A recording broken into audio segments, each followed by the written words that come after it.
Hello everybody and welcome back to the greatest live show of all time. That is right everybody, today we're doing yet another episode of Algorithm Maxing. I'm so excited.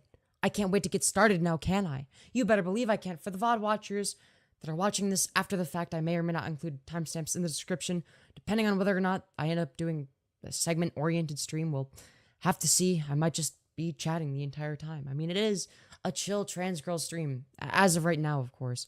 That is subject to change. What can I say? But yeah, with that being said, how are you all doing, chat? I hope you're doing well. I hope you're doing well. If not, I'm gonna be very sad. I'm gonna be very sad. And, you know, I want to be a happy camper, not a sad camper. Because being a sad camper is a bad thing. So, smash like if you want me to be a happy camper instead. I'm just saying. But yeah, today was an interesting day for me. Mainly because I didn't sleep at all last night. So, I've been awake today since 12 a.m. The first minute of the day, I guess you could say. But, hello Layla, hello Katie, hello Vox, hello Raven, hello Lime, hello, Tom, hello PP Girl 420, and, yeah.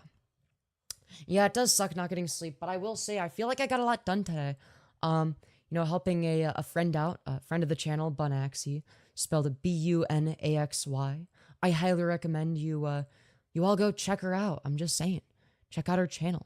I'll spell it in chat, alright? Like that. Subscribe to her. She's based. She actually donated me, $400 in a live stream once. And we were talking in the DMs, and I'm like... And she made it clear that she also wanted to be a YouTuber. She wasn't asking for anything. She wasn't trying to get me to, like, help her become, like, a streamer or whatever. I just sort of offered it because I know how to help people, I guess, sometimes. Not to toot my own horn, though, I guess. I am doing that to an extent. But I do sort of understand how content creation and the algorithm works and whatnot. And it's a useful skill to have. It's a useful skill to have. What time is it right now? For me, it is currently 2:55 p.m. Can you do an ASMR? I probably will make an ASMR channel at some point. But yeah, if you're wondering what ASMR sounds like. Actually, the audio is probably too quiet for that. I would have to adjust the mic settings a little bit. I subbed She Seems Green, but with your help, she's on the right track. Hell yeah. Hell yeah, for sure, for sure. A based streaming teacher. Yeah, I feel like I did a fairly good job. I think I did a fairly good job. Like, I give criticism, but it wasn't, like, anything, like, too harsh, I don't think. It was, like, it's the kind of criticism, that would have been useful for me, rhetorically and content-wise, if that makes sense. For making better arguments, for making better content, etc. I think I was more focused on, like, the actual, like, rhetoric/substance portion of the arguments. I feel like those are necessary. I don't want her to get stuck in what I like to call... what is it called? Audience capture. Let me drink some water.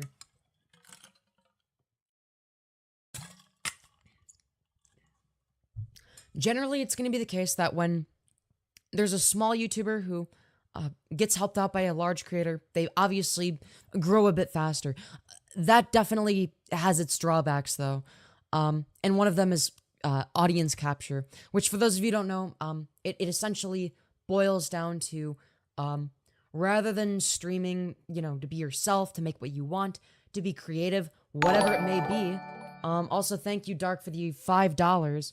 Can you invite Maca Rays in your stream, please? It would be fun, thanks. Look, I'm not getting involved in the drama between you and them. But thank you for the donation. With that being said, where was I going with this? Right. Distractions aside, audience capture is essentially when you make content for the sole purpose of maintaining the attention of, well, an audience. You avoid doing things that you would otherwise enjoy because they won't get as many concurrents. For instance, something that I almost avoided because I'm not beyond the concept of audience capture was, you know, I was almost reluctant to do a horizontal stream. I almost didn't want to think of it as content because when I think of content, I think of this almost. I mean, to an extent. Look, the way I think of it is, I guess less of, I mean, part of it has to do with authenticity, but there's more to it than that. I've never really been inauthentic, but I feel like you get rewarded for more surface level but hyperbolic style of rhetoric. Kind of like what Hassan does. Just label everything. Just use quick labels. Don't be super analytical, right? And that's good for retaining people's attention in the short term. Long term, though, I'm not so sure. I'm calling you out for having a fat ass. Thank you, Evan. Do things. Very much appreciated. Smash like, everybody. I just noticed that we are currently at 213 concurrents, but only 18 likes. Chat, can we fix that? Also, thank you, Dark, for the additional $5. This isn't drama. Please, he needs your support. Please shout out to him. Okay, shout out to Mako, but also, I don't know why you're trying to get on his good side. He made a Twitter, he made a thread on Twitter where he exposed you for being a pedophile. I don't know why you're donating to streamers and expecting to get something out of it. I'm not going to endorse you. I'm not going to try to fix your fucking non-existent parasocial friendship with somebody that outed you as a pedo, all right? I appreciate the donos, but please don't expect me to do something about it. I'm not involved in any of that. And yeah. Where are you from? I am from Kabul, Afghanistan. Bro, we've been getting people trying to use me lately for to say things that they that benefit them, I guess. It's like, no, I'm not clicking on the link you send me. I don't click on links. I'm not going to get involved in drama between you and some other content creator when he outed you as a fucking pedo. If I'm gonna get involved, I'm siding with them. Also, one your commie people tried going after Wendigoon and destroyed his career. My people, I'm sorry, I'm a market socialist. I'm not a commie, I'm a market socialist, okay? All right, I'm not one of those people, all right? Look, I think it really depends on the individual person we're talking about. There's a difference between political aesthetics that are associated with certain political ideologies versus the ideological positions themselves, right? I think that they should be spoken about separately. I think there is a time and a place to criticize, whatever, some portion of the online left for canceling Wendigoon for being friends with Turkey Dom, heaven forbid. I mean, he's basically a Nazi at that point. It's the dumbest thing ever, right? But I don't think that you ought to extrapolate that onto an entire ideological position, right? Then call his ass out like I did. Easy react content. Yeah, dude, let me cover the exact same thing that literally everybody else has covered already. That sounds like really good content. Your voice is attractive, I thank you. Thanks for the additional $5, Dark. But he is a femboy? Oh, okay. I bet you would save him during a zombie apocalypse. But would you save him, save me? First of all, what in the shit grammar? Secondly, no, I'm not getting involved. I'm not getting involved in your drama with somebody that literally outed you as being a pedophile. This has nothing to do with me. I kept concurrent 7 views. Congratulations. Impressive, I must say. Unfortunately, it appears that I am busy algorithm maxing. I'm so busy, in fact, that I would rather not talk about boring internet drama. Look, it's one of those stories where I just don't care. Not that I am indifferent necessarily. I agree with Wendigoon. I think that, yeah, that person who made a video went way overboard, and yeah, they're a bit fucking weird and annoying and cringe and hypocritical, right? I don't disagree with that, but what could I say that hasn't already been said, right?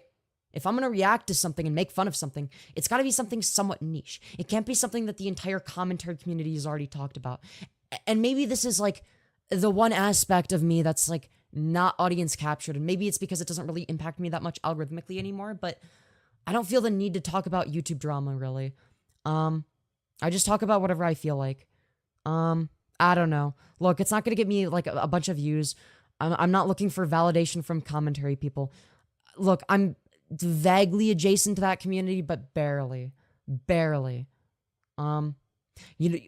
Speaking of things that are adjacent, did you know that you are adjacent to the like button that you should press, as in pressing the 3 little dots top right corner and smashing like? Makes me happy to see the number go up, promotes me algorithmically. No reason not to do it. It's free, it's easy. Again, no logical reason not to, I'm just saying. Yeah, Wendigoon, I'm sorry I'm not up on the Look, I'm not just going to be a generic drama channel that covers the same 5 topics that other commentary people are covering. Just because I covered the Vosh stuff doesn't mean that I'm going to cover. Look, I'm going to cover something if I care about it. There we go. And I do not care about any of the Wendigoon stuff. I'm sorry, I just don't. I just don't. And there's nothing I can do about it. Yeah, we got Keemstar. Well, to be fair, he barely uploads on Drama at this point. But look, what would I add to the conversation that people like Nick Diorio can't, right? Like, if I want to learn about YouTube drama, I'm not gonna like spend hours researching something I don't give a shit about anymore at this point, right? I'd rather just wait for Nick Diorio to do all of that and release a new episode of Ultimate Rape Review. You know, I'd rather just watch that instead. I care about Wendigoon, but not about the drama BS. I literally didn't even know who Wendigoon was until I heard people trying to cancel him for being friends with Turkey Tom. It's like, okay, I guess I could repeat the same position I've said over and over again, which is that guilt by association is one of the dumbest standards imaginable. But it's like, I can only do that so much. Thanks for the additional $1. Do you think I let you and Mako die in a zombie apocalypse? I don't care. We're not in a zombie apocalypse. I don't give a shit. Is this like supposed to be some weird manipulation tactic that's meant to make me think, oh shit, dude, this guy that got outed for being a pedophile is donating me money and would save me in a non-existent zombie apocalypse. Therefore, all should be forgiven, even though you admitted in DMs to fucking your 12-year-old cousin. Consensually, as you liked to say. And you didn't even deny that the screenshots were real.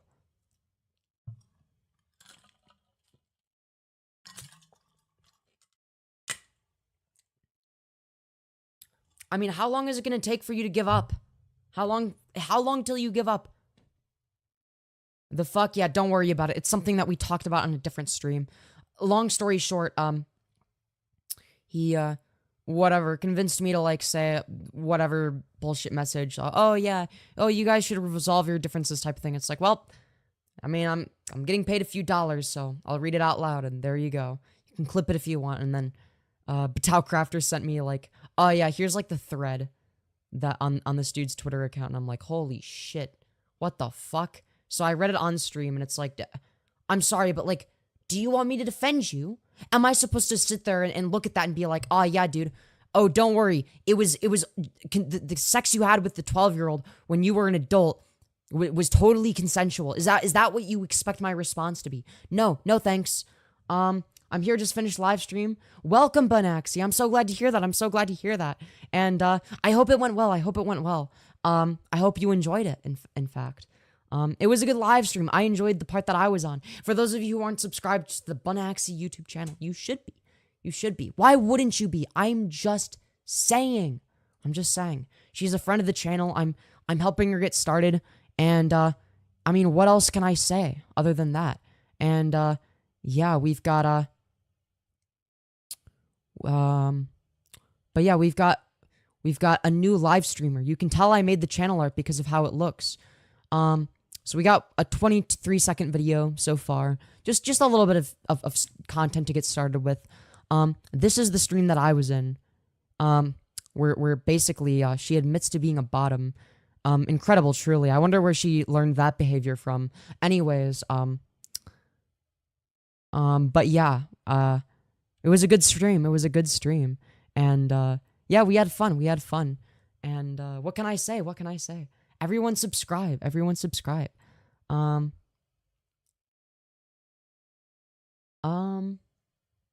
Not you.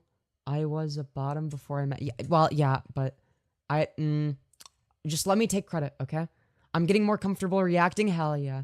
Yeah, that's one of those things about streaming too, right? Like, it feels very awkward at first. It feels like you're talking to the fucking void. It's like, holy shit. Like, I'm an insane person, basically. Also, thanks for the additional $1. Listen, I would say for every human in general, but who would I say first? Think about it. Would I let you and Mako die in a virus outbreak? I don't care. You had sex with your 12-year-old cousin as an adult.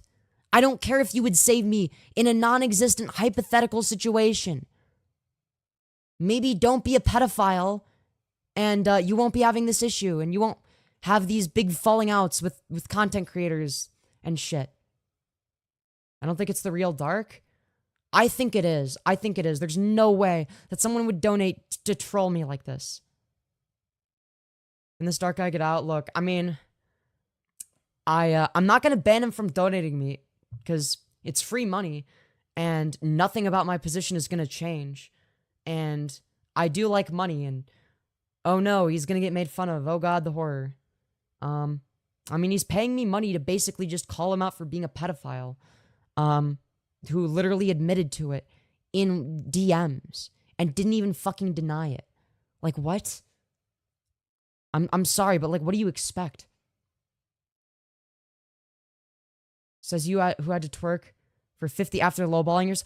Okay, to be fair, that one wasn't my fault. Okay, that wasn't my fault because I said, well, it would have to be more than that. And they like immediately donated 50. Like, we hadn't even negotiated a price, and I'm like, well, I don't want to scam them. So I, like, did it very briefly and barely, okay? No, it was not my fault, Evan. You're wrong. Okay? It was your fault, actually. Mango was belly laughing. No, wait, no. Don't tell me she saw... dude, don't tell me he saw that. Fuck. All right, Dark, for the, thank you for Mikado for the additional $1. All right, Dark, time for me to do one thing. I agree with fascists and commies, and put you up against the wall. Let's go, based. You didn't twerk when I was because you didn't ask me to, and look, I did it and I was uncomfortable. Don't tell me that Mango saw it, okay? No, he should not be Only thing you should be twerking on is my dick. You're joking when you say that he saw it though, right? I don't want that feels wrong. That's no.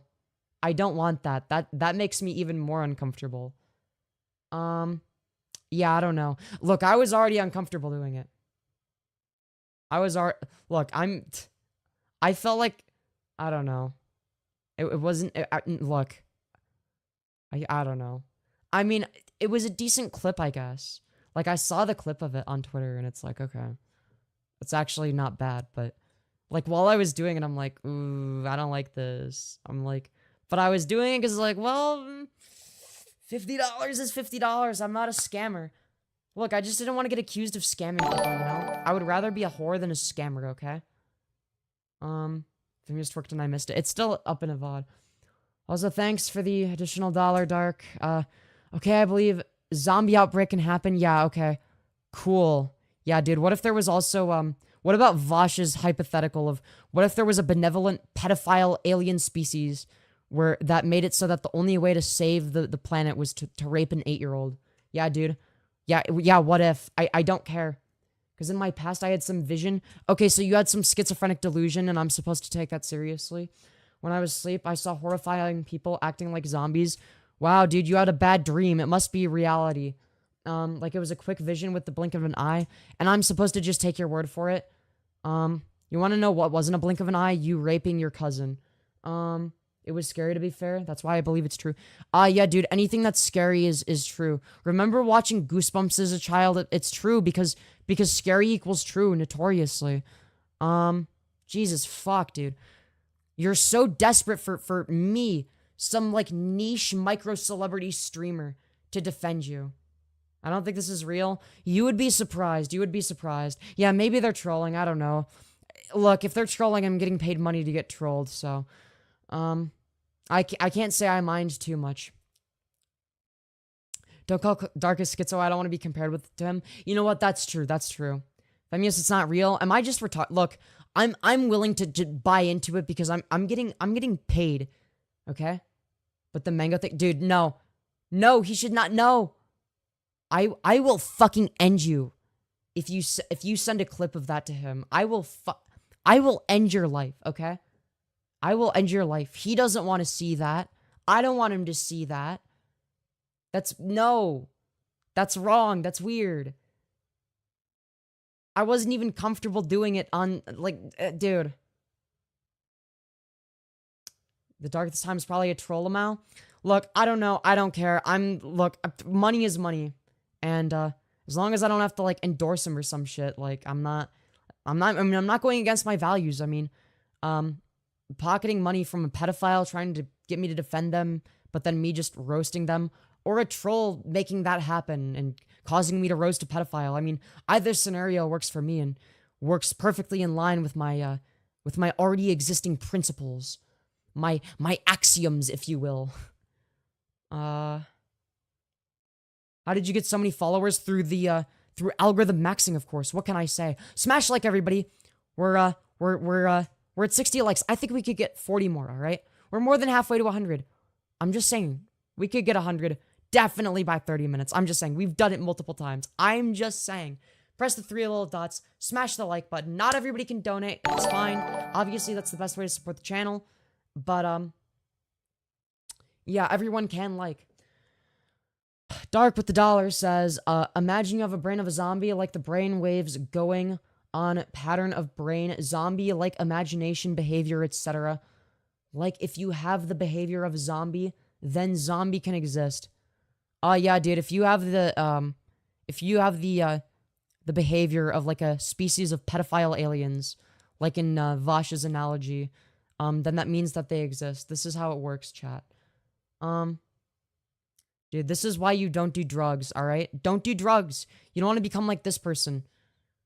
Alright? Spending all of their money on trying to get small / medium-sized streamers to validate their pedophilic history and talking about why zombies are actually real.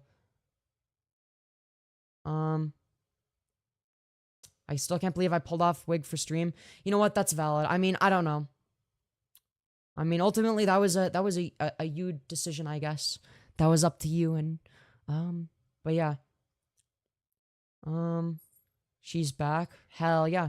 No, don't ask Dark if the Earth is flat, because if they say it's round, then I'm gonna start, I might become a flat earther, and I don't want that. I don't want to be a flat earther, right? But if Dark is saying that the Earth is round, I might have to change my position a little bit.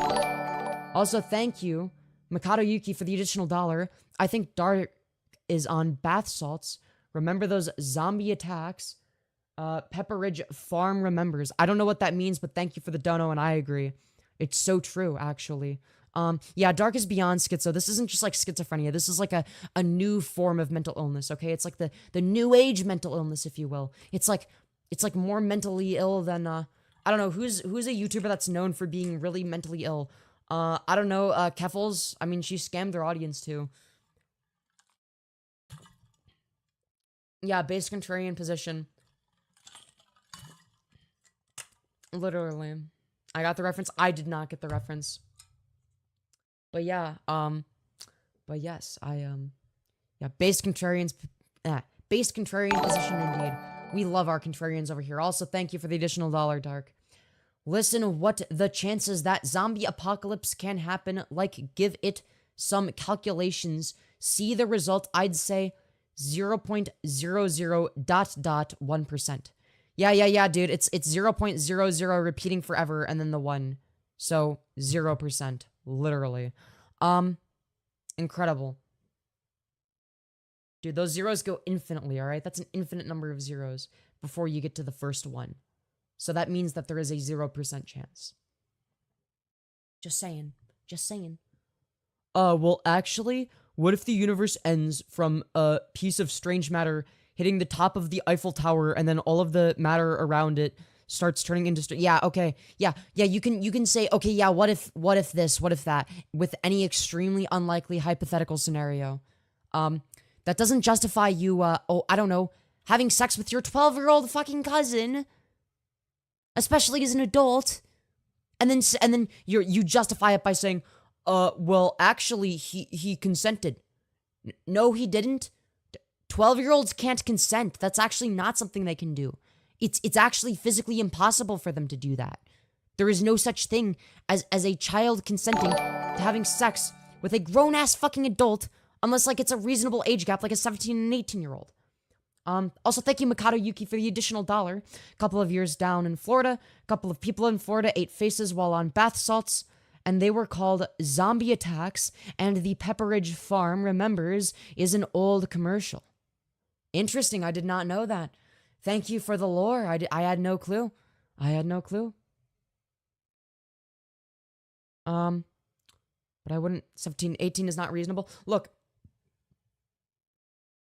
Look, when I say that children can't consent, what I really mean by that is a 12-year-old cannot consent to having sex with a grown adult. That's what I mean by that, right? That's pretty unambiguous and straightforward. No, I bet if you brought every biologist, virologist, I bet for $30, they wouldn't say it's 0% completely. Yeah, you could do that with literally anything. Yeah, what about oh yeah, well, what if there's like an asteroid that hits the Earth? Or, oh, well, you see, what if there's like a piece of strange matter that hits the Earth and all of the matter around it converts into strange matter? Yeah, that's possible. Yeah, sure. That doesn't mean it's gonna fucking happen. Yeah, dude, what if there was like this one hypothetical scenario in which all of the electrons magically disappeared? Oh, wow, dude, yeah, then the world would not operate properly and we'd all die. Whoa, wow, astute observation. Yeah, oh, well, it's technically not a non-zero chance. But we can still rule it out. It doesn't have to be a non-zero chance to rule it out. Anyways. Yeah, it also doesn't mean that you can fuck your cousin. Look, maybe he was fucking his cousin on like the, like, you know how Vosh made the argument of, oh, well, you see, rural utilitarianism is when you're not allowed to fuck a child no matter what as an adult, but you know, according to the ACT utilitarian ethical framework, there would actually be some situations in which it would actually benefit both the child and the adult. My favorite Vosh quote indeed, where he misinterprets ACT utilitarianism. Maybe Dark is like a really bad ACT utilitarian. Like the Vosh interpretation of ACT utilitarian. And they're like, well, what about this like hypothetical scenario in which it's not bad to fuck the 12-year-old? It's like, yeah, okay. Is that what's happening? No, it's bad for the 12-year-old. I thought this was chill. That was until I started arguing with a literal pedophile. Anyways. Like Mako Ray literally did an entire fucking Twitter thread exposing their DMs where they admitted to everything. Also, we're only 3 minutes away from hitting the 30-minute mark, and we're at 82 likes, chat. I know for certain we can get to the 100 likes mark. I'm just saying, I know it's possible. I know it can happen. I know you, yes, you beautiful people in chat can make it happen. I'm just saying. Also, thank you, Dark, for the additional $1. Listen, I swear when I was texting Mako Ray's, he said he felt it like a dead corpse, and also he said to me, I'm brain dead, which triggers zombie behavior. That's not what he means by that. He just means you're a fucking delusional freak and that you're not very intelligent. That's what he means by that. That you're dumb and a bad person. That's what he means. He's not talking about the fucking zombie apocalypse, okay? You are fucking, no, this is beyond schizophrenia, okay? This is like an entirely separate mental illness, okay? This is beyond just regular old delusion. This is like pedophilia combined with like every possible mental illness, combined with narcissism, combined with main character syndrome, combined with incest. It's every fucking bad possible thing. Also, thank you, Mikado Yuki, for the additional $1. The chances of a virus mutating to create zombie-like beings is probably around 1 to 2% of it happening during any time in human history. So in the grand scheme of things, 0 fucking percent. Even that sounds like a bit much. I think it would be less than that, but I don't know. I haven't really studied the likelihood of a fucking zombie apocalypse. A zombie apocalypse. I mean, come on. She's a girl. Why, thank you, Duck and Pumpkin. I appreciate that. Yeah, Dark needs to be locked away. All right. Yeah, danger to society, especially to children. Yeah, especially if you're like their cousin or some shit.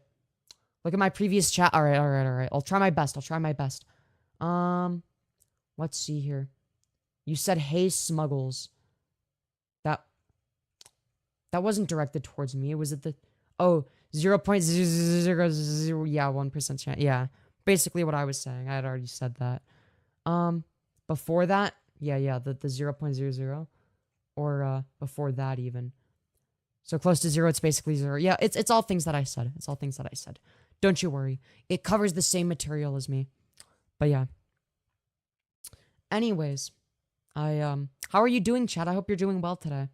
No, I'm not gonna give you a shout out. I don't do shout outs. But if you pay me money and give me a financial incentive, you better believe I'm inclined to change. Also, We're 1 minute away from the 30-minute mark, and we still have 10 more likes. Chat, everyone, press the 3 little dots, smash like so we can get to 100 likes before the 30-minute mark. I'm just saying. Smash like, everybody. It's really, really close. Really close. We might not hit it. We're 7 likes away. Time is ticking, everybody. Time is ticking. Smash like, everybody. Very important. We're algorithm maxing today. One of the most important things imaginable. We're 3 likes away, and we're 15 seconds away, 3 likes away. We just need 3 more people to press the 3 dots in the top right corner and smash like before this hits the 30-minute mark. And we did it. We did it just in the nick of time. We are at 102 likes. Thank you very much. Holy shit, that was actually so close. You know what? I gotta do that more often. You know, more close calls like that, if you know what I'm saying. But yeah, thank you for everybody who liked. Obviously, don't stop liking now that we already have the 100 likes, because our next goal is 200 by the hour mark, of course. I mean, what can I say? Hello, Zach. Hope you're doing well today. Can you catch me up to the drama, Femyoz? Don't worry about it. Okay, listen, I will pay for Mako and you to invite him, please. He needs support. Oh, yeah, dude. He needs support from a cousin fucker who's also a pedophile that raped their 12-year-old cousin. Yeah, dude. I'm sure he really cares about your support and would greatly benefit from it.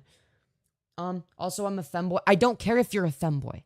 Whether you could be a femboy or a big muscular man, it doesn't matter. You fucked your child cousin as an adult. I don't care if you're a femboy. You're still a pedophile. You're not magically exempt from all criticism because what? Oh, I shave and still do workout low caloric diet. Oh, don't worry, guys. While it is true that he fucked his 12-year-old cousin as a grown-ass adult and admitted to it, guys, don't worry. He still shaves and does workouts and has a low caloric diet. So it's actually okay that he's a disgusting pedophile freak. Yeah, dude. Incredible argument. Dude, I'll be sure. Yeah, because that's totally how I judge people. Is, well, they've been having a decent diet. You know, they're not. Yeah, that's the reason that I hate tipsters, because of his diet. It's not because he defended Lolicon. Yeah, dude. Literally no fucking. Dude, this has to be bait. This can't be the real one. Anyways.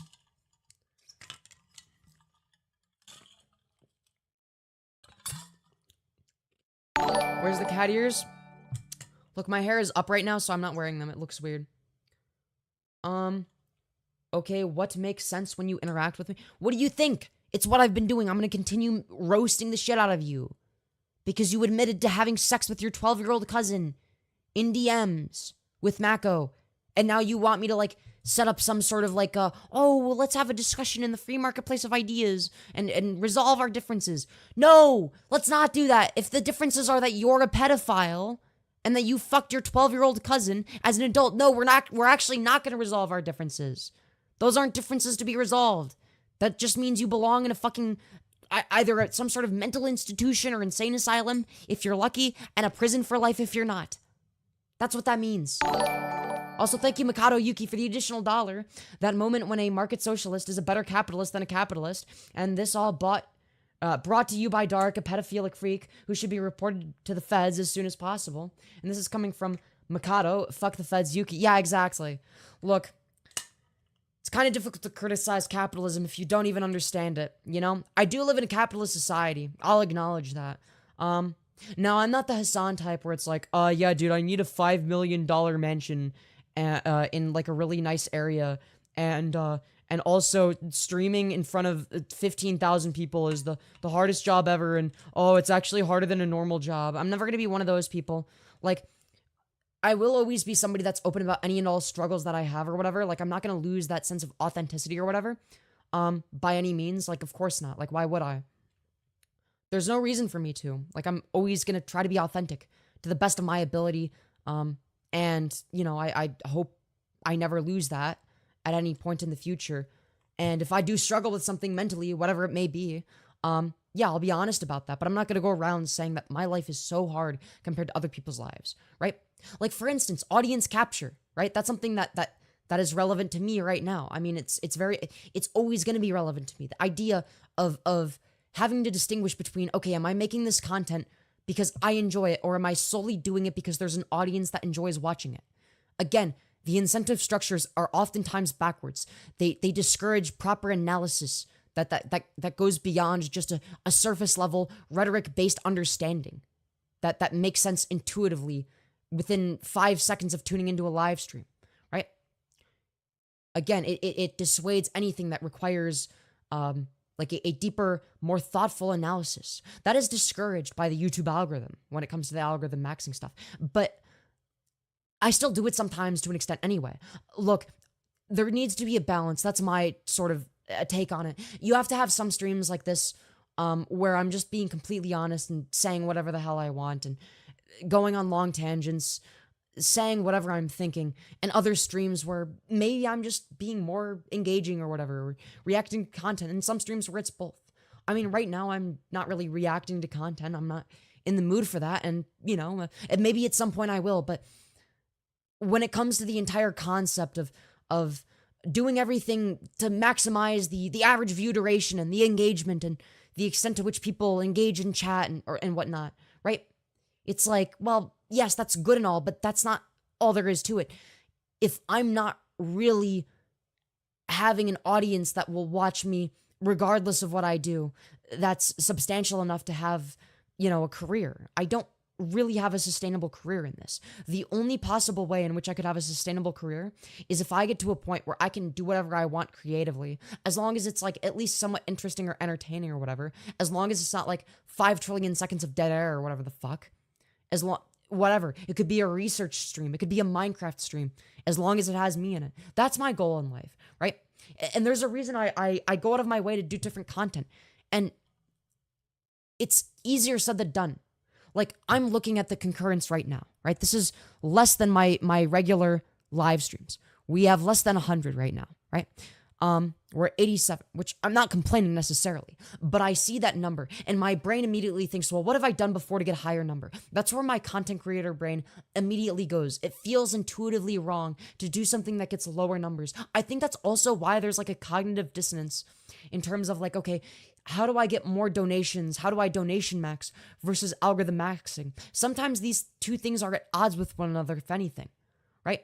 There have been instances where I've gotten pretty decent donations and less viewers than usual. There have been other streams where, you know, it's been both. There have been other streams where I get, whatever, more viewers but less donations, right? And I think part of it is, what am I focusing on? Now, there have been some instances where I've just, I don't know, gotten lucky or whatever it may be, but finding a balance between both discoverability, like remaining discoverable, but also retaining an audience is such a difficult thing to balance, I guess, is the best way of putting it. On one hand, I need to be engaging enough to collect an audience of people. If I'm not engaging in the slightest to any new viewers, if a new viewer clicks on this and they don't give a single shit, and that's like everybody that clicks on it and nobody wants to stick around, then it's generally going to be the case that, well, who is going to stick around? The YouTube algorithm is going to take notice of that. It's going to say, well, this is not worth showing to a wider audience and showing to new viewers. So what pool of people are we even selecting from at that point, right? How does YouTube know who to choose? It can only make its best educated guess. On the other hand, if all I'm doing is the same, like if all I do is like surface level, haha, I'm roasting the transphobes or whatever, which don't get me wrong, I love doing. It's funny, it's entertaining, right? But I don't want to do the same thing over and over and over again, right? There's a reason I switch up the content, right? There's a reason that once I get too comfortable doing one thing, I switch to another, right? Because it gets boring after a while. It stops being fun for me, and I don't want to do something only because it's successful, if that makes sense. Otherwise, am I really successful as not only a YouTuber, but as an artist? And I would wager yes and no. To an extent, sure, maybe it would make it easier to have a career short-term, at least. It's better for short-term success, but you look at somebody like Destiny, who does the literal opposite of what you would intuitively think is expected of you, to grow an audience, and here he is, having an entire career out of it, doing whatever the fuck he wants, and he has so much creative freedom. Say what you will about Destiny. I mean, I agree with some of his positions, disagree with others. No, this is not pre-recorded, dumb dude 201. Or maybe it is, and I just magically predicted what you were saying. But with that being said, whatever you think about Destiny, you have to acknowledge the fact that he has so much creative freedom with the streams he does, the content he produces. He's not forced to talk about anything. He does whatever the fuck he wants. If he just wants to play a video game, his audience will watch that. If he wants to talk about whatever conflict, his audience will eat it up, including people that disagree with him. And, you know, it's like, it's not like he has like it's not that he's like super, like whatever, hyper mega professional or whatever. I can literally hear the background noise in his live streams. I can hear it. The background noise is very apparent. I'm completely aware of any and all background noise, but people still watch because they're not there for the production quality. They're not there because whatever, he's like the most fast or whatever. Like, okay, yeah, he talks fast, but it's not because like he's like the most attention grabbing on the surface or whatever. Sure, he can be, but I think it goes beyond that, right?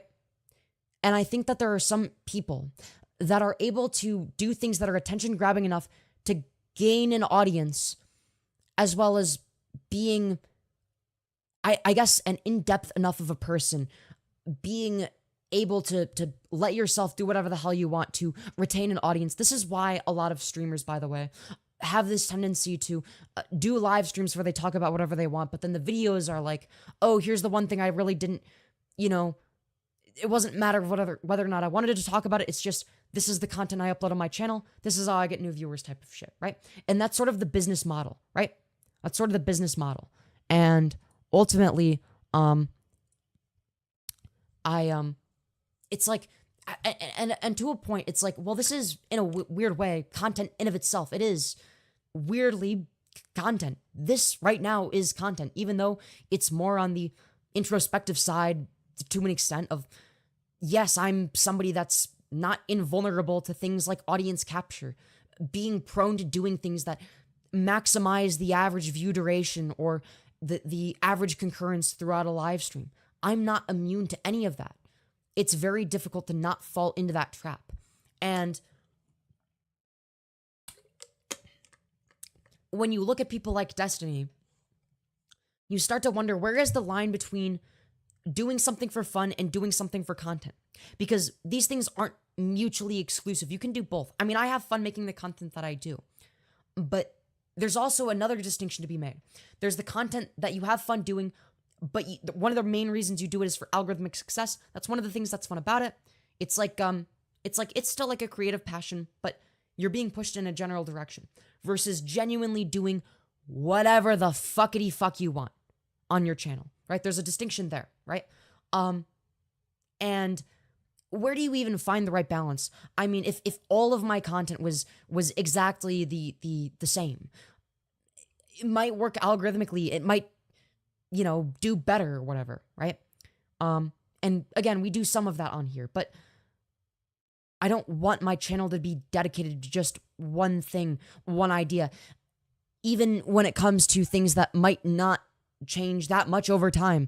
Hell, even the goon maxing streams. Also, thank you, Dark, for the additional $1. No, I'm not clicking on that link or going to the timestamp 11223. I donated a Mac when he replied to my comment about white culture in general. Yeah, I can't possibly imagine why. With that being said, where was I? Right, the fact of the matter is, it's hard to, oh fuck, ruining my train of thought. How could you do this to me? Look, it's very difficult to not constantly think about like, oh, you know, what will do the best algorithmically? How much freedom do you have to have for it to be creative freedom in the first place? In fact, even when it comes to like the horny stuff or whatever, or like the ASMR stuff, I mean, sure, I'm going to end up making an ASMR channel at some point. I guarantee it. Stay tuned for that in the future. But even that, it's like some streams, I don't want any of the horny content because I don't just want one thing.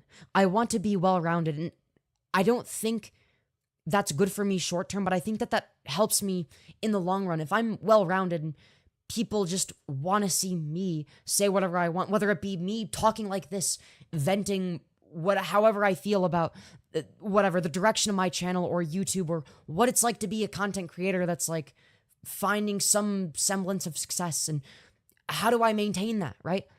Do I just ride the wave, repeat the same content over and over again until I burn out. Well, no, I don't want to do that.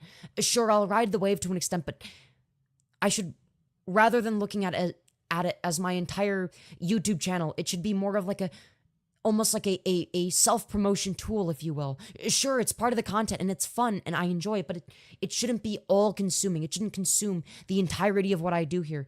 And I don't know. I mean, maybe I'm overthinking it, and I do have a tendency to overthink things. And generally, when I'm on stream, I feel like I don't really always articulate that as much anymore. Hell, I used to do more segments like this all the time, and I feel like I've been lacking in that regard, because it's like, well, if somebody tunes in for the first however many seconds and they hear me rambling on about something that I've been rambling on about, why would they stick around? They don't know what I'm talking about. Dark with the dollar says, so you and Mac would let me die in a zombie apocalypse? Yes, you admitted to raping your 12-year-old cousin. Yes, I would. Unless I told you both that, go and let me... Dude, I don't care. The only reason... Dude, I'm sorry, but like, it's your fault you're a pedophile, okay? Don't rope me into this, okay? Don't rope Mako into this, all right? Anyways, where was I before I was rudely interrupted? Only reason that they're not banned is because they're donating money. And look, I don't mind having money given to me by it. Look, if that means that the pedo has less money and I have more, you know, there's nothing wrong with that. But anyways, look, it's more money for me. Yeah, yes, they're an actual, yes, that person is like an actual PDF. And I'm not somebody that says that loosely, by the way. I literally saw fucking evidence of it on Twitter in a fucking thread with screenshot DMs from Mako Ray. This dark person never even denied it either. So it's like, yeah, these are clearly real. But anyways, I'll be going now. Have a nice rest of the stream. Might come around later. You too. But yeah, with that being said, here's the thing, right? Is when I used to talk like this quite frequently on live streams, where it was like, well, I don't give any concurrence no matter what, and the people that do are loyal or whatever, and I wasn't really getting many new viewers, so I didn't really have to appeal to them. I just sort of did whatever I wanted, and I can still do that, right? And I still should do that. I don't want to lose that. If I want to have a long fucking tangent like I am right now, I mean, I should be able to do that. And, you know, what can I say?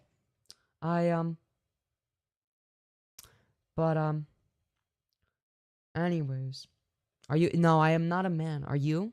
That's the real question. But see, here's the thing. One of the things that I started doing with I think that if we look at, say, for instance, I don't know, if we go to Jalyn's channel, all right? I'm friends with somebody named Jalyn, okay? And she's a cool person, despite any controversy she's been in. Genuinely nice person, right? She has 300,000 subscribers on YouTube, but, again, she got stuck in terms of audience capture. That's how she ultimately, like, that's what sort of caused her channel to lose a lot of subscribers, right? So, as well as not getting that many views, right? So if we look at this, right, we've got some good content now. The content is better now. I was 18, which is yeah, not young enough to fuck a 12-year-old. Shut the fuck up. Yeah, anyways, as I was saying, like, her content is objectively good now. Like, if you actually look at her content, like, it's actually good. You can tell she actually puts effort into it. Doesn't get that many views. If we look at what her most popular content is, it's Dream did a face reveal. It's slop, topic commentary content, right? And she was riding the wave too hard, right? She wasn't including her personality enough. She was hyperfixating on one thing. She wasn't evolving over time or implementing her personality into it or for the new viewers, right? And she rode the wave until it fucking died, right? That was the problem. You don't want to ride a wave like that into the fucking ground, right? And I'm not going to make that mistake with algorithm maxing, right? And even based on what I've done so far and how long have I been doing it? Not even that long, frankly. When was the first algorithm maxing stream? I guess it was slightly before the first one that's publicly available. I did one before that was on my phone by complete accident. But if we scroll back, oh my god, I've done so many of these. Fuck, dude. So 2 months ago, right? So within less than 3 months. So like 2.5 months at most likely. I'm guessing, right? It really, there was like already had been an evolution, right? I've already evolved my content. So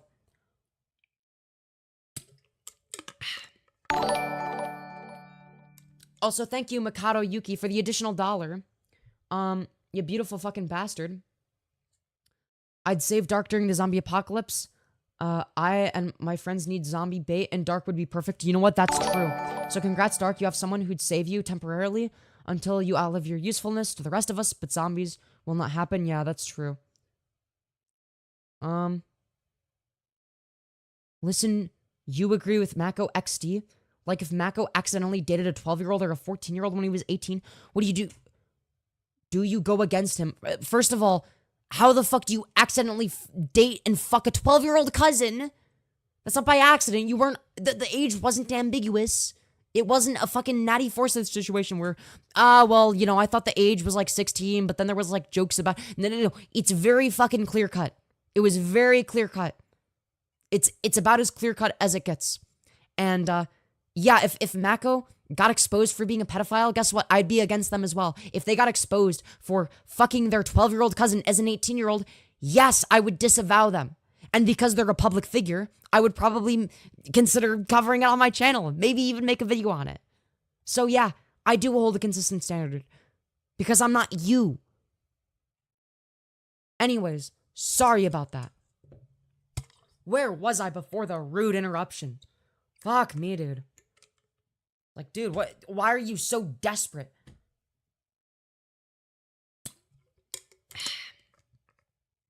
Anyways, as I was saying, even over the past, less than 3 months, my content, even just with these vertical live streams, has changed over time, drastically. It literally started out as a stream I did on my phone, from my phone. It was just something I accidentally discovered as a feature that I experimented with. That was why it was successful in the first place, is because I experimented. It was a shitpost, really. The audio quality was terrible. It was on my phone. I was constantly lagging, but we got way more concurrence than I ever had before. It was like, I think it peaked at like, I don't know, like 80 concurrence and it averaged like 50 or something. And that was crazy good at the time for me. Way more than anything I had ever gotten, right? So I started doing some more of those after my regular live streams, and then I quickly realized that, oh, you can do this from your computer. So I started doing them from my computer, and the thing I was maximizing was the extent to which I would engage with chat. I would engage with as many chat messages as possible. So that was my big thing for a while, was engaging with chat, responding to chat, and that was very fun until it wasn't. It got very old, because you start to notice that a lot of these people are like NPCs. They say the same things over and over again, and I started to notice a pattern. My live stream content was repeating itself, and that was an issue. I didn't want it to just be a repeat of the previous live stream, and I felt like, if for no other reason, it was going to, isolate the existing viewers. Why would anybody stick around if they're just watching the same thing over and over again? The honest answer is they really wouldn't. And with that being said, yeah, look, that's the thing, though, is slow down, bro, lol. Take a breath. Look, I am very used to speaking fast. Don't you worry. I'm very good at it. I'll have you find. Don't you worry, all right? I've been a good speaker for a while, all right? I've been streaming for ages. But you'll notice a shift in my content, right? And what I mean by that is we started doing more segment-oriented stuff, right? So, occasionally, we would, like, in the middle of one of those streams, we would just react to something that somebody sent me. And then I would discover a channel and react to some of their content randomly. I wouldn't, like, even look. I would just look at their channel and go over it or whatever, right? And over time, I started creating playlists of, like, here's content I plan on watching in the future. I have, like, an organized playlist / docket thing that I use now, which is what I did in the live stream literally before this one. And I'm going to keep doing that, right? I'm going to keep using this format sometimes, where it's like in quotation marks, right? I guess I should probably just change this one to quotation marks so that it fits the format, but manipulating women is good, actually. how Jesus made me straight. I'm an incel and it's women's fault, right? Shit like that. It does well, obviously. Those have been some of my most successful live streams, but not all live streams are like that, fun fact. Either way, I mean, what can I say? What can I say? Hear me out. You know what? Fair enough. I don't blame you for that. You're good, homie. Life's great. Hell yeah. Hell yeah. Do you have a sister? No, I have an older bro. Either way. Hold on, let me check Discord to make sure that I'm not like, because, I think Matt Pitt wanted to have me on, now recording. Wait, why did Evan call me? I'm confused. Okay, never mind. I'm probably not going on now recording today. Bro. I'm not doing call-ins today. Maybe I will, I don't know. Look, I'm busy algorithm maxing, don't you worry, alright? You are too political? Okay, what are my politics and why are they bad? Rather than just saying, you're political and politics bad, maybe make like an actual counter-argument. I'm just saying. What can I say?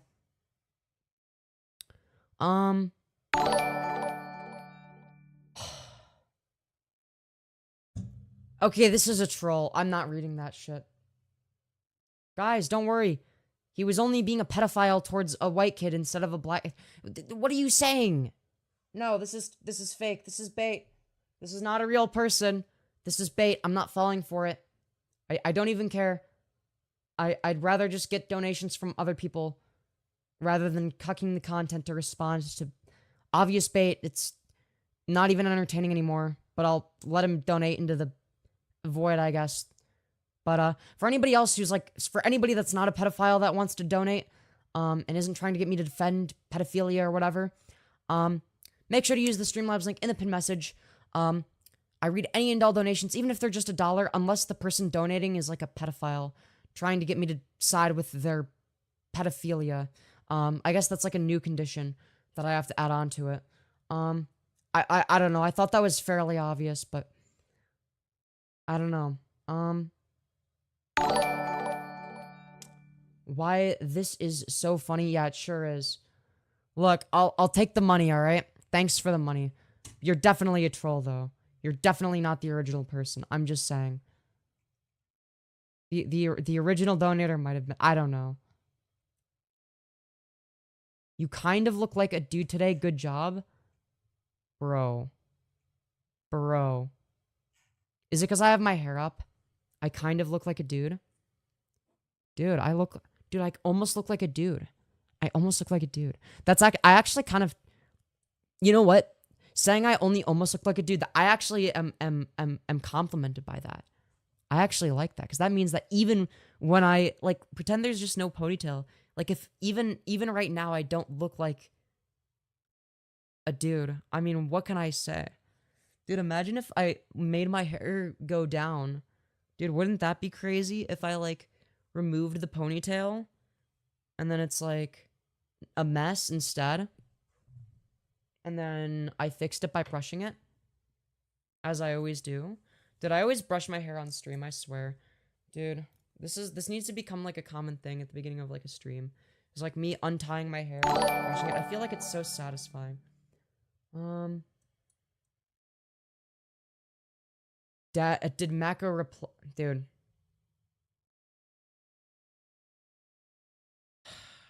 No, I give up. No, I'm not doing a music review unless you pay me enough money. Alright, I'll review music for, like, I'll review your music for, like, $300 or something. I don't know. It has to be, like, something absurd. Otherwise, I'm just not gonna do it. $300 USD. Yes, messy Lyreoz. I mean, I'm trying to make it a little bit less messy. Is your brother going live? I don't believe so. I don't know. Do you see like an upcoming live stream on the Neon Caffeine YouTube channel? I don't think you do. Brush other side? Look, I did. What do you mean? I already did. I'm already brushing it. Look, I guess the one thing I didn't brush was the back. I want to brush it. You know what? That's pretty real. That's pretty real.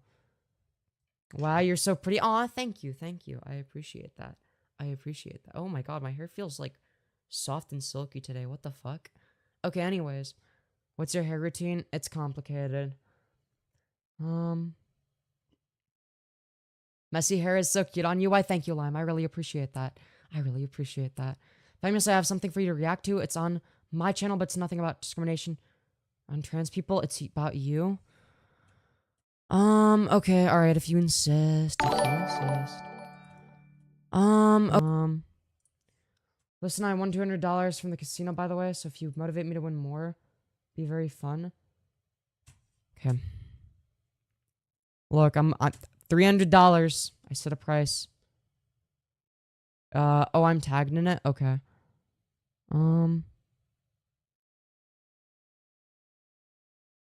Dude, I need to stream with Jalyn at some point, too. Bro, I swear, she's, like, never available, though. We're never available at the same time. We always stream at, like, completely different times. Like, she always starts streaming, like, as I'm about to go to sleep, I swear. Like, every single time. Without fail, I swear. I kid you not. Bro, where do I find this? Maybe if I search you know what? Yeah, if I search Femyoz, I'll probably find it. Yeah. Upload date. Ooh. Oh, we've got 2 things to react to, chat. We've got 2 things to react to. Don't you worry. Don't you worry. So the first thing we'll react to is go to sleep, Yos. Okay. What is this? Hold on. Truth. How many hours have you slept this week? Dare. Go to sleep! I don't like this. Truth or dare? Okay, honestly, that is me. I will say the truth or dare thing. As in, how much sleep have I gotten? None at all. Dude, I'm not, what are the chances I collab with Mako? I don't know. What would we talk? Do we have, like, audience overlap or something? Do we... do we make similar content or something? Aren't they, like, a femboy VTuber type person? I don't know. Look, I don't really keep up. Thank you so much for reacting. No problem. No problem. I'll also watch... Ooh, at Femyoz fan art. Yo, let's go. Okay. Smuggles. I do some art for Femyoz. Let's see it. Got a little doodle there. Close up. Doodle there. Close up. An additional art there. Close up. Signature. It's literally me. You sound like you might be too young to watch my content, though. I'm not gonna lie. Everyone watching, tag Femyoz in the comments so she can see this. Bye. Alright, W fan art, but also you might be too young to watch me. Based on your voice. I don't know. Smuggles, I like the fan art, but you sound young. You sound young. And, you might, I don't know, you're probably not old enough to watch me. I'm gonna be real. I'm gonna be real. I just have a young voice. Alright. I made some, SFW fan art you can show on stream. Yes, please, Lime. I would very much appreciate that. Of course, of course. Estrogen user estrogenized femboy. You sound young. Me? Rust, you know what? I guess if I don't know. Alright.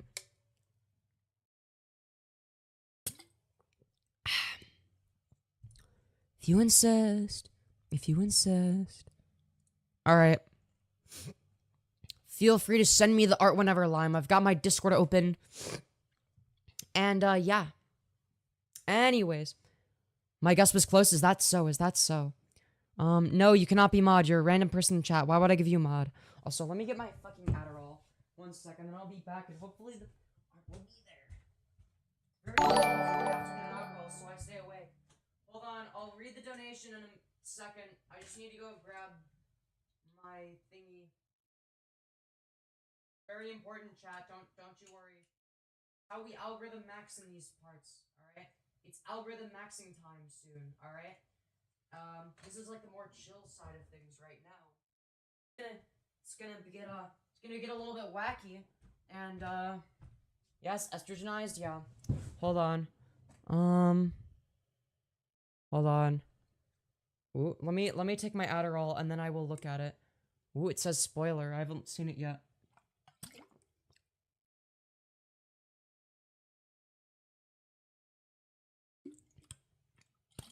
Very yummy. I like that. So delicious. All right. Hold on 1 second. Oh my god! That's so cute. Oh my god, I love that. Yo, thank you, Lime, for the fan art. That is actually so cute. It looks just like me. It looks just like me. I wish. I wish I looked this good. I wish I looked this good. But oh my god. I just noticed that real me isn't wearing the cat ears yet, dude. I gotta fix that real quick. There we go. Now, if I adjust my hair slightly, I look just like the person in the photo. Thank you. Yes, of course. Thank you for making it. Any and all fan art is always appreciated. And this is good fan art too. It's good. What would you do with 100 million loyal fans? I don't know how I would even... Where would I even start? Where would I even start? Dude, the fan art I would receive would be so... would be so much. I would donate, but I'm broke as fuck. No worries, no worries. Never feel obligated to donate, though it is what helps me keep the channel running. If I receive enough donations, I will buy bisexual lighting one day. So I guess donate for the bisexual lighting fund. So like once I am secure in being able to like afford all my living expenses and whatnot, because I have to pay rent and stuff, I will start being able to upgrade stuff for the channel. And yeah, with that being said, smash like, everybody. That's something that everyone can do. And if you don't smash like, that is something to feel guilty about. There's no reason not to. Don't feel guilty if you forgot and now you're doing it though. Press the 3 little dots, smash the like button. Makes me happy seeing the number go up. Hold on. Let me save image. There we go. Shut up, McAfee. It's not a virus, it's fan art. What the fuck? Dude, L McAfee. What about the cage and the leash? Look, I don't know. Look, if I end up doing... I don't know. I don't know how explicit I can go. I don't want to be too... Look. I don't want to be too... You know... I don't know how to explain it. I think you get the point, though. Donuts go towards leash fund. Fine. If you want to call it the leash fund, fine. But keep your expectations tiny so you won't be whiny, okay? That's what I say. Anyways, with that being said, where am I even going with this? I genuinely have no idea. I've been watching these streams for weeks. Yeah, but I haven't seen you until today. I haven't seen you before. So why would I'm not going to give mod to a random person that I'm just seeing for the first time. Why would I ever do that? That's a bad idea. That's a really bad idea, actually. That's one of the worst ideas in the world. You actually shouldn't do that, if you can believe that. Anyways. Because I'm fun- yeah, that's not enough! Dude, stop asking for mod or you're gonna get timed out, because it's annoying. What about me? Look, there are some instances where I feel nice, but I need to stop doing that because it's a bad idea, alright? I got lucky most of the time when I was nice, alright? Yeah, exactly, it's a bad idea. I agree, Charlotte. I agree. I've been watching these for about 2 weeks. Hell yeah, let's go. Welcome back, welcome back. Plus, you don't need mod to enjoy the content either. Like, the chat isn't even on slow mode right now. So it's like, it doesn't even make a difference. Either way, look, I give mod whenever I feel like it. I don't just give it whenever anybody asks for it for free. Like, no, I don't really do that. Are you trans? You better believe I am. Dono incoming? Yo, let's go, based. That would be awesome if that was the case. I hope so. I hope so. I started watching like 4 days ago. Welcome, welcome. Yeah, it takes a bit more than 4 days usually. A lot more than that. There has to be at least some sort of barrier to entry, right? We don't want like some like weird like obnoxious like I don't know. Look. We don't want another sub sandwich situation on our hands. That's what I'll say. If you know, you know. Anyways, hashtag free Palestine. I agree. Freeing Palestine is good. I'm an OG. Yeah, that's weird to think about. It's like, yeah, being here from like when I had 5,000 subscribers is kind of like being an OG at this point. It's like, whoa. Yeah, the shitposter incident. Yeah, basically. Yeah, I gotta be more careful. Look, here's the thing, right? Is like, I see a shitposter and it's like, well, sometimes I make jokes like that in private. And they're making, like, they're bad optically, but, like, they're not, like, a public figure, and, you know, it's like, look, I've made the same jokes before in a lot of instances. I just don't take them as far, and then it's like, I feel bad if I remove their mod for it, because it's like, it's like, on one hand, he, like, dead-named Keffels, or whatever, but then there was also, like, an instance where it was, like, there was, like, actual, like, comedic value. And, like, I don't remember what it was. It was, like, we were watching, like, a video from somebody, and she was like, oh, yeah, dude, this was, from the accounting firm by Lucas, and I was like, whoa, holy shit, dude, I didn't know that Keffels owned an accounting firm. Like, shit like that is funny, right? Like, there's comedic value there. It was funnier in the moment, right? I was like, after I said that, I'm like, dude, I'm gonna get canceled. And at this point, I'm like, whatever. It was too funny for me to get canceled. Look, either way, I obviously disavow, even though it was funny. But here's the thing. I'm working with a double-edged sword here. Because if I'm saying things like that are funny, people might take it the wrong way. People are going to say it in ways that are not funny. They're just anti-trans. It's just them saying anti-trans talking points. Yeah, Sub was very hit or miss. Yeah, that's the thing. Look, he was funny sometimes, too. Like, he was actually funny sometimes. That's what annoyed me about him. Is, like, he had, like, kind of like, his sense of humor is, like, pretty similar to mine behind the scenes. But it's, like, he's too much of a schizo. Like, he's, like, too retarded to know, like, oh, here's when I tone it down. Like, hey, maybe don't, like, randomly dead name a trans person in a live chat as somebody's moderator. Like, even if people can, like, even if I can tell it's being done as a joke, like, most people can't, right? And it's like, at the end of the day, so it's like, eventually, I unmodded him, and then I felt bad. I'm like, well, I made a similar joke on stream, so I remodded him, because I felt bad for him, and he's a longtime viewer. But yeah. Dude, nice guys always finish last. That's what I'm saying. Dude, it's because nice guys always finish last. What can I say? If you could dye your hair any color, what would it be? I mean, I don't want to dye my hair. But if I were to, I would probably do strands of pink or something. Something like that. Maybe strands of blue and pink, so it could be like the trans colors. I know I'm a basic bitch like that. What can I say? But yeah, smash like, everybody. Smash like. Maybe like pink highlights. That's what I'm saying. Yeah. Like pink highlights or something. Or like anywhere from like pink, like peach to orange. Like, you know what I'm talking about. That kind of color scheme, maybe. I don't know if that would work on me, though. It looks good on other people. But, how many collars do you have, Femyoz? 0. I have multiple chokers I'll have you find. Yeah, that's right. I'm not falling for it. Also, thank you, Raven, for the additional $1, you beautiful fucking bastard. Put this donut towards the leash fund for whenever you want to do fan service age-restricted episode with a pet tag choker for bisexual lighting, for future ASMR gear, for being awesome and super cute. Aw, thank you. And generally doing a great job. Aw, thank you. XOXO, Raven. Thank you so much, Raven. I really appreciate that. Yeah. No, I'm actually not a furry, if you can believe that. I don't know why people think that I'm a furry. Oh, yeah, dude, cat ears equals furry, apparently, for whatever wacky reason.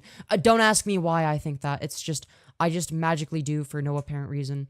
Anyways, without further ado, I need to go to the bathroom pretty soon. What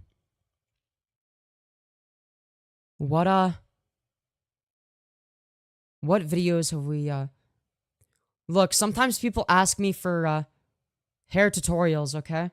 And, I'm actually shirtless in this because this was before I had boobs. So I did a femboy hair tutorial. And it was ASMR because I was bored. And it did okay.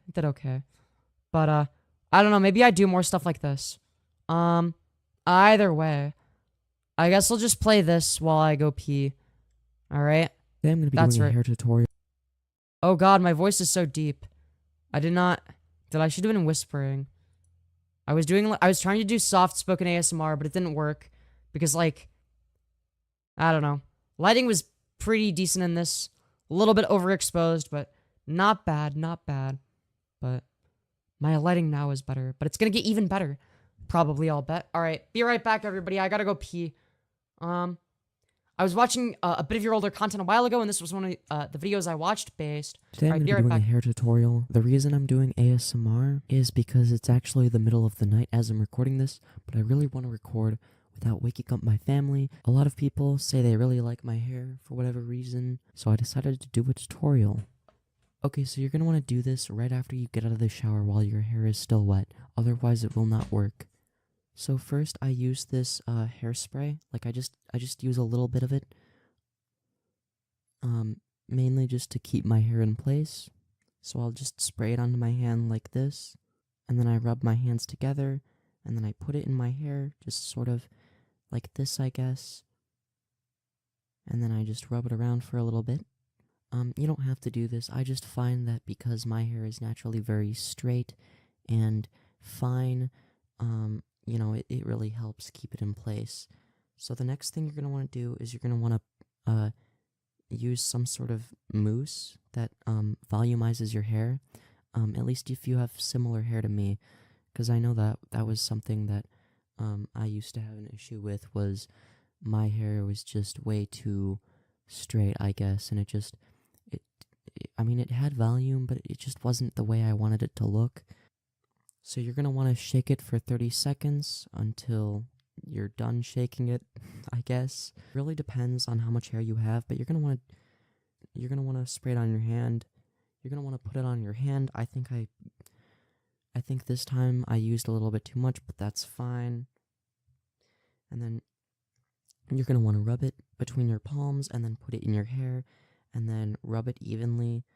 So kind of just do what I'm doing, I guess, if you want it. Hopefully it ends up looking similar. Why is it so... Oh, and for anybody wondering... Dude, why does it feel so low effort for a video, dude? Dude, my live stream content is better than this shit. What the hell, man? Dude, I've improved so much. Jeez. Yes, this was before I transitioned, by the way. It's weird hearing my old voice. I will say, I had no concept of ASMR. I mean, this was like the first ASMR recording I actually did. Or whatever, right? It was the first time I ever did ASMR. I was just kind of like doing it on the fly, right? But I guess me doing ASMR for like probably like a total of like an hour or two from live streaming, like at the end of stream, sometimes I'll do ASMR just because it's late for most people that watch me at that point, and it's like, okay, time for people to sleep, I guess. And it's like even that has made me infinitely better at ASMR, right? Anyways. Yeah, I need more whisper. Yeah, or if I'm gonna do the soft voice, I'm not doing the soft voice properly. It's not soft. It's just quiet. Like, I had this weird misconception where it's like, yeah, dude, if you talk quietly into the microphone, it's basically just ASMR. But yeah, if you're interested in the hair tutorial, I use all of, like, the same products. The only difference is when I dry my hair, I don't use any of, like, the, hair attachment thingies, because, the hair dryer I was using broke anyway, so. Dude. Anyways. That was, man, what a weird time that was. It was uploaded in, on March 26th of 2023. Incredible. Dude, how is that? Oh, I don't even know. You know what? Fair enough. I don't care. How long did it take you to grow out your hair? Over a year. It's been growing for over a year. I'm just saying.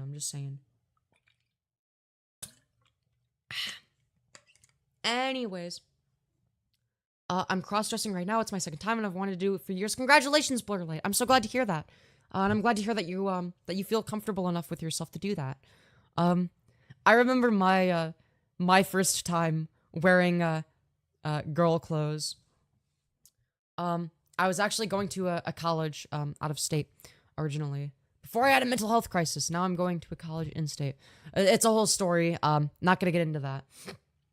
And in that college, I was friends with someone, and she basically let me borrow her skirt and thigh highs, and I'm like, holy shit, dude.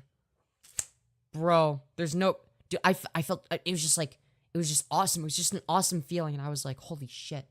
And I was like, yup, I am ordering clothes like this right now. And so I ordered some Femboy clothes, and dude, I remember they arrived in the mail. You know, I woke up and I was like, it was like kind of early in the morning. It was like first thing I'm like, holy shit, I need to go see. Oh, it looks like they delivered it. Whatever, I saw the thing that tracks the package or whatever, and I'm like, dude, I gotta go get that. It took like a couple of weeks, I think, but it was so worth it, and I was so excited. Even just like unpackaging it was one of the best feelings ever, and wearing it was like, it felt like a huge weight was off my shoulders. It was like a really good feeling. And in retrospect, I look at it as more of like a lifting a weight off my shoulders, the weight of repression. See, this is what I mean when I say that that when people, like especially trans medicalist types, talk about their history with transitioning, they will retroactively frame it in a way that they currently understand, not the way that they used to understand it. And I believe this does a disservice to trans people broadly when you make prescriptive claims about the way people ought to be if they're trans, right? From my perspective then, it wasn't that I was lifting a weight off of my shoulders. Looking back now, that's basically what it was.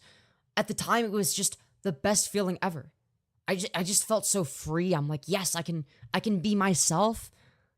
You know, I felt kind of cute. I'm like, yeah, this is me. I want to do this more. And what can I say? And then eventually I'm like, I realized that I should start HRT, and I did, and it's dude, my life has been so much better as a result. What can I say? What can I say?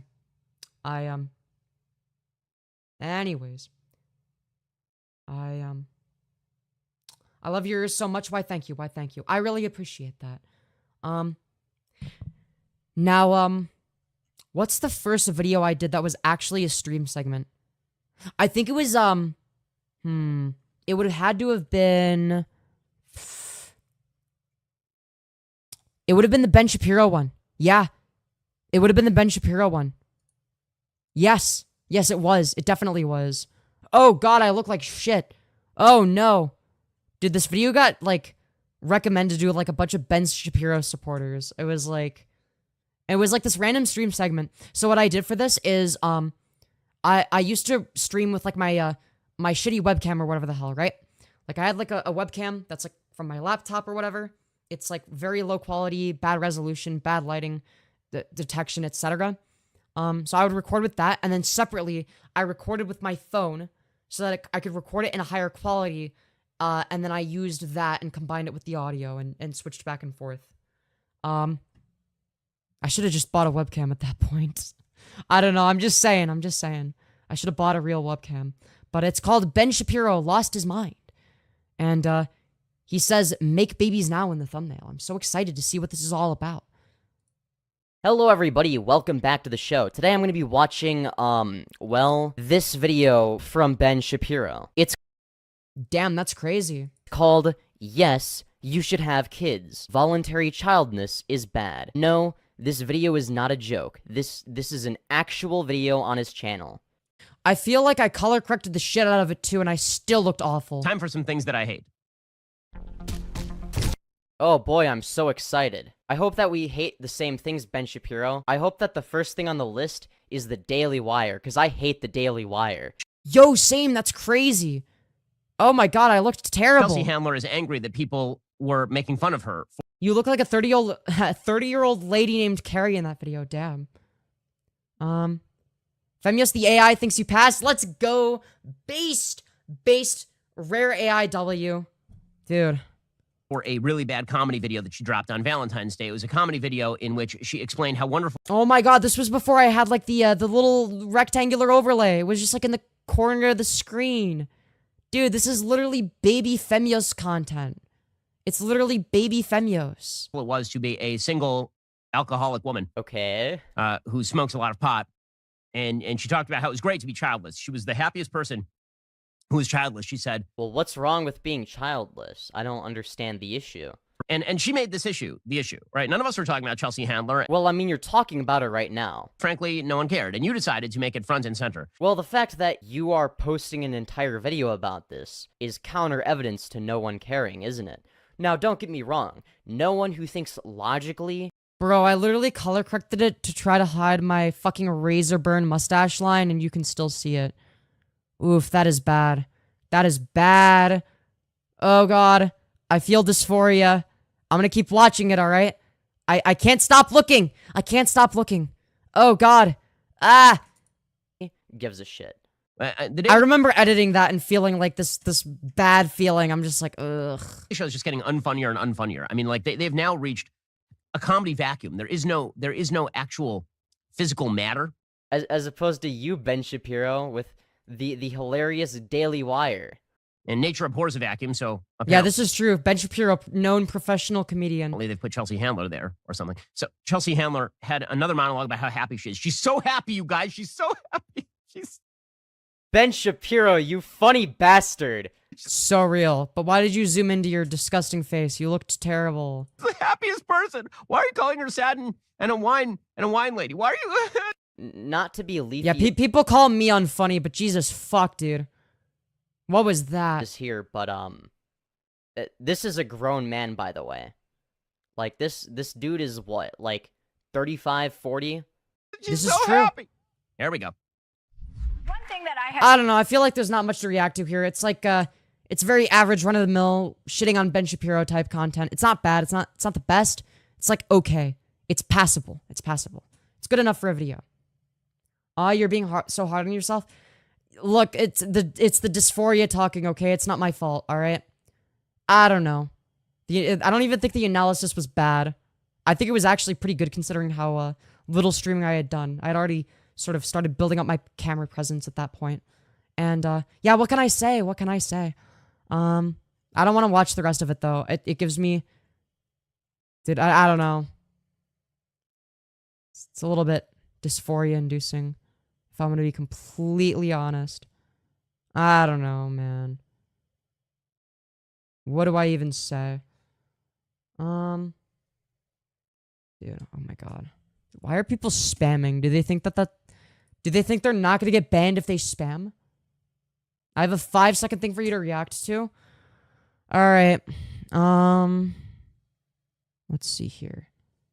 1 second. Also, if you're a mod, make sure you're looking at it in terms of live chat instead of top chat, right? Because sometimes because I always look at live chat. Hello, pretty Roxy. Hope you're doing well today. Anyways, let's see here. I am the mod that doesn't even watch the stream, just bans people. I see. Just hyper-fixated on banning people.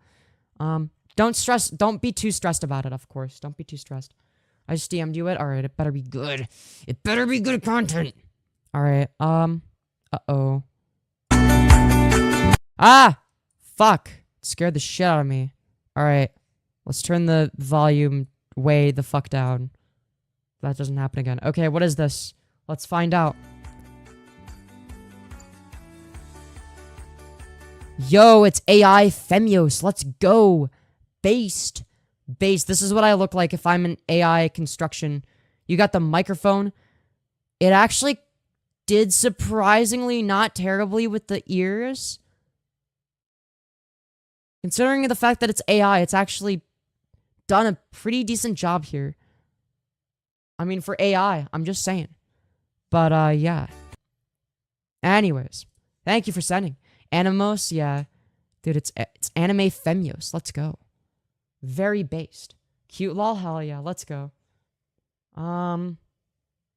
Anyways, I think it's enough fooling around for today, if you know what I'm saying. Like enough shit posting. Not shit posting, but you get the point. Enough just chatting stuff for now. Don't react to the short though? Okay, I won't.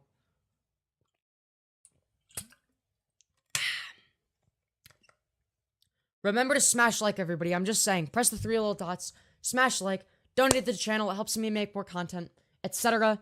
You get the point.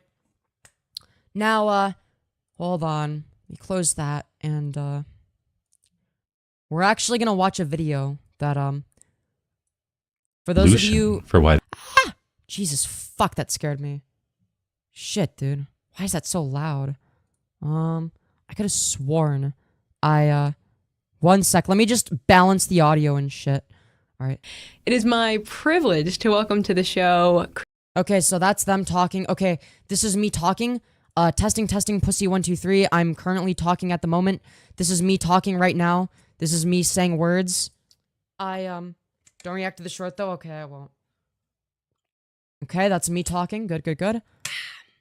That's me further from the mic though. Remember to smash like, everybody. I'm just saying. Press the 3 little dots.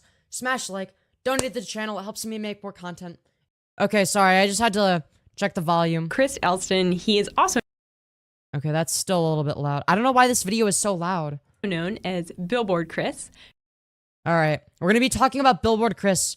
Now for those of you who have seen the reaction on what's her face's channel, Bunaxi's channel, fear not, for I will go very in depth. I am a pause Andy, and I'm just gonna go over it in my own style, my own way, I guess you could say. And yeah, before I do that, I gotta restart my Streamlabs just to make sure that it's not lagging too much or anything. And yeah, what can I say? And we are back, everybody. I'm so sorry about the tiny little interruption. Every once in a while, I just gotta restart my Streamlabs. If you know what I'm saying. You know what? I'm gonna put it in performance mode. I'm not gonna be looking at myself that much, okay? Don't you worry, chat. Don't you worry. All right, I promise. Wait, actually, yeah. Wait, if I'm looking at the camera, right? The camera's here. I'm looking here. Yeah. What can I say? All right, now I can put it back in performance mode. Okay. Sorry, I'm just, I'm a little bit of a schizo, okay? All right. We've got the balanced audio levels and, yeah. So, with that, no, I did not mean to click on that. Okay, so, the video we're going to be watching today is called Transgender Movement is a Cult, Father Says. And, you can tell it's a very good video because there has been a disclaimer about conversion therapy added that says, the Trevor Project. Conversion therapy refers to a range of dangerous and discredited practices aimed at changing one's sexual orientation, gender identity, or expression. So that's how you know this is going to be a very reliable, unbiased video, of course. Indeed. It is my privilege to welcome to the show Chris Elston. He is also known as Billboard Chris. Chris, thanks so much for being here. Thank you so much for having me. This is fun. I know. I think this is going to be a great Wow, this is my idea of fun, of conversation. So for those who are not familiar with your story, share a little bit about what you do and why people call you Billboard Chris. So I'm just a dad from Vancouver, Canada. So then why are you qualified to speak on these issues? Who got tired of all this gender nonsense going on in society, specifically what exactly is the gender nonsense? The child abuse. Okay, what's the child abuse other than denying trans children access to necessary medical care? That's the only child abuse I can think of. I'm just saying. Associated with trying to change the sex of children. Hold on, trying to change the sex. Are you talking about like the biological sex? You do realize that puberty blockers are reversible. You're not giving them sex reassignment surgery. You're giving them puberty blockers. You do realize they can just go off the puberty blockers and just go through puberty like everybody else and they're just a late bloomer. Yeah, that's actually something you can do, believe it or not. Kids are getting puberty blocking drugs, the opposite. You know, I'm not gonna lie, puberty blockers could have saved your hairline. I'm gonna be real. Sex hormones, and they're even getting surgeries to cut off body How many minors are getting surgeries? Parts when they're still children. And I don't want to live in a world where this is happening. I don't want to send my girls off. Then die. Don't live in the world. Nobody wants you here. Okay? Into a world that doesn't even know what a woman is. A woman is the feminine archetype in society associated with females. So I took a stand, and the first thing I did was I put up an actual billboard that said, I love J.K. Rowling, following the lead of a woman named Posey Parker in the UK, who had put up a poster at the Edinburgh train station that got taken down after one day because some people said it was hate speech. Okay, I don't agree with it getting taken down necessarily. I don't think that you should get censored or whatever the fuck. I guess it does kind of depend on the context, but Like, I'm obviously not in favor of censorship. I think that people should be able to put their wrong beliefs on full display. And, you know, if society shuns them, doesn't want anything to do with them, etc., then that's on them, right? Love the world's greatest children's author. And I got tired of this nonsense. I got tired of our speech being canceled and people getting in trouble just for telling the truth. So I said, well, no, whether or not you get in trouble doesn't dictate whether or not it's the truth. You can say wrong things that get censored, right? Again, I'm not in favor of you getting censored for your wrong beliefs, but you getting censored doesn't mean they're hiding the truth, right? That's not necessarily the logical conclusion to that. forget this. I will back up Posey and I'll put up something in Vancouver, and I put up a big billboard that said the same thing. What's funny is that the main demographic of people that backed up Posey Parker and her TERF movement was literally Nazis who rallied behind her. And then she came out and was like, what Nazis? What are you talking about? What? Oh, yeah, no, I had nothing to do with them. And it's like, you have exactly the same ideology with a slight few, I guess, caveats in terms of whether or not Jews control the world. But everything else is pretty much the same. It also lasted one day. It got paint bombed overnight, and then a Vancouver politician said it was hate speech, and they took it down. So I leveraged a bunch of outrage online. I don't think that it should get taken down, but if people want to, paint bomb it, throw paint at it, who fucking cares? Cry about it. And into a little campaign, and I put up billboards all across America, and then because I couldn't even put up a sign in Canada anymore, none of the sign companies will work with me, I decided to become a billboard. Wait, isn't this like an anti-capitalist position? Yo, unironically based? Yo, let's go. Becoming a socialist? Being against the corporations making decisions? Against your will? Damn, that's crazy. It's oh no, the companies used their ability to not work with me and chose to deny me access to signs. Okay. What do you suggest? Do you think that signs should be and billboards should be distributed equally? Like a redistribution of the wealth, but for billboards specifically. What do you suggest here in terms of a policy position? Because it seems like you have a problem with the free market operating in its natural state. I mean, what else can I say? And so I had these signs made, and I just go out on the street, and literally the only way I could reach people was to talk to them one-on-one. So I'm just kicking it old school, having conversations out on the street, day after day, hour after hour, and I knew if I just didn't I'm sorry, but if I saw this guy on the street, I would probably run him over. I'm gonna be real. stop and took all the abuse and arrests and assaults and all the things I've been through. Boo-hoo, woe is me, poor me, I'm such a victim. Just keep going, that this can't help but spread. Yeah. Because it's too crazy to last, and the truth spreads for free. So that's what I'm out there trying to do. Yeah. No, you are doing the literal opposite. What truth are you spreading? So now we have some of your billboards here in studio with us, and you walk around Canada, you walk around the United States, and you have these one-on-one conversations as you have a billboard strapped to your front and one on your back. So they say things like this one here, Dad, a human male who protects. Yeah, this is fucking stupid, by the way. Dad, noun, a human male who protects his kids from gender ideology. So, like, wait, hold on. If I have a child and I don't protect them from gender ideology, do I become their mother? Yo, let's go. Based? Dude, that's crazy. Dude, I found the loophole in the system. That's crazy. Not to mention the fact that this doesn't even work rhetorically, even for people that agree with them.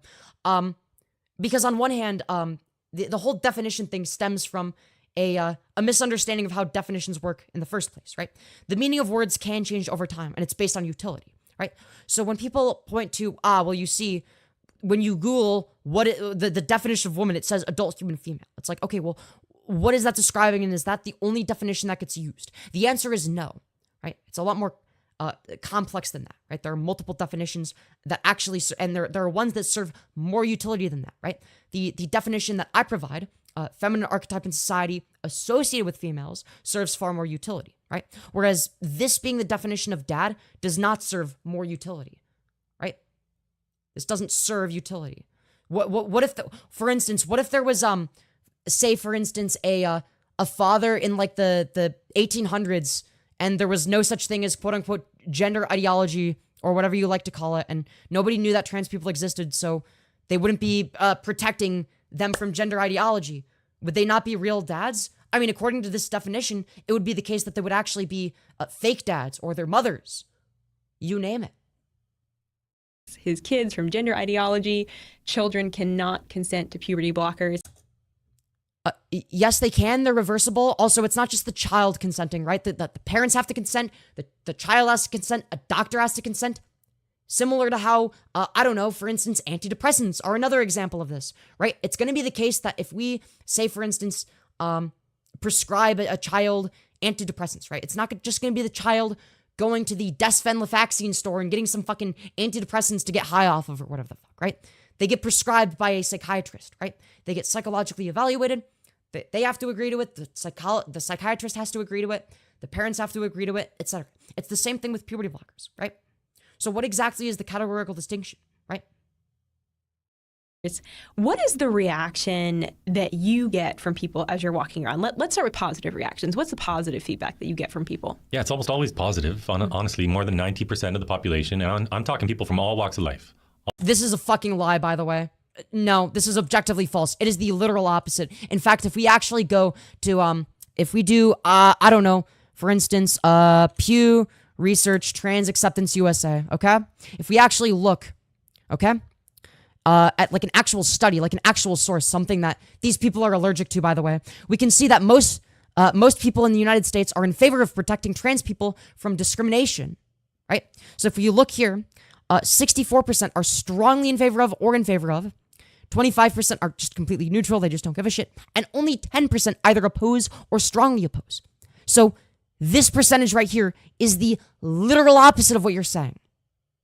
But again, I guess he thinks that his anecdotes supersede or ought to supersede actual fucking data. All ages, all political persuasions. Yeah, dude, I'm sure that there are so many far left Marxists that totally agree with the things you're saying. They agree. They get it. We shouldn't be sterilizing children. It's not that controversial. What do you mean by sterilizing children? Do you mean they're temporarily infertile until they go off the puberty blockers and go through puberty like a late bloomer would? Are late bloomers permanently infertile? The answer is no. So, I don't know. The only reason you would care is if you care about the fertility of children while they're children. I don't know. Maybe this guy is some sort of Catholic priest. Maybe he just wants to... Maybe he's one of those people that believes that if she bleeds, she breeds. Maybe that's his philosophy. The Democrats are losing party members because of this specific issue. No, it's the literal opposite.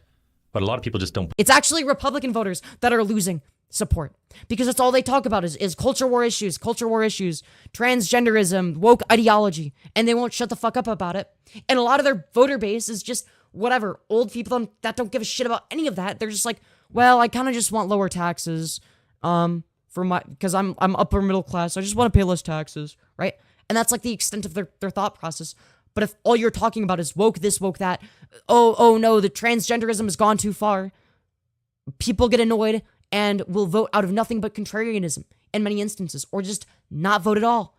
Believe what's happening because it honestly is too crazy to believe. I don't blame them. So sometimes you got to come at this from you got to come at it with a gradient. You can't go all in all the way. You got to kind of warm people up to the more crazy things. But no, people get it and they support what I'm doing.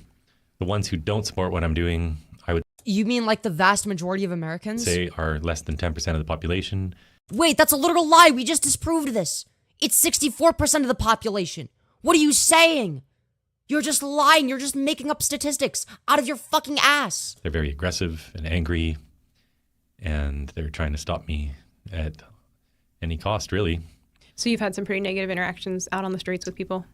Yeah, I've been assaulted more than 20 times. I've been arrested twice after getting assaulted. Yeah, dude. Dude, most of the reactions to me were actually really positive. I've only been assaulted 20 times and arrested 2 times. Yeah, dude. Sounds like you're getting a really positive reception there. I've had my arm broken. I got attacked by Antifa on the streets of Montreal. W Antifa. And got my arm broken by a traffic cone that a man kept swinging at. Bro, I'm sorry, but imagine getting your arm broken by a fucking traffic cone. A traffic cone. I'm sorry, that shit is pathetic. Just give up, all right? Just give up and start HRT at this point. I'm sorry. It's over. I'm sorry. If your arm gets broken by a fucking traffic cone, it's over for you. Just give up. At my head, and I kept blocking it, but the base on those things is pretty thick, so. Oh, yeah, dude, those traffic cones, oh, such a danger they are. It cut my forearm. Wow. But no big deal. A broken bone's nothing compared to what's happening to all these kids. Yeah. Literally, I mean that literally. Yeah, dude. Kids receiving necessary medical care that decreases their suicide rate. You know, that's way worse than me getting my fucking bone broken by a goddamn traffic cone. It's nothing. I'll take another one any day because it helped me to reach millions of people. Yeah. Well, and you have Good. Take all of the broken bones. I don't do it. I dare you. been just beating the drum on this for so long, and you have a large presence on social media, and you use social media to really share with people what you're doing and what is happening in this world. And you've recently Wait, he's doing the literal opposite. He claims to be in favor of the truth, and then he just pulls statistics out of his ass that are the literal opposite of actual statistics on acceptance of trans people in this country. shared some videos from Boston Children's Hospital. Boston Children's Hospital, they came out with a video advertising gender reassignment surgeries. They call them gender affirming surgeries for children. And Wait, were they being advertised to children? Is this something that actually happened? All right, let's find out. At any point in the advertisement, do they say, yep, this is for minors? there was a video that had one of the doctors, Dr. Frances Grimstad at Boston Children's Hospital, where she described gender affirming hysterectomies. And this is when Okay, is it the case that children are getting those, or that's exclusive for adults? surgeons remove most of a female's reproductive organs. I want to play just a clip from that video for our listeners to hear. Gender-affirming hysterectomy is very similar to most hysterectomies that occur. Hysterectomy itself is the removal of the uterus, the cervix, which is the opening of the uterus, and the fallopian tubes, which are attached to the sides of the uterus. Yep, all of this is true, by the way. Some gender-affirming hysterectomies will also include the removal of the ovaries, but that's technically a separate procedure called bilateral oophorectomy. And Okay, what's the problem with this? not every gender-affirming hysterectomy includes that, and people who are getting gender-affirming hysterectomies do not have to have their ovaries removed. What? Is this it? Is that the... So, Chris, That's the whole clip? Wait, hold on. Where's the part where they say that children can get this surgery? Where in the video did they say yes? And also, by the way, this surgery is for all ages, including children. Where did they say that? you shared this video on August 11th, and I do want to note that since that video gained attention, that gender Bro, you literally have to make up context out of thin air for the video to come across as problematic. Like, the video in of itself, like, any normal person that watches that is going to be like, oh, okay, cool. That's like a surgery that trans people get sometimes. That's how any normal person would look at that. But these people have to create context and fabricate a narrative. Actually, they're using this to trans the kids. No, they're not. You don't have any evidence of this being the case. In fact, if we actually do a little bit of research, something that these people are, once again, completely fucking allergic to, by the way. If we do, I don't know, if you look up Boston Children's Hospital hysterectomy requirements, literally the first result on Google, the first result from Boston Children's Hospital says, we only perform gender-affirming hysterectomies on patients who are 18 or older. That is the literal opposite of your claim. This disproves everything. Literally, you could click on the website and it'll take you there. You can see what the requirements are, right? Again, just what about this is so difficult to understand? Where did they ever say the contrary? Find me evidence of them saying the contrary. I'm not just going to take your word for it, since we already know that, let's be real, these people are definitely not unwilling to lie about statistics when it suits their narrative. We've already proved that they are more than willing to lie and say the opposite of the truth. affirming hysterectomies no longer appears on the Boston Children's Hospital website as a service offered. That's literally a lie. We just looked at it. It's on there for adults. It still exists. And you don't have any evidence to suggest that it was ever for children. Show us the evidence. What was your first thought when you saw this video? And Where's the evidence? Find us a screenshot or something. Or maybe on the Wayback Machine. Anything that indicates that they used to give these surgeries to minors. these videos from Boston Children's Hospital? Well, I was excited because I know this stuff is happening, and my whole objective is to get the truth out there. But if I'm saying it, people can easily... No, you do the opposite. You go against the scientific consensus. You lie about statistics. That is the literal opposite of seeking the truth and spreading the truth. That is you spreading misinformation and lies. That's what you do. That's your whole purpose here. right? You got excited because you have an agenda to push and you saw an opportunity to jump at where it's like, oh, look, here's something that I could fit into my narrative. Regardless of whether or not it's true, it fits his narrative. So he took advantage of that. That's all there is to it. Easily just discredit me. But when it's coming from the so-called... No, I'm not the one discrediting you. You did that to yourself. You discredited yourself as soon as you lied about statistics.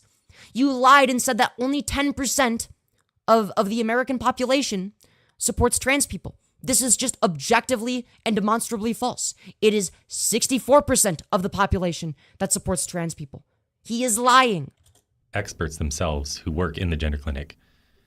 Yeah, dude, fuck what the experts have to say. You know, the people that actually have actual knowledge on the subject, because some random bald cuck thinks that he knows better when he lies about statistics. No one can deny it. And the reaction was immediate, swift. What are you talking about? The only one denying anything is you denying Pew Research statistics. Huge. I think the average Joe out there just thinks there's a bunch of kids who are having some struggles, and I think they get that, yeah, these gender clinics are doing some crazy things. Mm-hmm. But they're trying to help these kids. Crazy things like what?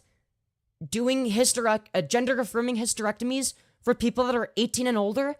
Oh, God, the horror. Kids. And then they see what these people have to say. And there's several videos. They've deleted them all, but I recorded about 40 different videos before they deleted Okay, show us the one that says that they're doing this to children. Please, I dare you. them. And these people are... Great. Also, I guarantee you that's like the one that was the easiest to misconstrue and take out of context, right? If the one video that they showed out of the 40, if that's the one that they're showing, that means that that's the worst one, the one that's easiest to take out of context. So it's going to be the case that whatever the other 40 videos are going to be, well, kind of nothing burgers, because even the video shown was a nothing burger. Nothing demonstrates that these surgeries were ever given to minors. Crazy. They are literally saying that if a little boy doesn't want to get his hair cut, that's a sign he's really a girl inside. No, nobody is saying this. The only way you can tell if somebody is trans or not is generally going to be based on whether or not they tell you, right? It's going to be if a little quote-unquote boy comes to you and is like, actually, I'm a girl, then that might actually be like a legitimate sign. Somebody playing with Barbies? No reasonable person looks at that and goes, yeah, dude, they must be trans. Like, nobody thinks like this. I'm sorry. Other than, like, a select few, like, fringe examples. But most of the quote-unquote people that think about that are not really people. They're just straw man arguments made by people like this. Or if a little toddler girl tries to pee standing up, that's a sign she's a boy.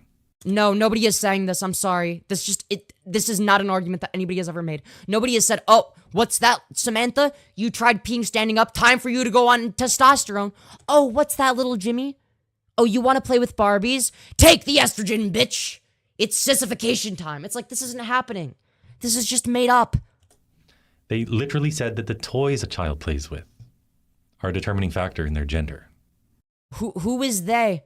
Do you mean their gender expression? Sure. There is a categorical distinction between gender expression and gender identity. And that they know seemingly from the womb that they are transgender. Well, you can't really know much from the womb, right? You're hardly even sentient at that point. Now, in terms of like the brain structure, it could be the case that your brain structure, for instance, like let's say you're me, maybe it's the case that you're born with a female brain structure and a male body, right? Based on the amount of androgens that it was exposed to, right? This applies to non-binary people as well, right? It doesn't just reach a certain threshold and then automatically go from completely female to male either, right? There's some gray in between area as well, right? That can happen from birth. Hormone washing that occurs within the womb is not something you have control over. It's not something you're socialized into. It just fucking happens sometimes. That's it. That's all there is to it. And at the end of the day, you could argue that, well, they don't really know their gender, right? If we're talking about gender as the social construct, right? I would wager that there is a misalignment between the sex of the brain and the body, right? But there is no concept of gender until they get older. But gender is already associated with sex. It's not one and the same, but because it's so heavily derived from it, and because people make that connection, right? That's going to maximize dysphoria for trans people, right? When they're forced into all of the roles that are associated with the biological. Like, again, look, shit's complicated. I could spend hours talking about all of like the different examples. Oh, here's what happens if somebody is androgen insensitive.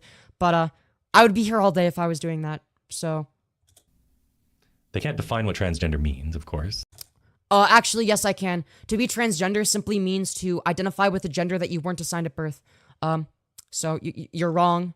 I mean, you could argue about the semantics of the definition, but unless you're going to do that, I mean, I can clearly define it. You might disagree with my definition, but I can define it. They can't define what a woman means. Again, I already said this before, and I'll say it again. A woman is the feminine archetype in society associated with females, right? That's what I'm referring to. When I refer to myself as a woman, I'm not saying I'm a biological female. I'm not a biological female. I'm mostly biologically male, right? It doesn't stop me from being a woman, though, because I'm not referring to a biological or physical reality whenever I refer to myself as a woman. I am talking about a social categorization. That's it. They can't define what it means for a girl to be a boy. But these are the people running... Wait, for a girl to be a boy? No, nobody is saying that a girl is a boy, right? Somebody might say that a biological male is a woman. That's possible because then we're making the sex gender distinction. But if you say that a girl is a boy, you're not really making a sex gender distinction, right? Is girl their sex but boy is their gender? This doesn't make any sense, right? So you're saying that like unless you're talking about somebody that's like whatever like a gender fluid or whatever, but that's not really the same. That's not like really a girl or a boy. That's like a whole separate thing. Look. In the show, cutting off body parts, giving experimental puberty blocking drugs and cross-sex hormones. First of all, puberty blockers are not experimental. They've been around for fucking ages.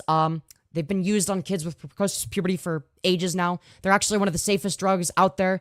In terms of the cutting off body parts talking point, this also doesn't work because, again, you have failed to substantiate the claim that this is happening to anybody below the age of 18. And, you know, once you're an adult, yeah, you should be able to get whatever surgery you want. Like, why the fuck wouldn't you be able to? Hormones to children that leave them infertile. And half these kids... No, this is wrong. That's if you get, if they're on like full on HRT, right? So like, say for instance, there's like a trans man that goes on testosterone, right? Then they might be infertile or vice versa. A trans woman that goes on estrogen, they might end up being infertile, right? But this is not applicable for puberty blockers exclusively. If a child exclusively uses puberty blockers, right? They can just go off of them and go through a late puberty. It's not really any different from somebody simply being a late bloomer by default. There are people that exist that are late bloomers and they reproduce just fine, just like everybody else. They don't have problems with reproduction, right? So again, two terrible examples. Kids, by the way, you're on the autism spectrum. Okay, I'm on the autism spectrum. Fucking what about it? I'm also smarter than you. These children's hospitals actually have partnerships with autism organizations because so many of those kids... Dude, it's a grand conspiracy between the autism organizations and the transgender organizations. They're actually all colluding under the rule of George Soros. They're gonna all trans the kids, and they're gonna make them all autistic with the vaccines or whatever. Don't feel like they fit in, and this is kind of being presented as these... Oh yeah, dude. Let me do the I don't fit in, so let me do the literal opposite of what would cause me to fit in by being transgender. Like, yeah, dude, that makes sense. You do realize that when people are trans, they're not doing it to fit in. They do it in spite of not fitting in as a result of being trans. People fit in less when they're trans, unfortunately. Solution for why they don't fit in and they obsess over it. No, it was not a solution for fitting in. That was never the issue. And it becomes really hard for the parents to reach these kids, especially if they've been getting indoctrinated in school for months, where schools are... Yeah, dude. Oh no, I've been indoctrinated by the woke teachers, dude. Damn, that's crazy. Wait, actually, I don't even think that any of my, growing up, none of my teachers said anything about trans people existing. My parents didn't teach me. Nobody taught me about that. I figured everything out on my own and discovered everything on my own. Guess what? I still figured out I was trans, against all odds. It's almost like your gender identity isn't something that you're necessarily groomed into. It doesn't really work that way. I don't know. Maybe I was groomed into being cisgender. Who knows? Doesn't really make much sense, though. Are also hiding that they're socially transitioning kids from the parents. Mm-hmm. So yeah, fucking based. Hiding them from their abusive parents. Yeah, that's a good thing. Yeah, good. Why do abusive parents have a right to know? These videos were really helpful to show the public exactly who's running these gender clinics. When you saw the videos, did you reach out to Bob? Oh no, I can't believe they would protect children from their abusive parents. that think that they should be forced to go to conversion therapy, dude. In Children's Hospital and ask them for comment, ask them why they're actually advertising these. And then when the videos disappear, did you reach out and say, hey, why'd you take them down? No. Hold on, what videos were so bad that they got taken down? How do you know they weren't just taken down because, I don't know, there was like a conservative fucking hate mob that was like going after them, and it was just people targeting this like innocent woman who's just like, I was just getting paid to be like the fucking spokesperson and read this script, and now she's getting harassed. Maybe it has something to do with that. Because if the worst example out of the 40 videos that you downloaded is one that has nothing to do with minors getting surgery, it's just, here's what the surgery looks like for trans people. And if you go on the website, it's clearly something that applies exclusively to adults that are 18 or older, and that's the worst thing you can find, then they're probably not really hiding much. They just don't want to get harassed. That's my guess. I mean, I guess that would be a good idea. That's a thing for a journalist to do. I don't really consider myself a journalist, and they wouldn't want to talk to me anyway. I would know that. So I mean, I don't know. I was gonna say that might require some level of journalistic integrity, but we all know that. I don't know actually. No, I just got it out there, and then it started to pick up steam. That very first one about gender-affirming hysterectomies, which we're going to listen to in a second here. You mean the ones that are specifically 18 plus in the source that you cited? And so I recorded that one. Yeah. Because I did have a feeling they were going to delete it. Yeah. And then Recorded what? Show us the recording. Show us the recording that's so bad. Show us the recording of them admitting, oh yeah, we're actually transing the kids by giving them like surgery and shit. Find us the recording of that. Before they could delete the other 40. Because that was the first one they deleted. Yeah. I got all the rest of them. So. Yeah. If all of these kids are going into gender clinics and getting all these surgeries, why aren't we seeing anything statistically significant in that regard? Why is it always like 3 one-off cases that are like really far apart where it was like a very specific niche situation and it's like, oh, here's like some, I don't know, like 16-year-old with like a very specific situation and like they consented, the doctors consented, the parents consented, and they really need this. And it's like, yeah, let's take that and extrapolate that broadly. That sounds like a really good idea. Yeah, no, well, so, as news is coming out, obviously, about Boston, then we also learn that Children's National Hospital here in Washington, D.C. Is also maybe has a similar practice. There's a similar practice of what exactly? What are they doing that's bad? Giving gender-affirming care to people that need it? Reversible puberty blockers to children that can just go off the puberty blockers? Or are we talking about the gender-affirming surgeries that are exclusively given to adults? Which horrific issue are we talking about here? Independent journals, essentially, libs of TikTok. Oh, yeah, dude, the most reliable source of information, notoriously. Yeah, you know you've made it far as a journalist and have a lot of journalistic integrity when you're using fucking libs of TikTok as your source. Who reports very kind of radical left ideology and takes a lot of videos and content from. Keep in mind that their definition of radical left is supporting trans people and their right to exist. What the left is saying and doing and just reshares that. Well, libs of TikTok, they called Children's National Hospital in Washington, D.C. and said, do you perform hysterectomies?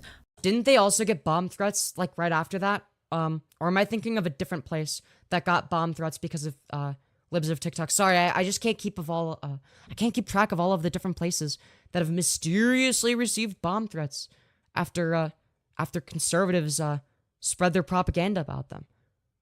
On 16-year-olds. And this was the conversation that How many 16-year-olds? Like 2? was had. I want to play a portion of that. Like, I'm sorry, but if it's less than 30, I don't give a shit. We have all different type of age groups that comes in for that. For the hysterectomy? Yes, ma'am. Okay. Just out of curiosity, do you know like what's the youngest age you would do it on? I'm not sure, but I have seen younger kids, and I'm not, speed hip. I'm not allowed to say that, but I have seen younger. So wait, hold on. So this is some like random person that doesn't know. This isn't like like one of the actual like doctors or endocrinologists or surgeons. This is just like some like she's literally calling a front desk person. It's literally the person at the front desk saying that, yeah, I don't know how this works. I'm just like I don't know. I'm not allowed to say this because it's HIPAA and, I'm just working my job at the fucking front desk. Yeah, okay. Cool. Kids. younger than your child, please. Get the gender affirming hysterectomy surgery? Yes. Okay. Yes. Hold on, wait. What age specifically? Are we talking about 16, 17? But I have some younger kids, younger than your child, please. Get the gender affirming hysterectomy surgery? Yes. Okay. Yes. So children, Again, we don't even know what this, even if we're going to use one-off anecdotes, okay? Even if there is a specific example. Also, thank you, Sabre Empire for the $2. Obviously, L message. Oh, wait, no, sorry, I misread it. I think it says Biden 2024, everybody. I agree. Vote for Biden, everybody. Hey, I made that point. Hell yeah. W Banaxi. Anyways. Where was I? Right, even if you use this, like, one-off anecdote or whatever the fuck, right? Let's say there's, like, a 16-year-old. We don't know what this anecdote consists of. We don't know why they got a hysterectomy, right? What if it's the case that they also had breast cancer? Or, like, a high, like a high risk of getting breast cancer, right? So let's say it's the case that, I don't know, this is, like, a trans dude that has been out as trans for a really long time. They know what they want, and their family also has a history of breast cancer at a young age. Then what? Well, that's going to be taken into account in the risk-benefit analysis. Also, thank you for the additional money. I agree. Biden 2024. National, they are now denying that they perform hysterectomies on minors. But you actually visited Children's National Hospital with your billboards. Hold on. It could be the case that, like, generally speaking, they don't perform hysterectomies on minors, but that there might be some niche instances. What if a minor has breast cancer? Then what? Do they just say, no, bitch, you're gonna die from cancer? It's like if there's a trans man that still has his breasts and he's about to die from cancer because he got breast cancer, why don't you just fucking remove those bitches? There's no reason not to. At that point, you know that children can get breast cancer too, right? In August, you stood outside, you were having conversations with folks. Talk a little bit about that experience and, was the hospital aware? It's always experience. Oh, what about this anecdote? What about my anecdote? Never data, never statistics, never anything worthwhile, nothing scientific. Just, oh, what was your personal experience? Ooh, woo. It's like, yeah, I don't know, man. Dude, my personal experience is me and all of the other anti-trans advocates actually got in a big circle together and just started jerking each other off, dude. It was great. And that's how I knew that that voting for Biden was a mistake, actually. Hear that you were there? Did they ask you to leave? What happened? Yeah, they were ready for us before we even got there. So some other staff from Heritage were there before us. But they had their own special police, they're called, ready to greet us. And I was standing... Wait, aren't you in favor of police? Aren't you, like, pro-police if you're conservative? Shouldn't you be in favor of that? Don't you want more police? Isn't that a good thing? Maybe 2 feet. I was on a sidewalk, but apparently I was 2 feet onto their property, and this police officer got very aggressive, definitely giving the vibe that he wanted to arrest me if I didn't get off their property and move. Damn. I mean, I don't know. I think he's underselling it. I mean, if he's about to get fucking arrested by a police officer, I mean, he's not even black. So, if a police officer is excited to arrest you, let's just say, you gotta be doing some pretty heinous shit. I'm just saying. 2 feet to the north immediately. So... Shouldn't you be in favor of protecting private property? Yeah, I don't know what they were expecting, but there's not a ton of foot traffic there. Thank you, Sabre Empire, for the additional $2, but also L-Take. Yeah. A lot of car traffic does, of course, see us. And there are different places to go. You get different effects. So I think it's good to send a message to the hospital that we're here. Mm-hmm. Because people coming into the hospital, staff coming into the hospital, they start talking. And these conversations spread. Yeah. Because it's not every day they have a protest going on outside. Sure. Oh, yeah, dude, these conversations spread. Wow, I'm sure that does so much for your cause. Everybody talking about, oh, yeah, remember seeing that mentally insane bald fuck outside, like, protesting necessary medical care? Oh, yeah, dude, that guy was kind of a weirdo. Dude, I don't know why there were, like, people supporting him. It's kind of weird. Anyways, it's time for a lunch break. Let's go eat some fucking, dude, what do people eat on lunch breaks? I don't know. I don't eat. I'm just kidding. I'm kidding. And a lot of these physicians also are against this. They just have no idea what's going on because they're doing their own specialty. It's, saber? Like the word? Oh, the sword? Oh, like a lightsaber. Okay, saber. Saber Empire. Okay. All right. Sorry for mispronouncing your name. You should have told me sooner. Thank you for the money, Saber Empire. All right, I need to go to the bathroom. BRB.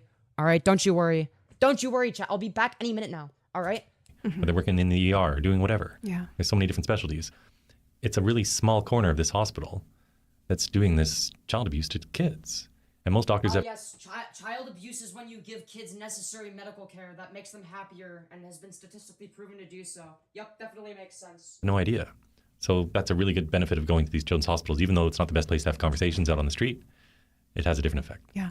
Do we know if there's other children's hospitals in America that are performing gender transition surgeries on children? Oh yeah, this is going on in every major city in the United States. Oh. I tweeted out someone's story yesterday. Her daughter, at the age of 17, got a gender-affirming hysterectomy and also had a phalloplasty. So that's when they construct a phallus.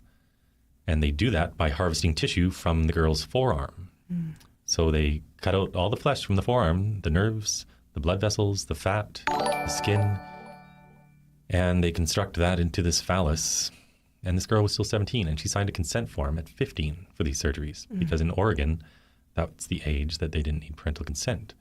Parental consent for a lot of these surgeries now isn't needed even for 13-year-olds. Like Washington State, girls can get puberty blockers, opposite sex hormones. Boys can get this stuff too. Girls can even get double mastectomies without their parents' knowledge or consent. Using their parents' private insurance plan, the parent will then get the bill for the copay, but the procedure or the drugs will be redacted. So the parents don't even know what they're paying for. This is how insane the world's getting. It's an attack on kids. It's an attack on parental rights to take care of and safeguard our own children. People are losing their children to the state if they don't want to sterilize their own child because they call this gender affirming. Okay, so we've got quite a few points to unpack here, I have to say. Ooh, boy. Said a lot of dumb shit. Okay, for the insurance thing, you do realize that people are on their parents' insurance until they're 25, right? Or is it 26? Either way, yeah, it's going to be the case that if you're 18 to 25, and you want gender affirming care, but your parents are transphobic, well, what's the best solution for that? Well, there you go. Solution fucking solved. There you go. Like, nobody should be forced to wait till they're 25 to transition. Like, that's insane. As for the 17-year-old, what is the age of medical consent in Oregon? You know what? Let's look this up right now. All right?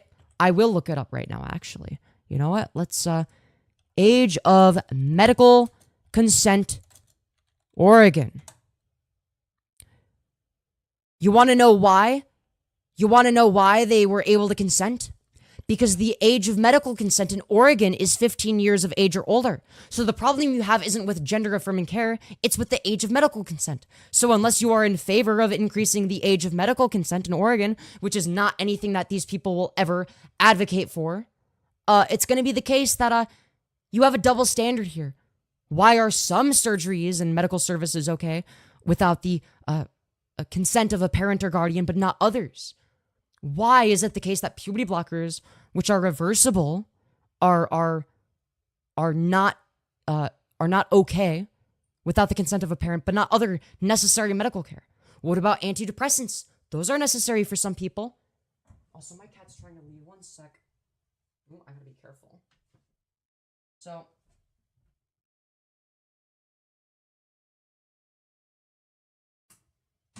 Again, the issue that's had here, all right? The fundamental issue at hand has nothing to do with gender-affirming care, gender-affirming surgeries, etc. It has everything to do with, or at least in terms of this argument, supposedly. This argument would be an argument in favor of increasing the age of medical consent. That's it. And that's an entirely separate discussion.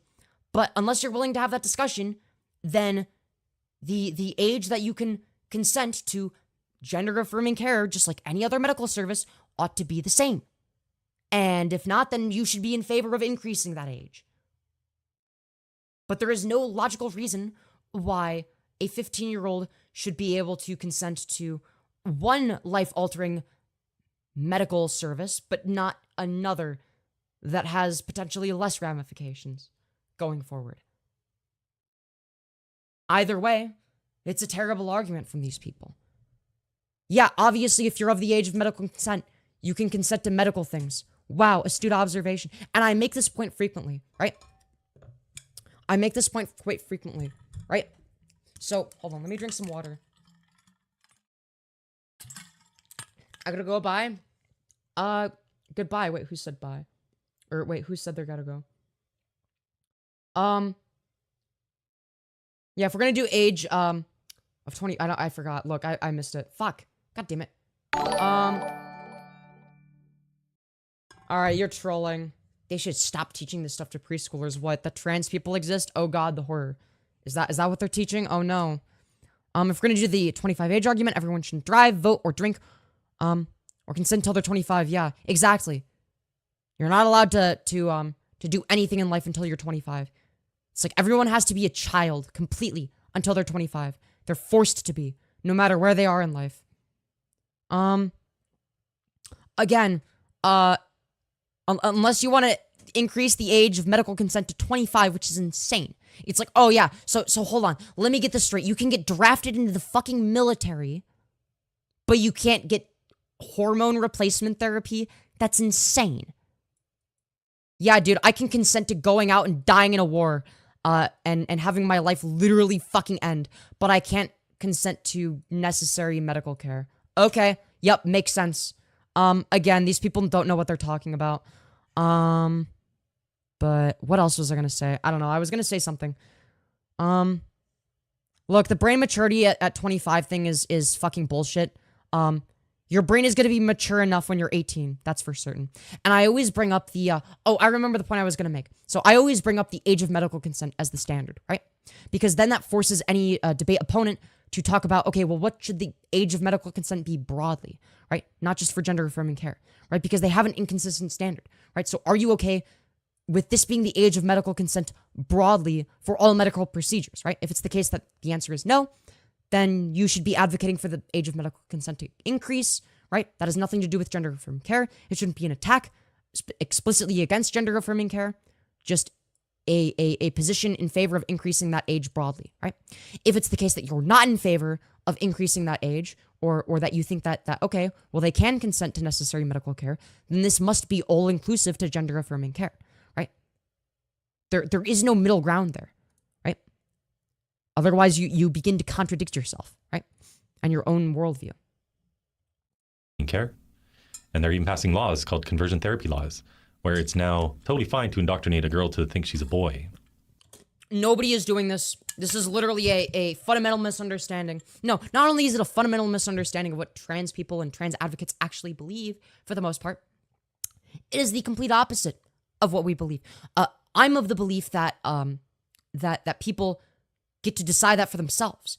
If a kid wants to be cisgender, they can do that. That's just as acceptable as if they want to be transgender. It makes no difference, right? The only difference it makes is in potentially the medical care they might need later, right? That's the only difference, right? But in terms of which one they ought to be, I don't make a prescriptive claim in either direction. I don't claim that they ought to be cisgender or transgender. I'm cool with either one, right? I'm not in favor of forcing somebody into a box they don't fit into. I'm not in favor of forcing a cisgender child into the transgender box, okay? I'm not in favor of forcing a transgender child into the cisgender box. Teachers teach these kids to do that, though. Teach what? What exactly are they teaching? Explain that one to me. Teach them to do what? Like, unless you have, like, evidence of, I don't know, they're teaching them how to do fucking DIY HRT, fucking Keffel style or some shit. Like, I don't have any reason to give a shit, right? It's like, oh no, what if somebody finds out that trans people exist? Oh god, the horror. But it's not okay to then help her feel comfortable as a girl again. That's considered conversion therapy. Yes, if you are forcing a trans person to try to be cis, right? And you're trying to pray the gay away or forcing that out of them, forcing them to be somebody that they are not. Yes, that is objectively, by definition, conversion therapy, which you seem to be in favor of. As though you're trying to convert someone's mystical gender identity. Yes, that is what you are doing. Yes. Wow.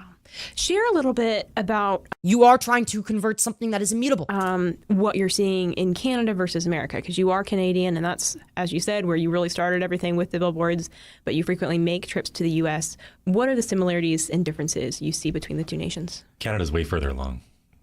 It's a much more dire situation up there. This has spread more, especially on... This is basically Spanish, or I guess French in this case. For Canada is doing a lot better, actually. Move there if America's looking kind of scary. The West Coast, but it's everywhere now. All of our politicians are pushing this. They just unanimously passed a conversion therapy bill, like I was just talking about. Oh no, I can't believe they outlawed conversion therapy. Oh God, the horror. Dude, what the fuck? I want to be able to send my innocent transgender child to go get tortured at conversion therapy. Gee, that's awesome, dude. What an awesome person. No crime to help your own child feel comfortable. Not one conservative politician will speak up against this. We have no conservative media speaking out against this. Yeah, if even all of the conservative politicians who are more than happy to shit on trans people aren't speaking out against conversion therapy getting banned, that should tell you something. That should tell you a lot. Maybe it means that, oh, I don't know, your position isn't as popular as you were letting on earlier when you blatantly lied about statistics and said, yeah, actually, only 10% of the people that saw me protest disagree with me, and 10% of the people in the country disagree with me, right? All of our three main media sources, CBC, CTV, and Global, all push this as though it's some romantic notion of helping a child to become who they really are. I don't need a romantic notion to be able to look at studies, right? This is a fundamental problem with a lot of conservatives and the way they construct their worldviews, right? Is rather than looking at studies, data, actual science, looking at what like the scientific consensus is, they look for stories, they look for anecdotes, right? And that's why they struggle to arrive at obvious truths, because it's not about actually finding the truth, finding something empirical or demonstrable or true. It's about finding whatever story they, I guess, like the most. Whatever story passes the vibe check for them, I guess. And to the average person on the street, when they hear all these euphemisms that these gender ideologues use, like gender affirming care. That's not it. That's not a euphemism. That's just what it is objectively. It sounds nice. What gender affirming care involves experimental chemical castration drugs. No, it's not experimental chemical castration drugs, right? That's not what it is. We're talking about puberty blockers, which are reversible, right? That's what we're talking about. They've been used for ages, right? They're fairly safe. This drug was literally used on sex offenders and pedophiles in the past to chemically cast. Yeah, in different amounts, right? So it's going to be the case that different medications are going to have different effects depending on how much you take them, right? So if you take, I don't know, 100 or whatever, like 50 milligrams of spironolactone, right? It's whatever, going to function as like a puberty blocker where it's like, okay, you could just stop taking them, go through the natural puberty. And then if you go on, I don't know, 400 milligrams a day or 800, yeah, maybe you're going to be permanently fucking infertile. Yeah, no shit. That's what happens when you take too much of something. Wow, it's almost like, fuck, dude, I'm getting overheated. Holy shit, dude, it's almost like different amounts of medications. It's almost like different people with different medications are going to, it's like different amounts of different medications are going to do different things to people. Wow, who would have guessed? It's almost like the amount matters. Whoa, crazy. Whoa, dude, what the fuck? Why are you giving Tylenol to children? Dude, they literally had like 2,000 milligrams of Tylenol and died. So obviously it's a problem with Tylenol and they're killing the kids because somebody died from drinking 2,000 milligrams. Okay, well maybe the issue is that you're not supposed to drink 2,000 milligrams. Maybe that's why. Castrate them, and it was approved for prostate cancer and endometriosis in women. It's being used experimentally on these kids. It's not experimental. It's been used for ages and it's successful. And then cross-sex hormones, like testosterone, for example, with a girl will cause uterine and vaginal atrophy, and she'll have to get her uterus removed whether she wants to or not after 4. Wait, how often does this happen? Again, never pointing to any numbers, just maybe one-off anecdotes at most. 5 years. Sometimes they're removing the ovaries as well, so now they can never produce. Sometimes? How often is sometimes? Is it 1 in 1,000? 1 in 10? How often is this happening? Estrogen for the rest of their life. Wait, what? Yes, I want to be on estrogen for the rest of my life, yes. What about it? Even if they decide to detransition in the future, or go back to declaring themselves their birth sex, I mean, you can't really detransition. The damage is... Yeah, most people don't detransition. Also, you can't detransition. The damage is already done. You do realize this applies to the natural puberty you go through, right? Like, that's the same line of logic applies. Like, once you go through the natural puberty, you're not reversing that shit. I regret not reversing that shit, or not preventing that shit in the first place, right? So, it's gonna be the case that, yeah, natural puberty does the same fucking thing. Like, no shit, Sherlock. Is done. Yeah. But now they're lifelong medical patients forever dependent on synthetic hormones, either testosterone.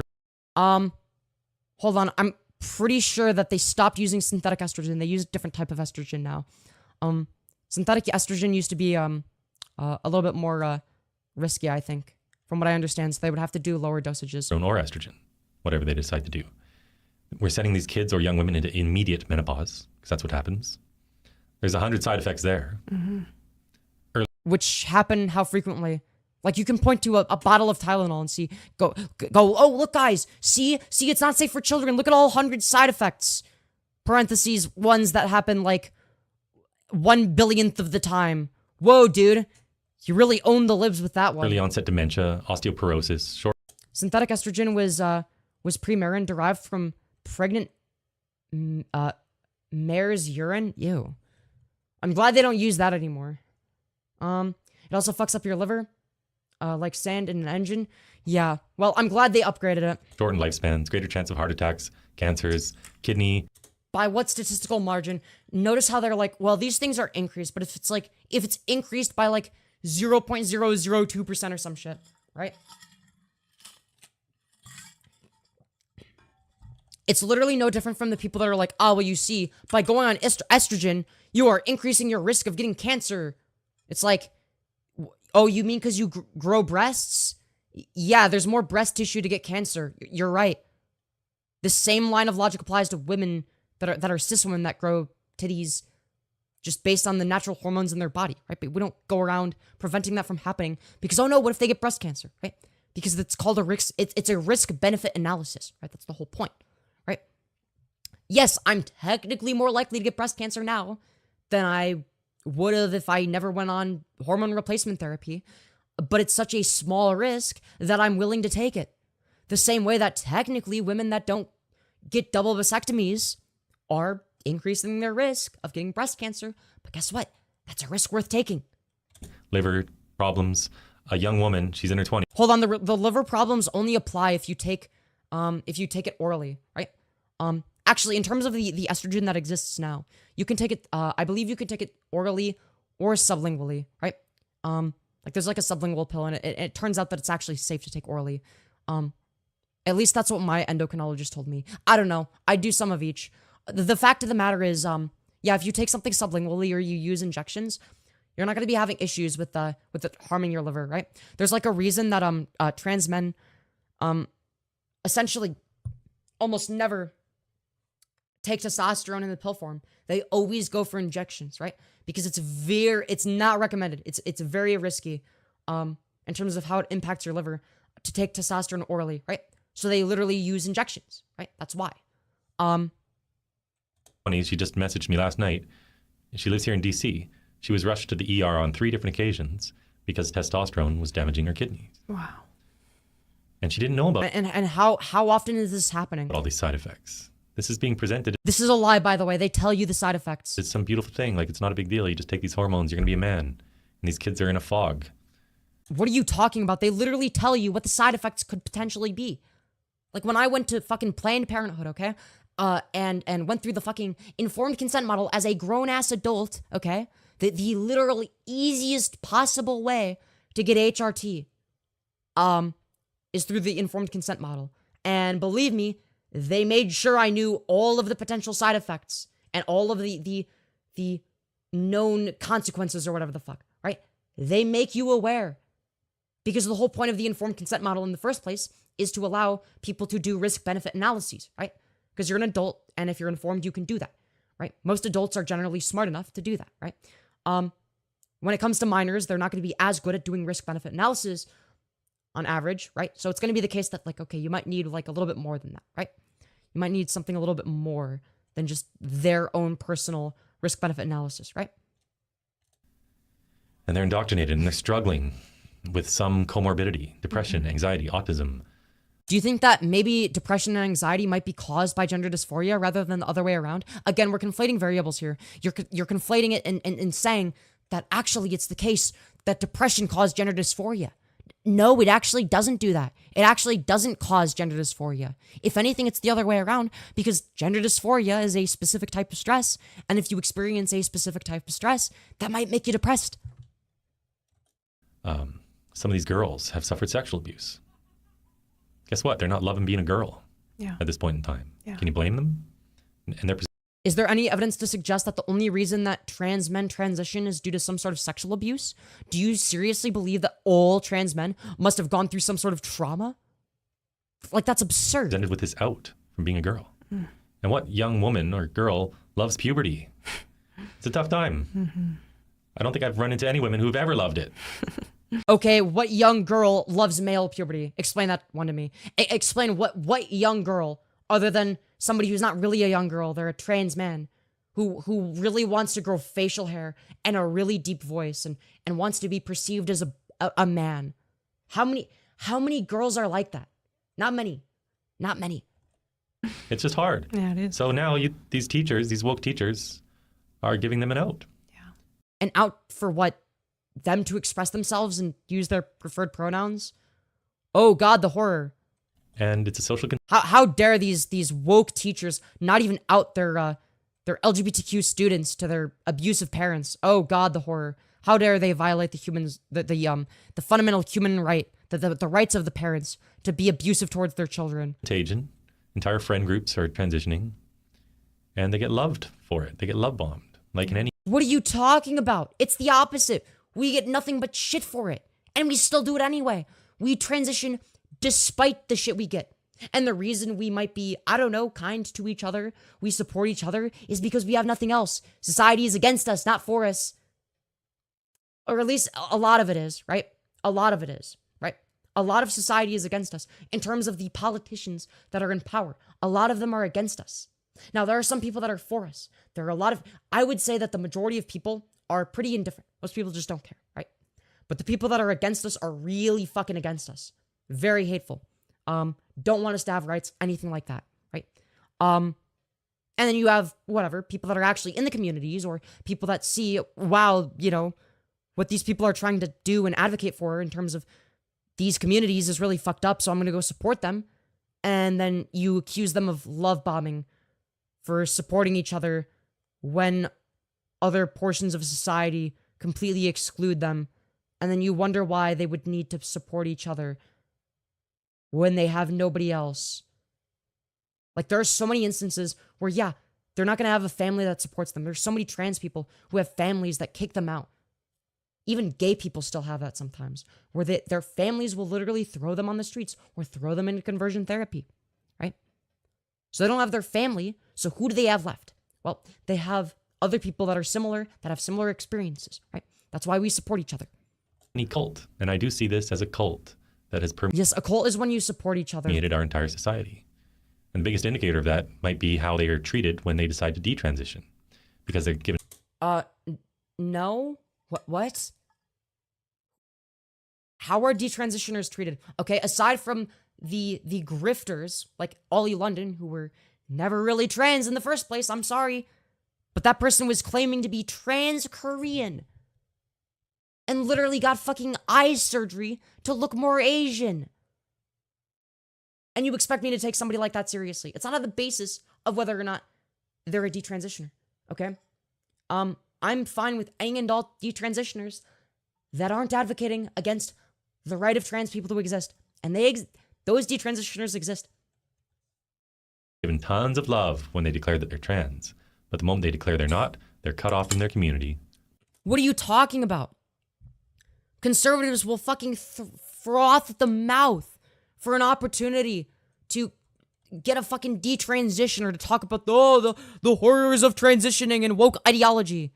What are you talking about? It's the opposite. That's the status quo is supporting them because it suits a narrative. Oh God, transitioning was so bad for me, even though it's like statistically the literal fucking opposite for everybody else. Just like any cult, they're told they were never really trans, even though they're now missing body parts and are infertile. Hold on, do you think that somebody's transness is contingent upon whether or not they get surgery? Do you think that's my worldview? That's never been my worldview. In terms of how I define transgender, I would define it as somebody that identifies with the gender they weren't assigned at birth, right? So if you're identifying with the gender that you're assigned at birth, then yeah, you're not trans. If you were born female, for instance, and then you went on testosterone for 5 years and whatever, decided to be a man, but you weren't really a man or whatever the fuck, you decide to do transition and you're identifying as a woman again, then yeah, you're identifying as the gender you were assigned at birth. Yes, that's how we define things. Now, if you want to make a categorical distinction and say, okay, well, this person is explicitly transsexual, right? Yes, their biological sex is not going to be exactly the same as it was before they started transitioning, if they went on hormone replacement therapy and all that shit, or especially the surgeries, right? But this applies in both directions, right? It's going to be the case that, like, for instance, if you have, like, a trans woman, right, who's forced to go through the male puberty, right? Even though it occurs naturally, that doesn't mean it's good. Like, that's, like, one of the... that's one of the most obvious logical fallacies. The natural equals good fallacy, right? It's not. It's an appeal to nature fallacy. It is literally a logical fallacy. It does not follow. And can never have their own family. Through adoption, they can, of course. So they can. Also, you can freeze your sperm. Though I will say, I don't know if it's worth it or not. It can be expensive. Look, I'm sorry, but if it's either I don't know, hang from the ceiling fan one day or be infertile, I'm going to go with the latter option. I'm going to be real. Latter option sounds a little bit more appealing, right? Kind of hard to have kids if you're literally fucking dead, right? Not to mention the fact that people don't start HRT until they're of the age of medical consent, right? But this is heartbreaking stuff. Yeah. And then they're told, oh, they were never really trans. Well, if this was really about helping someone to... Well, yes, if it's the case that you identify with the gender you were assigned at birth, then yeah, definitionally, you're not trans. You don't identify with the gender you weren't assigned at birth. That is called being cisgender. That is the literal opposite of being trans. Which again, there's nothing wrong with being cisgender. Being cisgender is equal to being transgender in that they're both completely valid ways of living. There's nothing wrong with either of them. Who they really are. They should be getting celebrated either way. Yeah. But they're only celebrated one way when they No, you can celebrate both. Well, why are these mutually exclusive? What? declare that they're trans. Because that's all this ideology wants. It wants to trans your kids. Yeah, dude, that's totally the case. Even though my ideology is literally the fucking antithesis of that. My position is not that the kids ought to be trans. I don't make a prescriptive claim saying that ought to be the case necessarily. I say the literal opposite and say that they ought to have the ultimate say in that, right? They ought to have a say in, oh, actually, I don't want to go through this miserable puberty that makes me feel this for you. I don't want to have to go through male puberty in the future. So what if there is a solution to that? Oh, well, guess what? There actually is, right? But that wouldn't be the parents forcing it on them. The same way that I don't believe that it would be okay to force I don't believe it's okay to force a cis person to be trans or a trans person to be cis, right? These are morally equivalent, right? These are no different from one another. There's no symmetry breaker there. The only symmetry breaker you can try and draw is, again, an appeal to nature fallacy, which just doesn't follow, right? There's no logical conclusion there. It's just a logical fallacy, right? So, Chris, what's your end goal? What's your long game here? What's next for you? I just keep going. I say yes to every media interview. I stood on the street for a long time with no support, 6, 7 Damn, you didn't even get hit by a car? Damn. hours at a time, standing through Canadian winters.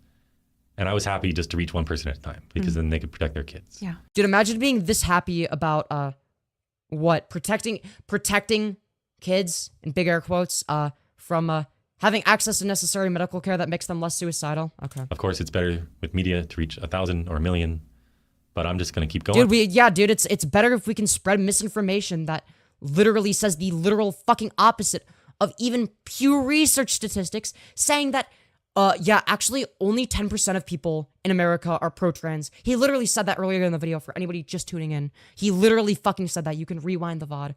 And obviously it is the literal opposite. We looked at the fucking Pew Research stats.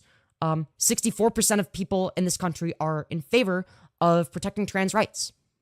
So, and I think it was 25%, something like that, were indifferent. And then only 10% were against it, right?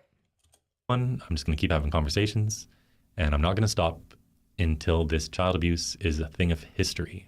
Yes, child abuse is when children receive necessary medical care that makes them not suicidal anymore. Yep, that's what child abuse is. Good parenting is when you do things that increase their suicide rate, notoriously. All around the world. Yeah. I'm not going to stop because I feel like this is what I'm called to do. I've gained obviously some knowledge and experience that no one else has. I've had more conversations about this. Yeah, not knowledge and experience, yet you haven't looked at a single study. Isn't that just such a wacky coincidence? With people, everyday people, than anyone else in the world. I've probably had about 8,000 conversations to this point. Wow. So I know all the objections. There's only 2 or 3. Wow, dude, you so impressive. You recited transphobic talking points 8,000 times. Impressive, truly. That's not how you arrive at truth, though. That's just you saying transphobic talking points. 3.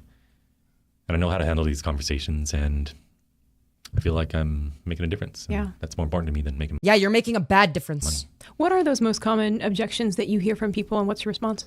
They'll say that puberty blockers are reversible. Yeah, yes, they are. They are reversible. This is true. This is objective reality. Really? Okay. So it's never good to just bang heads with someone. It's best to find some source of agreement. So I'll say, okay, well, sure. If a child went on puberty blockers for 3 months. Yeah. Yes, obviously it's going to be partially contingent upon how long they're on them for. But if they're on them until they're of the age of medical consent and then they decide, okay, I'm either going to go off them. Well, they could decide to go off them at any point, by the way. But let's say they don't make a decision until they're of the age of medical consent. They can either choose to go off of them, or alternatively, they could choose to go on HRT. Either way, they wouldn't have been on them late enough into their development as a person, as a human being, to the point where it would be irreversible, or any possible irreversible changes that may happen would be negligible, right? The benefits would still outweigh the risks. It's like, okay, so what are the consequences of being a late bloomer instead of an early bloomer? Well, it's not really that big of a deal. We don't give late bloomers access to HRT that aligns with their sex assigned at birth, right? We don't do that so that they develop more or whatever the fuck, right? There's no reason why we would, right? Because it doesn't actually produce much of an advantage, if any, right? There's not really a reason to do that, right? So why would this logically be any different? Not too much harm done, right? Puberty would resume. Yes. Like, obviously, if you're on puberty blockers until you're like 27, then yeah, there are going to be irreversible changes. Yeah, no shit. That's a lot different from being on them until you're of the age of medical consent, which at the latest is going to be 18, right? This is just a sales pitch they use. Or at least that should be the latest. Anything over 18 is absurd, of course. In practice, 98% of these children that start on puberty blockers stay on them. We know this from gender clinic statistics. Like at the Wouldn't this literally be an argument in favor? Wouldn't this just mean that, oh yeah, we're good at selecting which people should be on puberty blockers, right? And then the ones that don't want to stay on them just go off the puberty blockers and go through puberty like everybody else. Whoa, dude, crazy. But this is actually an argument in favor of the vetting process, where yeah, it actually seems to be the case that most of the time they are right when they prescribe that. At the Tavistock, where they release this. Then they go on to the next step, which is the opposite sex hormones. You're locking them in. The actual Locking them in how? By allowing them to make a medical decision for themselves? To decide what puberty to go through when they're of the age of medical consent? How is that locking them in? That's allowing them to make a decision when they're of the age of medical consent. So unless you're in favor of entirely changing the age of medical consent broadly, then shut the fuck up and stop bitching. For real gender dysphoria, and that's not what these kids have. Most are just caught up in a craze. But historically, if you look at all the academic studies. Caught up in a craze? Do you have any evidence of this being the case? Hold on. Isn't this the literal opposite of what you just brought up? If it was the case that it was a literal craze, wouldn't you see more than just 10% desisting? Because that was the statistics. Assuming that these statistics that he cited are correct, this goes against his own argument, right? If it's the case that 90% of them stay on puberty blockers, then maybe it's more than just some little craze or some small little phase in their life, right? Because they stay on the puberty blockers and then go on HRT. Into gender dysphoria. This used to affect boys, 1 out of 10, 20, 30,000. No, this is literally the same thing as the left-handedness graph, where it appears to be the case that when left-handedness became more accepted or whatever, when it stopped being seen as demonic, you saw a spike in left-handed people. That didn't literally mean that there were more left-handed people. There were just more visibly left-handed people. More left-handed people that were open about the fact that they were left-handed, etc., right? Same line of logic applies to trans people, right? It's not that there are more trans people, it's that there are more openly trans people, that are out, that are safe enough to actually come out and transition, right? We're not, the number of trans people isn't actually increasing. There are the same number of transgender people. The only thing that's been increasing is the proportion of them that actually pursue medical transition. That is the only distinction here. And the amount of them that actually come out as trans. But that didn't mean that they weren't trans before, or that there wasn't this many trans people before. You just weren't aware of them because, well, it wasn't acceptable to be trans, so they were forced to stay in the closet or die, right? And how would you measure what their suicide rate was back then? Because you wouldn't be able to even categorically distinguish between which suicidal people are the trans ones. How do we know which ones are trans, right? You wouldn't know because they would all be closeted, right? There wouldn't be a real way to measure their suicide rate at the time either, right? But we can measure how we can longitudinally measure their suicide rates before and after receiving necessary medical care over a long period of time. And that's what we've been doing, right? We have been doing that. This is where science is at right now. We've done that. We actually have been doing that for ages now. And it all seems to correspond with the position that, yes, this is necessary medical care that decreases the suicide rate, right? Because you would measure it, the only proper way to measure it would be longitudinally for something like this. Obviously, I've also seen terrible arguments. Well, you see the study with an N value of 90,000 transgender patients that's longitudinal, that measures how happy they are before and after treatment, is actually bad because it's not double blind. Okay, how the fuck would you do a double blind study? Literally impossible. If you go on estrogen, you grow titties. If you go on testosterone, your voice gets deeper after a month, right? You would know. The patients wouldn't be blind to it.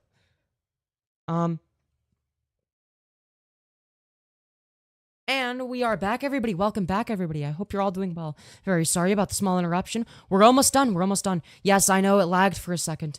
I did that on purpose to restart my Streamlabs before it actually started lagging. Hi, Lyreoz. Hello. Hope you're doing well today. Anyways. Yeah, plus we take photos of our progress. So real.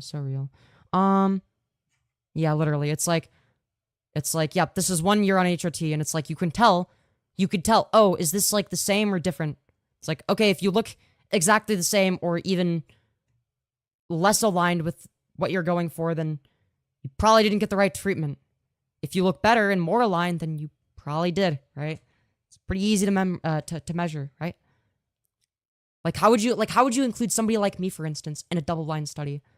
Would just like, oh yeah, dude, like, I know that like you've been visibly seeing my tits grow slowly over time in throughout my live streams, I guess, where I used to have like nothing on my chest. It's like, but it's double blind apparently. It's like, it doesn't make any sense, right? It's illogical. Okay, anyways, let's continue. And when they went through puberty, 80 to 90% of the time, their dysphoria just went away. Do you have any evidence of this being the case, or is this literally just something you made up? Please send me a source that demonstrates this. Is there like a source in the description? Hold on, let's look. This is from a year ago. There's no links? Oh, okay, so he doesn't have a source. His source is just basically he made it the fuck up, like every other statistic he cited.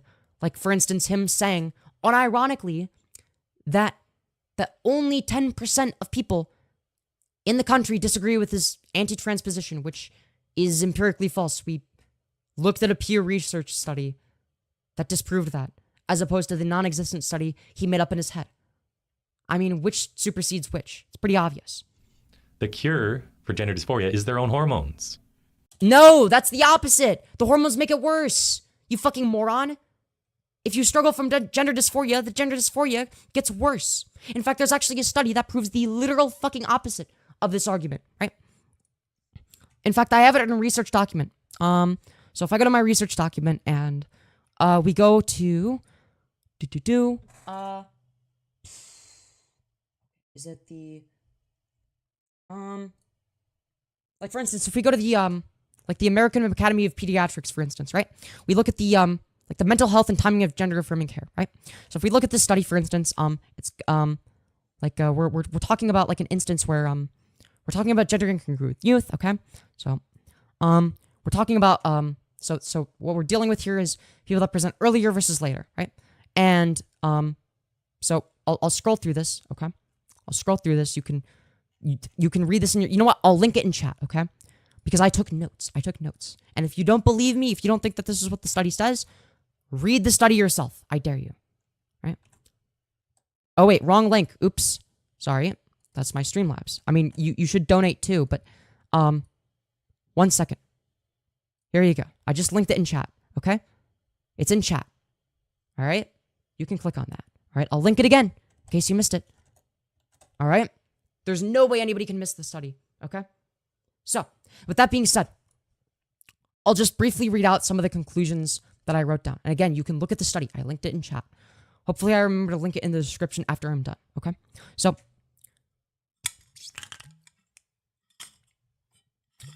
I'm gonna run out of water soon. Uh-oh. Sorry. The conclusion was essentially just that transgender youth who sought treatment at the age of 15 or older ended up with worse mental health than the transgender youth below the age of 15 who sought treatment. So the bottom line is that gender incongruent youth who present to gender affirming care later in life have worse long-term mental health outcomes than the transgender youth who present to gender affirming care at earlier ages. This is because the gender incongruent youth that is in the late stages of puberty when they begin seeking treatment have already experienced the irreversible changes that are undesirable to them, right? As a result of puberty, of course, which could have easily been prevented by using puberty blockers, which are reversible, right? So, youth with gender dysphoria who receive puberty blockers and or gender-affirming hormones experience a decrease in emotional and behavioral problems, and youth referred to a gender clinic at the age of 12 or older were more likely to have suicidal ideation and attempts, self-harm, and low mood and or depression than those referred at younger ages, right? So it seems like it's one of those things where you gotta treat it young, right? So if we actually look here, right? If we look at this, right, we've got younger presenting youth and older presenting youth, right? So if we actually look at the frequency, right, the percentage of the time this is happening, right, for depressive disorders, anxiety disorders, history of self-harm, current SI, history of SI, suicide attempt, use of PM, right? You look at this here in every single category, the older presenting youth are significantly higher. I guess the one thing that I would look for here, right? And maybe it's in the study, maybe it's not. The one thing I would look for is how does this compare to a graph of this would be like an example of something where maybe there should be a control group, right? Like say for instance, just teenagers broadly or something, right? Like what are the differences between, like what's the frequency that older teenagers have these problems versus younger ones, right? And make a comparison, like how big is the gap here, right? Something like that. Right? Because that'd be like the best way of avoiding any conflation of variables, right? So it's not perfect from what I understand, right? Hold on. Age, years, wait. There might be a figure for it. Look, I haven't read this in a while. Right? So is there like a comparison? Because that's what I want to know, right? I would need some sort of like a comparison to like, okay, how does this apply to cisgender people, right? So yeah, I can critique things for not being as thorough as I'd like them to be, even if I agree with them, right? It's the intellectually honest thing to do. Right? So let's look at the other figures, okay? So we've got figure 1. Okay, so this is like, okay, that's not what I'm looking for. We've got table 1, right? I'm not a math person. Fuck. That's not good. Okay, this measures ethnicity. Okay. It's not recorded for 20 subjects, 11 and 9. Okay. Younger presenting youth, older presenting youth. Okay. Social transition. Okay. Age, years, and individuals. Okay. Age, okay. Age, gender events. Oh, history events. Individual data points are presented with the median QR. Okay. What is this? Time, years, individuals, right? What is this? Oh. Okay, yeah. This actually accounts for this. Okay, I missed this. I should have taken notes on this, right? I wasn't thinking straight. So to investigate whether differences related to the age of recognition of gender incongruence, we assessed the time between this and other variables. Okay. Time, recognition to the first. Oh, I don't know if this is controlling for what I was looking for. Right, this controls for gender history events or like the timing of that, right? But it doesn't show like what are like the like average mental health outcomes of like people like just like cis people at any given age, right? To show the difference, right? Right. Diagnosis: depression, self-harmed. Okay. So for each mental health problem, logistic regression modeling is performed. Sign. Okay. Correlation indicated in association. Okay. Conditions for the goodness of fit testing were not met. Dude, it's been too... Dude, I need to take better notes on these. Dude, my research document is a little bit lacking. I just wanted, like, fast bullet points, but it's like... Dude, I'm too autistic for that. I need to be thorough. Look, you can read the study on your own time, alright? I did read the entire thing at one point. I just didn't take notes on literally everything in the study, right? So, I might revisit it sometime. I think I would benefit from that. Look, that's neither here nor there. Either way, I'll probably reread that at some point. Maybe we should do research streams. Chat, do you want research streams? I think research streams would be fun. Now we stop their own hormones from being released naturally in their bodies, and we give them... Yes, natural does not equal good. Again, this is an example of a logical fallacy, right? Just because something happens naturally doesn't automatically mean it's good, right? Animals rape each other in nature, right? It's going to be the case that in nature, people used to take shits in the woods and wipe their asses with leaves, right? But we shit in toilets. Even though it's unnatural, it's better that we do that because it's more hygienic. There's like an objective and measurable good there. There's no objective or measurable harm because ultimately whether or not something is natural doesn't dictate whether or not it's good, right? It's not how we make that moral determination or distinction, right? And the opposite sex hormones. It's making their dysphoria worse. No, that's not how dysphoria works. Do you have any evidence to suggest that taking cross-sex hormones or whatever the fuck actually makes dysphoria worse? Do you have any evidence of this being the case? Do you have studies? Do you have anything statistically significant? Explain that one to me. Because now they're trying to present like the opposite sex and they don't. Yeah. People know. Yeah. And that's a whole new stressor. Whereas if we just left them alone to grow up, they'd grow out of it. No, that's not how it works. It was the opposite for me. Yeah, I tried to convince myself, no, I'm not trans. I'll just be cis. And guess what? It made me miserable. Transphobes are not restarted if they presented an actual good argument. They just say, ew, trans, I would agree. We should not call the people who are backing up their arguments retarded. Yeah, but if they're backing up their arguments with wrong information, if they're lying about statistics, yeah, I can call them retarded, right? Or at least dishonest, right? Berkeley, a lot of these boys that were more effeminate and had gender dysphoria, a lot of them grew up to be gay. Now we're sterilizing these kids. Yeah, that's what I thought was me. I thought I was like gay, but also more attracted to women than I am men, but also really fun. Dude, I did everything in my power to avoid being a fucking trans woman. Because I know what that entails. People treat you like shit if you're trans. I wanted to avoid that at all costs because of the stigma surrounding it. But guess what? It makes me happier regardless. Their penis doesn't grow. Girls' breasts don't grow. Their hips don't widen. They suffer bone demineralization. A young girl in Sweden just suffered spinal fractures and has osteopenia because she was on puberty blockers for 3 years. 12 other kids. Hold on. Do you think that one example of one person ought to be extrapolated onto all other medical patients? In what world is this a standard? Yes, there must be a 0% rate at which somebody experiences any negative side effect for the medication to be worthwhile. Like, do you not know what a risk-benefit analysis is? A risk-benefit analysis includes risk. That's part of the analysis, right?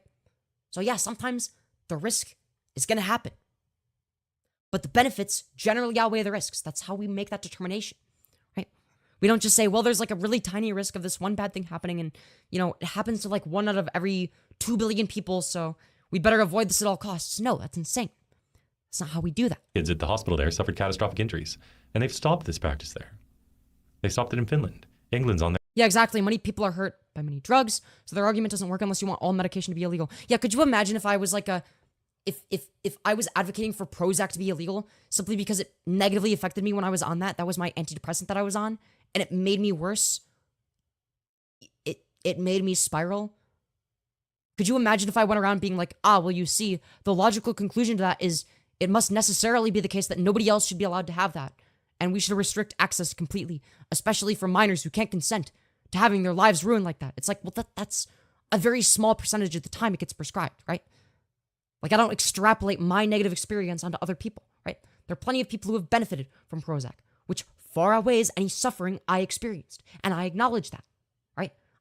My bad experience should not ruin it for everybody else, right? On their way to stopping it. They just had a devastating inquiry that revealed the total lack of science and lack of proper care. I'm sorry, but you're the one that lacks proper science. You lied about statistics in the beginning of the fucking interview. You lied. You have said multiple provable lies. Anyone that doesn't believe me can rewind the VOD and watch it for yourself. And yet, you're the one that's pro-science, when it's the literal opposite. I'm the one that's doing research, even on the spot. For all of these kids. Yeah. They're just putting them on a medical treadmill straight away. First appointment, puberty blockers or cross-sex hormones, all the time. You can walk in, a girl here. Yeah, dude, you totally get fucking cross-sex hormones on the first appointment. Yeah, that totally happens. No, dumb bitch. That doesn't happen. The informed consent model only applies to grown adults. In which case, yeah, they should be able to do that. That's what it's for. But informed consent as a model does not apply to minors that want HRT. Generally, it doesn't even apply for puberty blockers, which there are arguments in favor of that even. That would be justifiable, right? An argument in favor of informed consent, getting them puberty blockers, right? And then a higher standard for HRT, which is less reversible, right? That would be the ideal, right? Here in the United States, can walk into Planned Parenthood, walk out half an hour later with testosterone. If you're an adult, yeah, you can't do that as a minor. What are you saying? You're just lying. The informed consent model doesn't apply to minors. You have to be 18 plus for it to apply to you. If you're a minor and you want HRT, you have to go through a whole fucking rigmarole. This shouldn't be happening. And the other objection is that kids will kill themselves if you don't let them transition, which is a really despicable lie. So again, it's not a lie. It's statistically proven. It is true, and it's good to find some source of agreement. Yes, these children have higher suicidality. And what has been demonstrated to decrease their suicidality? Is it maybe perhaps when they transition, they become less suicidal? Maybe perhaps? Wow. Color me shocked. Kids with autism, anorexia, bulimia, personality disorders. I'm sorry, but if you're gonna list autism, when as an autistic queen myself, all right, I'm smarter than you. I've got a wrinklier brain, I guess you could say, a larger, far more wrinkly brain than this smooth, small-brained individual right here. Yeah. It's higher for some of those than it is for this. But and what do you think would be the cause for autistic people coming out as transgender at higher rates? Do you think it's on the sole basis of their autism? Or do you think it's going to be the case that autistic people are less likely to base their entire livelihood or existence off of traditional social conventions, right? It's going to be the case that somebody like me is less likely to conform to what society tells me I ought to do, right? Because I can see through it. I can see, oh, this is illogical, right? Regardless of what feelings other people have, I can look at that and say, yeah, but this is illogical, right? What is the objective and measurable harm here? This is illogical for this reason. This is completely arbitrary, right? I'm able to see past arbitrary lines that are drawn, and I can do what I want. I can do what I want with them, right? There was nothing instilled in me as a kid. I just remember being a small child, somewhere between 3 and 5, I believe, and I knew I secretly wanted to be a girl, and I tried repressing that shit. And guess what? I repressed it.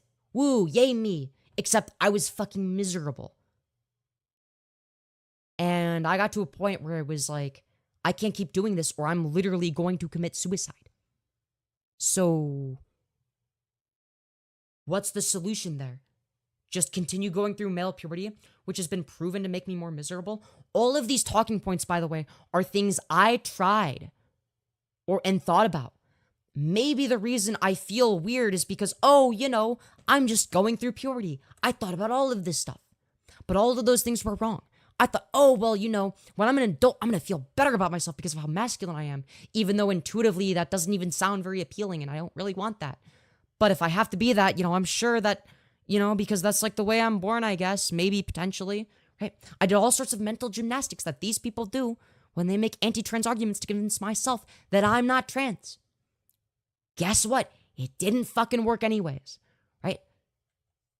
But with an anorexic girl, if she threatens suicide, we don't say, okay, sweetheart, let's get you that liposuction right away. Really good memory you have from 3 to 5 is crazy. I do not have a good memory. This is false. I remember some things. I remember some things that were recurring. But I do remember some specific moments as well. I also have really large gaps in my memory that I shouldn't have. Yeah, look, I'm not gonna bring up look, I've talked about this before. It might be trauma, but either way, is your lip okay? Yes. Sorry, it's just a little bit dry. Mm-hmm. We help her with the various underlying problems that are causing. What if the underlying problem is literally just gender dysphoria? Then what? Yes, it's never one thing that causes a child to feel suicidal. Whoa, you mean to tell me that there might be more than one factor? Wow, that's crazy. That doesn't mean that you can't treat one of them because there are other factors. Like, imagine being like, well, you see, we would prescribe you antidepressants, but you also have ADHD and autism. That lack of focus can make you feel bad when you have to do schoolwork, and it makes it harder to fit in when you have autism, and that's what's causing the depression, so we're not going to give you antidepressants. It's a leap in logic. It doesn't make sense. You're just conflating multiple different things in order to prevent people from getting treatment, right? And it's not true that they're all committing suicide either. Yeah. It's just not. Yeah, only 41% of us. I guess yeah, the 59% sticking strong. But what can I say? Not true, but it's a threat used to coerce parents to go along with it. No, it's not a threat, okay? It's a fucking promise, dude, all right? I'm sorry, if I lost access to HRT, it wouldn't be a threat, it would just fucking happen, right? Nobody would be threatened, it would just happen, all right? I would use the helium method, okay? Dude, if you know about the helium method, you know, all right? Only some people know about I'm not gonna explain the helium method, okay? All right? That's the way look, I'm sorry, but it's like objectively the best way of doing it. I'm sorry. The helium method is just superior, okay? Parents will be told you've got 2 options, mom and dad. You can have a dead girl or a live son. Yeah, sometimes that dichotomy genuinely exists. That's not like that's not a manipulation tactic, that's just the truth, right? There's no false premise there. If it is the case that their gender dysphoria is so bad that if they continue, let's say they're a trans girl and they continue masculinizing, and it's so bad that if it continues to happen and no intervention is given, that they end their own life, that's not a threat. That's just objective reality, my friend, okay? Facts don't care about your feelings. And a parent who's new to this, talking to the so-called expert at this gender clinic, as opposed to you, the non-expert. We should listen to you instead, even though you've gotten multiple statistics wrong. You genuinely thought that only 10% of the US population was pro-trans. You genuinely believed that. And then we went over to fucking pewresearch.org or whatever the fuck and proved that actually it's 64. What was it? 64%? It was 60-something percent. I think it was 64%. Being coerced like this, of course they love their kid. Mm-hmm. They want to do the best for their kid. So they'll go along with this, but they're being coerced and they're being... Coerced into what? Giving them necessary medical care? Would you argue the same thing for a child getting a vaccine? So like, let's say it's the case that the child wants the vaccine. The doctor knows that they should get the vaccine, but like their parents are like Christian fundamentalist freaks. They're like, no, that goes against God. You're not allowed to get the vaccine. It's like, should they just be allowed to do that? Fuck no, of course not. That's terrible. That's abuse, right? You shouldn't just be able to deny access to necessary medical care like that. Being lied to. Yeah. Chris, for those listening who either want to learn more or they want to get more involved, they want to be a support, how can they do that? How can they support? So my website's billboardchris.com. I travel around a lot. It costs money, so they can donate to help me. Yeah, make sure to donate to this transphobic freak so that he can go on vacation more. Damn, that's incredible, truly. I do this all on my own expense, but really I just ask people to have conversations. Yeah. They need to get up to speed. Okay, then fucking debate me on Discord, you mega hyper dotard. Why do you need to travel around the world? Discord is free. You can talk to me for free on Discord. You just need a microphone and a fucking and a Wi-Fi connection. That's it. As long as you have those two things, you can debate me in the free marketplace of ideas. But you know he won't do that, even though we are presumably two public figures, right? Duking it out, right? Speed. Get educated. The ability to speak doesn't make you intelligent. Okay, Qui-Gon Jinn. But what if Darth Jar Jar was actually very intelligent? What if he was secretly a Sith Lord the whole time, pulling all of the strings? Then what? Go to Twitter. Follow me on Twitter at Billboard Chris. No, I'm not. No, fuck you. It can be hard to find me because Twitter's censoring me. They made my account adult content. Dude, I'm being censored by the woke mob. Dude, Elon Musk has gone woke. But you'll find my Twitter feed on my website as well. But it's at Billboard Chris. That's where I do most of my stuff. And please just get educated and have these conversations because... Wait, I'm sorry. You are not in a position to tell other people to get educated when you've blatantly gotten statistics wrong. You've lied about multiple statistics. And you think you're in a position to tell other people that they should get educated when you haven't done an ounce, not even an ounce of research. Darth Jar Jar is real. Okay, I'm glad we agree on that. The landscape is changing fast. Compared to 2 years ago, we are light years ahead of where we were. So I'm very hopeful. Again, just more evidence of the Overton window shifting right. A lot of centrists will deny that. They'll be like, oh, why don't we just all resolve our differences? Because this is what happens when we resolve our differences. We let people like, we let freaks like this just say shit like this, going unchallenged. Very positive. I know we're going to win this battle. It's just a question of how many kids come to harm. You're not. You have the unpopular opinion, regardless. You have an unpopular opinion. The only way you can win is if you have corrupt politicians that are acting in your favor, right? It's the only way you can win. Before we do. Yeah. Chris, thank you. Which is something that they have done to an extent in many states. For your time, we really appreciate it. My pleasure. Thank you. Wow, what an awful video. Yeah, definitely not a biased interview at all. But yeah, dude, what a fucking mess. What a fucking mess. Calling out transgender ideology by getting a bunch of statistics wrong and lying and yeah, all right. Awesome job. Awesome job, dude. Incredible. Incredible. I guess you could say.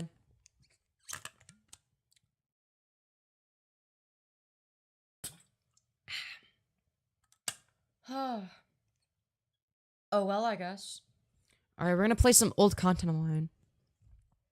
You know what? Let's do a past live stream from back when I used to talk like this.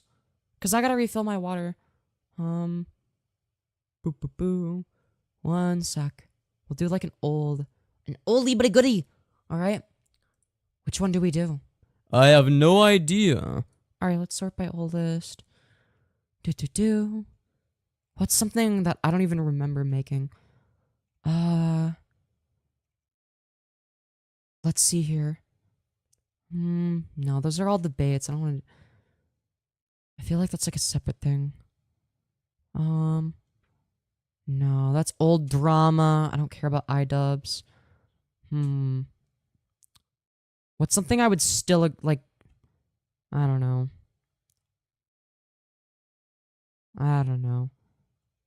What if I did... Ooh, I have a good one. I have a very good one, alright? So, hold on. Just adjust that real quick. The video we're going to be watching, while I'm gone, I guess, the video you're going to be watching, I'll be listening to it in the background as I pee and refill my water bottles. Not at the same time. I'm not drinking piss. Don't you worry. Sorry to any piss connoisseurs out there, I know. Very disappointing, but we're gonna be playing a video called Should I Be Allowed to Exist? Femboy Debate with RoseMC. This was back when I referred to myself as a femboy. I wasn't really trans yet. I was technically on HRT for like maybe like a month. No. Wait, this was 2 days into HRT. This was my second day of HRT, I think. Yeah, June 4th. I started HRT on June 2nd. 2 days prior to this. Anyways, we'll play this. Why not? Okay, yeah, I'm live now. Hello, everybody. Welcome back to the show. Today we're going to be doing a debate with a very specific individual. You may have noticed that, considering the fact that It's literally in the title and thumbnail, of course. But yes, I am going to be debating somebody who, well, let's just say that they're not a very big fan of femboys. And, you know, as a femboy myself, you know, I have to wonder why, right? You know, I thought that femboys were cool, but apparently this person disagrees with me, it seems, which is very unfortunate, I must say. It would be nice if they agreed with me, and you know, hopefully they agree with me by the end of the debate. I don't know if they will or not. It's hard to say. They probably won't, even though I'm right, obviously, as per usual. But yeah, they'll call me any minute. Yeah, we'll start the discussion from there. For those of you who are new here, I always try to break these into timestamps so that, you know, they're more digestible, especially if you want to watch it in multiple sittings. It's a lot easier to do that because of the timestamps. But yeah, as this is meant to be as entertaining as possible, even if you're watching it after the fact. Yeah, I know. It's almost like my goal is to be an entertainer for a living. Isn't that just crazy? It sure is. So that is exactly what we're going to be doing today, is the debate that you all came here for. A timestamp for when it starts, I'm sure, is in the description below by now. Or not by now. I mean, like, if you're watching this a bit after. Yeah. Alright, anyways. Wow, this is a great start to... Yeah. Alright. But, yeah. So... For anybody who is, wondering, I guess... Wait, I'm live, right? Hold on. Now I want to know. Oh, okay, it is public. I'm sorry. I'm very smart. I'm an absolute genius. But it seems like the notification is taking forever to get sent. That's weird. But anyways, that's really strange. That there's usually people would be tuning in by now. We're already we're like 3 minutes into it. And I guess people haven't gotten the notification yet. Oh, there we go. Hello, K_K. Welcome to the stream. It appears you are the first person in chat. Hello, Alicia. It seems like the notification just got sent, I assume. 3 minutes after I started stream, of course. As per usual, because it be like that. But that was longer than usual. But yes, hello. Welcome to the stream. Yeah, I hope you enjoy your stay here. And, hello there. Hello there, Pancake Panic. General Kenobi, you are a bold one. I have to say that every single time. I do. But yeah, just a little background on, Rose Mollet, the person I'm going to be debating. She's a trans medicalist, much like Blair White. She's not exactly the same as Blair White. This is where the fun begins. So true. I will be a femboy based, but yeah, she I'm not entirely sure, but it seems like she's not a big fan of like the non-binary thing. She believes that you need to have like really severe gender dysphoria to be trans, and that everybody who's trans that doesn't literally want to chop their dick off like every moment of the day, that they're just trans trenders. Yeah, so it's gonna be an interesting discussion. I think she considers herself to be a centrist, but she sure as hell does a lot of right-wing apologia. And I am back. Very sorry about the interruption. Watching my old content feels weird. Or I guess listening to it. I guess I'm not the one watching, but damn, my streams used to feel very slow-paced compared to how they are now. I know sometimes I can ramble on and yap and yap and yap, and I do that with a lot of energy and passion, of course. But that is something I genuinely do.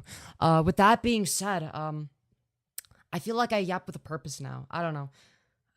I feel like the streams felt very I don't know, slower paced, and maybe that's because they weren't algorithm maxing streams. Chat was moving slower, I was moving slower, you name it.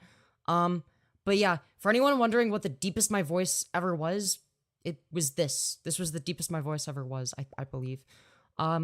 Because this was, again, this was, the stream was done on June 4th of 2023, right? That was 2 days after I started estrogen.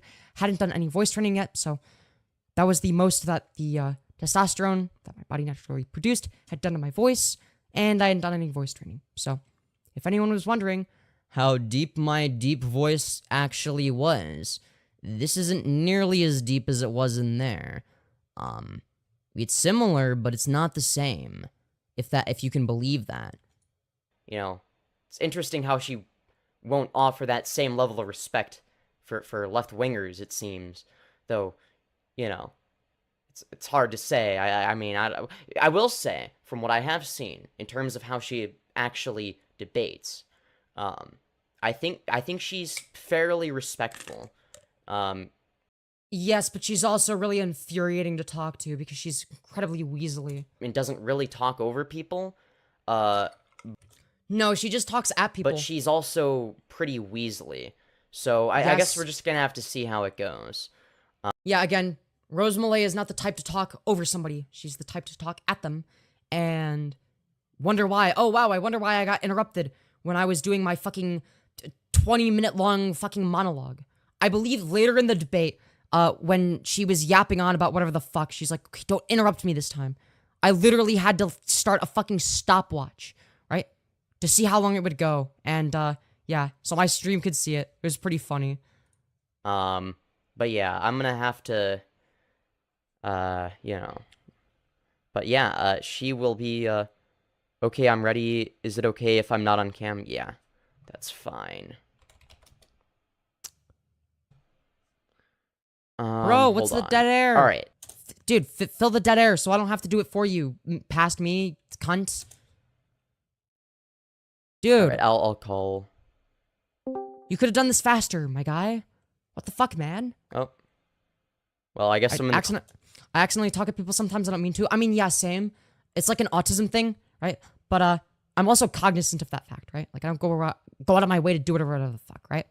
I mean, I guess it's a decent-ish skill to have in debate, but you don't want to overdo it, okay? You don't want to overdo it. You actually have to listen to what the other person is saying to make good counter-arguments, if you can believe that.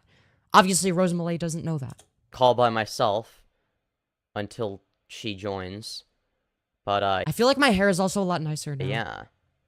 So I'm just gonna wait for her to join, and then we can begin the Femboy debate.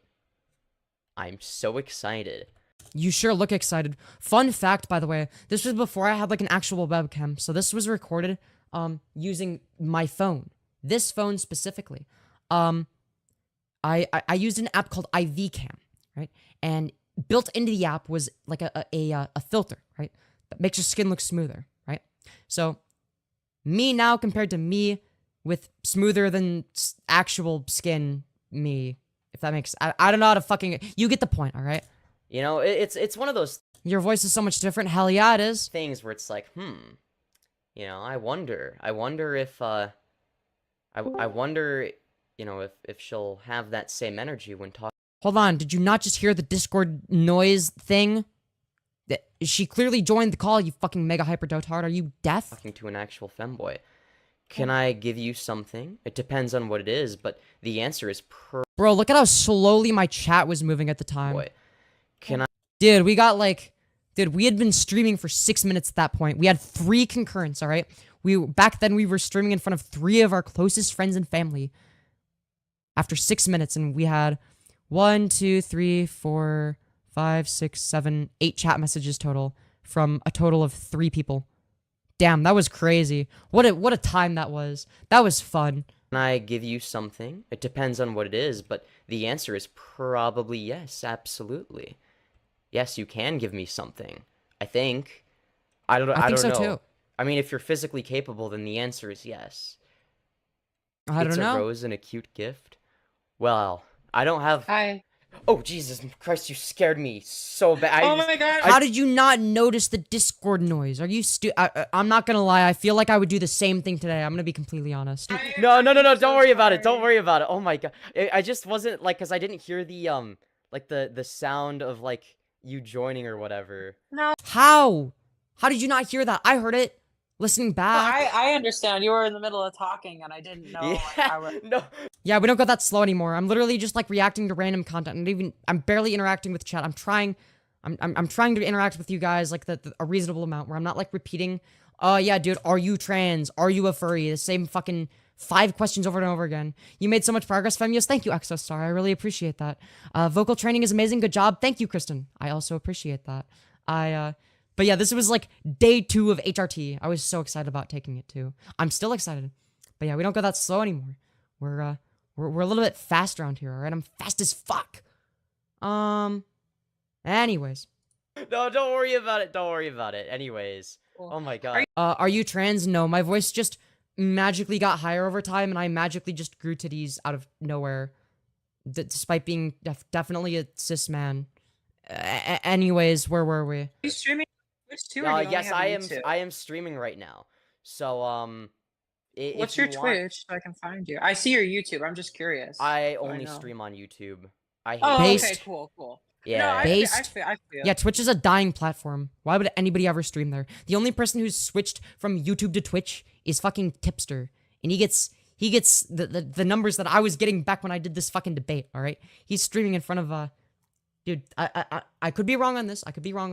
But I'm pretty sure he gets, like, less than 20 concurrent viewers now. So, I could be wrong. I thought it was 30 to 40 for a while, but other people are saying other things. And a lot of those were hate watchers, so. I just didn't know, so. Cool. Yeah. I don't like having to have any sort of filter. I just want to say whatever I want for the most part. Oh. Yeah. Okay. It's like you'll get banned on Twitch. Like Vosh literally got banned on Twitch for saying cracker. Like. Okay, I agree, but shut up about Vosh. It's cringe. It's find a different. Actually, I don't know what other example to use. I'm not even gonna like I say way more offensive shit than that, right? I believe that. I mean, yeah. You know, I understand the mindset too. I mean, I've been kind of afraid of Twitch too. I tried and I dabbled in it. It's just true. Dude, Twitch sucks. Its algorithm sucks. The fucking rules suck. The pay sucks. All of it sucks. The upward mobility sucks. I don't know why anyone would ever stream on Twitch. I agree with Past Me. Past Me is objectively correct. I knew that Twitch was a dying platform back then, and I'm even more firm in my stance now in terms of hating Twitch. Tricky. The whole live streaming thing is it's much easier for me to pop onto other people's shows, and if at any point people are genuinely interested, I think there's going to be. I will say, any good that you get out of appearing on other people's shows is overstated completely. A lot of new content creators make this mistake. They think that if they show up on a bunch of other people's shows, that'll gain them notoriety. It doesn't. It just makes content for other people, right? Anyone that's actually successful on YouTube doesn't do this. What they do instead is they want other people to go on their shows, or it'll be transactional, where they'll have one person on their show, they'll go on somebody else's show, right? So if it's the case that there's like another YouTuber, I'm going to want them on my show more than I want to go on their show in a lot of instances, because then they have exclusive content on my channel that their audience has to go to, right? Because then their audience has to go to my channel to watch them, right? So, again, appearing on people's channels doesn't get you that far. Be like a decent audience for, you know, me streaming on my own, then I'll start streaming on my own. I tried it a few times. I am very glad she never started streaming on her own. Jesus fuck. I know I can do it if I really wanted to, but I just don't think it's worth the time investment. But hopefully. So hold on, it's worth the time investment, wasting your time arguing with random people on YouTube that you're not going to get an audience from, but wait, even if you got an audience from it, why would they go to you? You don't make content. Hopefully, someday I have enough people that are willing to watch it for it to be worth it, so. How many would be the standard, right? I used to stream in front of 3 people. Yeah, I mean, ultimately, it's just a matter of how much entertainment value can you provide, right? Like, it's one of those things where, in terms of the entertainment aspect of it, right? You know, even if you're not like the best public speaker right away, obviously practice makes perfect. This is true, by the way, right? You can't expect to make the best content on day 1. Public speaking is a skill, believe it or not. You have to practice it to be good at it. Now, it's more complicated than I'm letting on here, right? So I'm explaining it as the better the content, the more successful you are. That's not necessarily true, right? It is to an extent. It helps. The more content you make, the better you're going to be generally if you're constantly practicing and whatnot. But that's not the only variable, right? If you're just starting out, one of the things, unless you make like insane video essays that have insanely high click-through rates and whatnot, and insanely high average view durations, right? Which most people aren't going to be doing, especially not on day one, right? You got to be really consistent. You got to stream every day if you're like me, right? And you get better over time. So the content gets better and you're making more of it. So it sort of compounds on itself, right?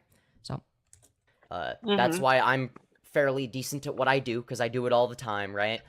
But yeah. Boy, I was only getting started. Just for you've gone so far now, hell yeah. My audience's sake, do you want to you consider yourself to be centrist, right? It's funny because kind of, but also I just feel like my beliefs don't neatly fit into a political spectrum. I feel like centrist kind of implies that you're like on the center, which I'm not on the center. No, not that. Anybody who knows me knows that I'm not. Okay, so the first mistake I'm making here content-wise, and why I would never do this during an algorithm maxing stream unless I'm criticizing it, I guess, is holy fuck, LyreozMC doesn't shut up and she's so boring and I hate her. Jesus fuck. Oh my god, I don't want to watch the rest of this. Maybe we will later. We're at 9 minutes. Look, I don't want to watch the rest of it. It was just something to watch while I was in the bathroom. I've made a lot of progress since then. Not really in terms of debate. I haven't really debated that much. I don't really do as much debate anymore. It's just not that fun for me. It's like the same reason that like I just change my content over time in general, right? I get bored of one thing and move on to the next. I don't want to do the same thing over and over again forever, right? I want to evolve over time. Anyways, where was I?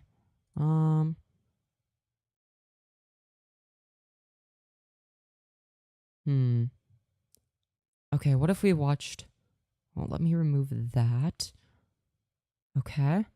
Sorry, I was just removing a video from a playlist. Okay. What are you doing now? Oh, I'm just chilling. We're gonna react to another video, most likely. Because why the hell not? Why the hell not? It's fun. It's fun. But, yeah. So, let's see here. Let me just make sure. It's gonna play. Prompted. No, not that. So, okay. There we go. Sorry, I just had to make sure everything was working. So, the next video we're gonna be watching is called Abigail Favel, whatever the fuck her name is. Why Sex and Gender Matter. Oh boy, I'm so excited. I can't wait to find out why they matter so much. Society is increasingly becoming very confused about sex and gender, and it's really starting. Really? What am I confused about? It's actually quite straightforward. Sex refers to the biological construct. So, for instance, it's going to be an accumulation of sex characteristics, whether it be genitalia, chromosomes, primary, secondary sex characteristics, etc., the hormones in your body, all of those things, right? Gender refers to the social categorization, right? So you've got the feminine archetype in society, the masculine archetype, right? Those are the ones that are the most recognized in our society, right? And that concept of gender is derivative of sex, but these are separate, right? They're not one and the same. Starting to affect every single aspect of society, whether it's education or the workplace. We're hearing so much about this. So that is why I'm so excited that joining us today to discuss gender ideology and really the history of where this movement has come from and the Judeo-Christian understanding of what. Yeah, of course, the Judeo-Christian understanding. Yep, of course. Heaven forbid you do something like neutral or objective. Sex and gender is Abigail Favali. She's the president. Oh, excuse me. She's a professor. Oh, wow, I am. You're moving up in titles. Dude, she's the official president of mental retardation. Congratulations. She's the professor of English and dean of the College of Humanities at George Fox University in Oregon. Abigail. Wow, I feel poor students. I feel bad for them. Thank you so much for being here. Of course. Yeah, happy to be here. So I'm so excited to talk about the work that you have done. I want to mention you've written 2 books, Into the Deep and Unlikely. Wow, 2 whole books. Oh god, that incredible job. I wonder how many sources and actual studies and science is used. Oh wait, these people don't do any of that. It's all religious fundamentalist freaks that base it off of random assertions and presuppositions that have no basis in reality. Catholic conversation. And then you've just recently released a book called The Genesis of Gender, a Christian Theology. And we're going to talk a little bit about that in a few minutes. I'm sorry, but if you unironically see that title, look, I'm not one to judge a book by its cover, but I'm judging the book by its cover. If you see that cover and you're like, yeah, this looks like a really good book. I can't wait to read this in my free time. You belong in a psych ward. You belong in a psych ward for that. In a few moments. And then you've also created this program called Cultivating Catholic Feminism. I love that title, Cultivating Catholic Feminism. But I want to begin by asking you to share a little bit of your own personal story. How did you kind of get into researching and writing about sex and gender? Sure, that's a great question. So I was raised an evangelical Protestant and lived in the Mountain West. My condolences. United States. And I think I became interested in gender even as an adolescent or a teenager. I'm interested in having gender with your mom. Because I found myself not quite fitting the normal stereotypes of what was expected of women. And I would often find myself being the only woman in, like the only girl on the soccer team or, Damn, that's crazy. I do not give a shit. Playing basketball with my dad and other middle-aged men, just like weird things, like that. Like, okay, well. Yeah, but did you ever find yourself identifying as a man? No? Okay. Well, then what the fuck is your point? I didn't. And I felt like in the little subculture I grew up in, there weren't a lot of positive visions of womanhood. Also, thank you for the additional $1. That I felt like I could relate. Okay, to get some Cocoa Pops and juice and vitamins. Okay, thanks, Dark, I guess. To and connect with. And so I think there was this. I don't know. You scare me, all right? You scare me. Based on what I've seen about you on Twitter, all right? Kind of that created curiosity in me to seek that out. And then I went to college, and that was when I first encountered feminism. And at first I thought, oh, this is what I've been looking for. This will help me understand what it means to be a woman. But then she realized that the woke mind virus took over, and oh no, the West is fallen, billions must die. Woman and to be a woman of dignity. And I think at first feminism provided me with some helpful tools. But then eventually I think I absorbed more of a postmodern feminist worldview. Then I went to graduate school in gender theory and feminist literary criticism, got my doctorate. And by that time, I had really imbibed a worldview that was pretty at odds with Christianity, even though I think I didn't quite want to recognize that and lived in the space of cognitive dissonance. And eventually that... And so you let the side of delusion win, of course. Escalated into a spiritual crisis. Then I became a mother, and that was like, whoa, this is a lot of things I thought about the world are being upended right now. And then I pretty quickly and suddenly became Catholic, and that prompted a pretty big... Did you have like a logical reason to convert, or did you just like base it off of vibes? Like, I'm sorry, but if you base your opinions and worldviews off of fucking vibes, maybe you're not doing everything correctly. Maybe you have some holes in your worldview. I'll just say worldview shift in the first couple of years of being Catholic, and then so since then, I've been trying to figure out, okay, how do I continue to write about and explore gender and sex and womanhood, but from the perspective of a Catholic worldview. So from the delusional worldview, of course. Early Catholic worldview. And also to bring my kind of insider knowledge of feminist and gender theory to benefit the church and society in this. All right, we'll see how good her insider knowledge is here. Kind of moment of debate and confusion. So that's my personal mission right now. Yeah, and you've had a wild journey. I mean, that's yes. a lot to... I'm an extreme person. I'm like, you're all in. I'm like, let's do this. That's just like a really nice way of saying you're fucking unhinged and unstable, and you need psychiatric help immediately. And then I'm like, okay, just kidding, let's do this. I feel like any one of those things that you mentioned. Like, I'm sorry, but if you just randomly change your entire worldview one day, and you're just like, you know what, actually, I don't really care about this anymore. I'm just gonna completely 180. There's something wrong with you. There's something wrong with you. Normal people, yes, they change their worldviews over time, but it's not overnight. They don't just completely fucking 180. That's not normal. That's not healthy. We could probably spend a whole podcast just talking about it. I know, right? So we'll have to have you back sometime to go deeper in your story. But I want to ask about, you sort of draw distinctions between sex and gender, and there's a lot of confusion, I think, right now about what actually the differences are. Can you... No, it's actually not confusing at all. I kind of explained it not that long ago. Wait, one sec. My Streamlabs is starting to act up again. It's being a little bit laggy, a little bit of a shitter. And we are back, everybody. Very sorry about the small little itty bitty interruption. I'll put it in performance mode, so that doesn't happen as often. Anyways, let's continue. I'm so excited. You just kind of define those terms for us. Sure, that's a really hard thing to do because I think linguistic confusion is a big problem in the current conversations about gender, because you'll have people using the term gender but meaning wildly different things by it. Anything from a totally artificial construct to... Okay, I actually agree with this. This is a point that I make quite frequently, which is that when I say gender, I'm referring to something completely different from what a lot of the people that debate me over whatever gender-related issues use the term and mean by it, right? So oftentimes you might find yourself having a semantic debate, right? An innate state of the soul or psyche that can't be changed. No, I don't believe in a soul. Like those are two very different understandings. So the sex gender split became the term gender originated with John Money, a psychologist in the mid-20th I literally do not give a shit. I don't care what the etymology of a word is. century. He borrowed the term from linguistics, and he used it to name what he saw as this kind of social construction of norms surrounding... Damn, that's crazy. The Constitution was also written by fucking slave owners. That doesn't mean we disregard everything that it says. Sex that was completely malleable in the first few years of life. And his story is a harrowing story. You can either Google it or read my book to find out more about it. Again, it's just another example of, but like, I know that all of the scientific literature is in favor of trans people, but what about my anecdotes from like a really long time ago? Damn, that's crazy. Wow, incredible counter-argument to all of like the fucking peer-reviewed studies and shit. Second wave feminism took his concept of gender and they used it to name the social and cultural expressions of biological sex that can vary from place to place and time to time. And so that... So you mean like a concept that's like derived from biological sex, but isn't biological sex in of itself, right? Because like obviously she, her pronouns and aren't inscribed on XX chromosomes. He, him pronouns aren't inscribed on the Y chromosome, right? It's not really how it works. That distinction between sex as biological and gender as the social and cultural expression of sex stayed pretty much constant until... I wouldn't say it's just like a cultural sort of expression. Like that would be an example of like gender expression. That's like a type of gender. But if we're referring to like a gender, right? We're talking about like a certain archetype in society, right?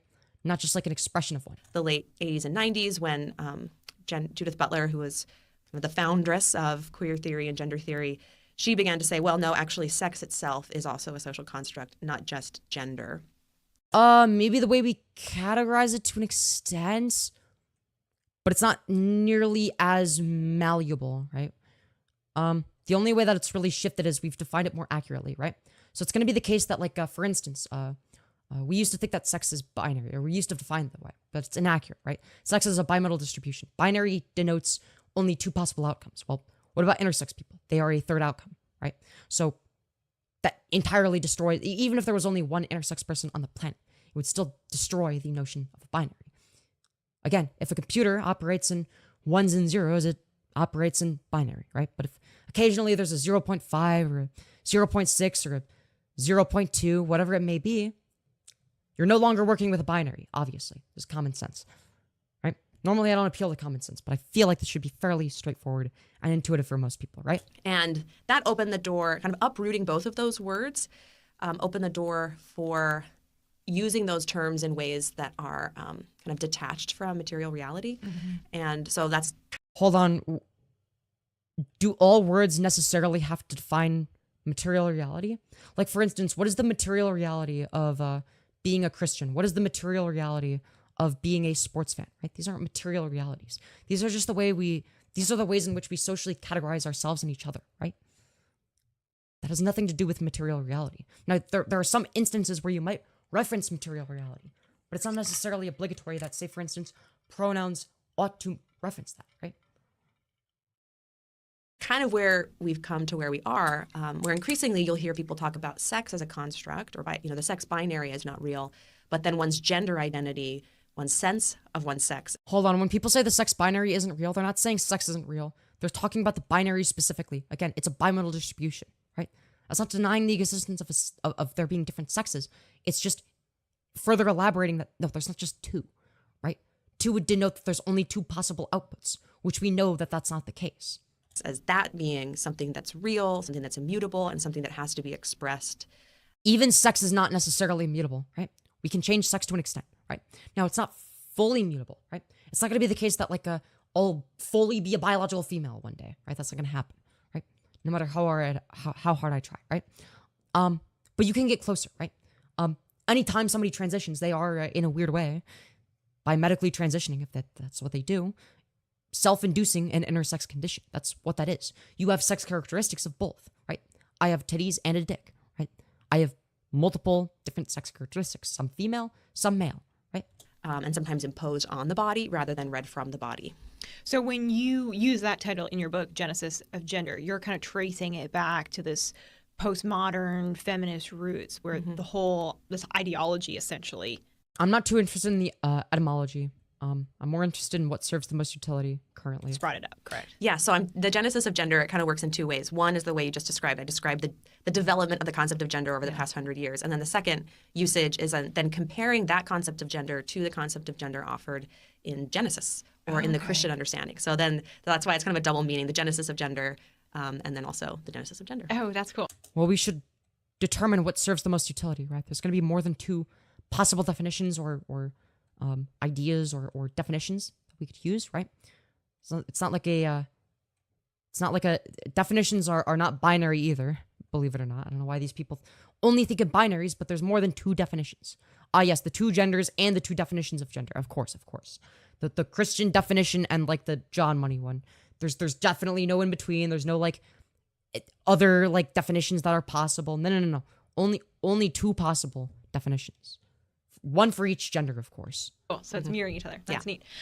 So you also talk about a gender paradigm in your book. Yes. What does that mean? Okay, so I use the word paradigm because paradigm basically means a way of seeing, a way of conceptualizing all that is. It's like a totalizing framework that you enter into and then kind of see everything in the context of that framework. Okay, but why does your framework serve the most utility? That's what I want to know. And so it's not just enough to say there's a word gender and here are the many definitions it's had. That's why gender has become... Well, no, we ought to base it on what serves the most utility, not based on previous definitions, right? There's a reason that the meaning of words changes over time. It's because we change their meaning to suit our best interests, right? We change them so that they serve more utility, right? You might notice that English today sounds a lot different from English 1,000 years ago. It's not a coincidence. It didn't just magically happen over time by sheer coincidence. We as a society changed the language we use, changed the meanings of words, made new words, stopped using old words, etc. We changed the way we speak and communicate to maximize utility, right? Become more than just a term. It's actually a worldview. It's a paradigm. It's something that people have entered into, and then it totally reshapes their understanding of reality. But why is your paradigm obligatory in the first place, right? Also, I need to pee again, dude. Fucking spironolactone combined with Adderall combined with caffeine, dude. It's too much. It's too much. What can I say? Unfortunate. All right, I'm going to be right back. I'll try to make understanding of the body, their understanding of language, of truth, of freedom. And then, so I contrast that with the Christian way of seeing or the Genesis paradigm. Okay. So neat. So if you would, can I take a minute and maybe paint the differences of, you have the one side that's this very feminist kind of perspective, and then you have this kind of Judeo-Christian perspective. Yeah, I wouldn't even characterize the gender paradigm as feminist first and foremost. I think it's kind of a, an outgrowth. I call it like an edible offspring of feminism. But I would call it fundamentally anti-realist. Okay. So postmodern might work, but sometimes postmodern can mean many different things. So I think what's really essential about the gender paradigm is that it has, it's fundamentally anti-realist, even if the inhabitants of the gender paradigm don't quite realize the anti-realism at work, right? Because you'll hear regularly in activist rhetoric or just people talking about their own experiences, claims about reality, like, I am a woman, trans women are women, sex is a spectrum. Those are claims that are made about reality. They're not saying sex is a construct and therefore we can say it's a spectrum. They're actually trying to prove it's a spectrum, right? So there's this kind of bait and switch that happens where anti-realist postmodern philosophy facilitated this kind of detachment of these concepts from reality, but then people redefine those terms to usher in a different concept of reality and then assert that as... Okay, so right off the bat, she's just objectively wrong, all right? This is not an anti-realist position. Nothing about my position is anti-realism. All right, there's nothing against reality that I believe, right? When I refer to myself as a woman, I'm not saying I'm a biological female. Now, in terms of sex being a spectrum, this is objectively true. This isn't on the basis of there being more than two genders. It's on the basis of sex being bimodal. Bimodal is definitionally a spectrum.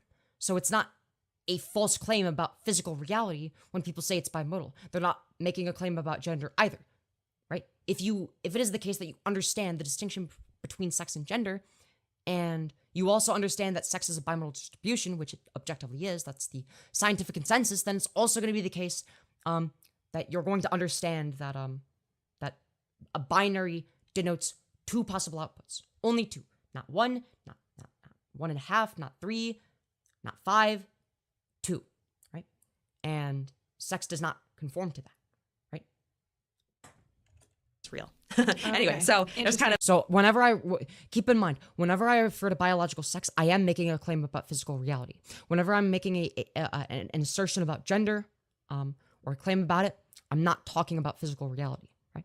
I'm talking about social reality. No, but that's helpful to have that Mhm. background. Yeah. So then how does that compare to that Judeo-Christian? Okay, right. So then there some of the main areas that I really compare the two paradigms. I mean, it starts with who does the creating, right? So in the gender paradigm, we do. It's all human beings. Any kind of meaning or categorization or knowledge. As opposed to God creating them, even though God was created by humans. So it's just created by humans by proxy, right? Humans are the ones that depicted God and wrote the Bible, right? So we're just depicting the same thing, but with an extra unnecessary layer. Or truth is fundamentally human-made. And that includes our identity, that includes... Yeah, so is God. God is also human-made. Fucking cry about it. Any sex categories, right? So we create ourselves, basically. We are the creators. We are not creatures.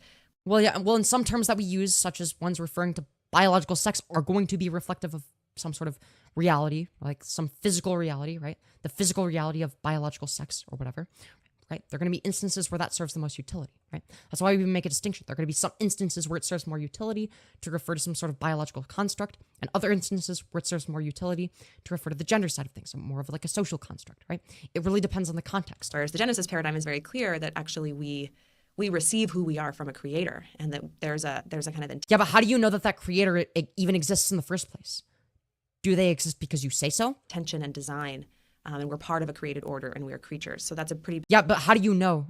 Again, based on what information? Big difference. And that relates to then a view of reality where on the gender paradigm, reality is a construct versus reality. Hold on, a basis of reality based on what? You do realize that you have to use your own cognition to determine which God is worth believing in, if any of them, right? So ultimately, it is ultimately... Fuck. What was I going to say? Right. I remember now.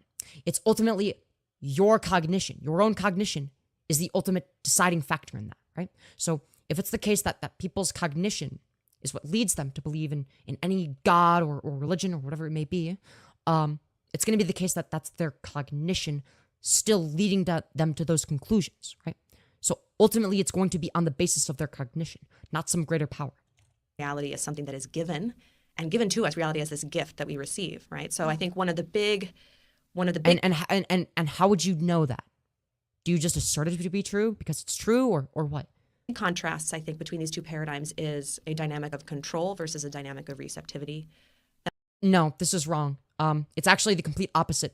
Your dynamic, your Judeo-Christian one, is about controlling people, making sure that people conform to sex-based gender roles, right? That's your paradigm. My paradigm is one that is in favor of maximizing the freedom of each individual person, right?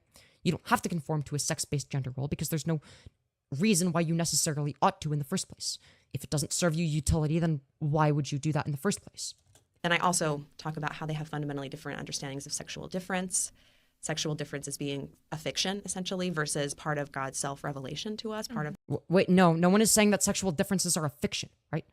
But the difference between biological sexes it exists. Like, I've never said that biological males and biological females are exactly the same, right? When people say that when people say that sex is not binary, again, they're not saying that it's not real. They're saying it's bimodal because intersex people exist, meaning that there are more than two possible outcomes. It physically cannot be binary if there is more than two possible outputs. The way the image of God is etched in our very being, and different views of language, and also different views of freedom. So in the gender paradigm, freedom is... Right, we do have different views of language, so why wouldn't we determine it on the basis of what serves the most utility? Very much about pushing past boundaries. It's about transgression and trying to overcome any limits, just pushing past limits.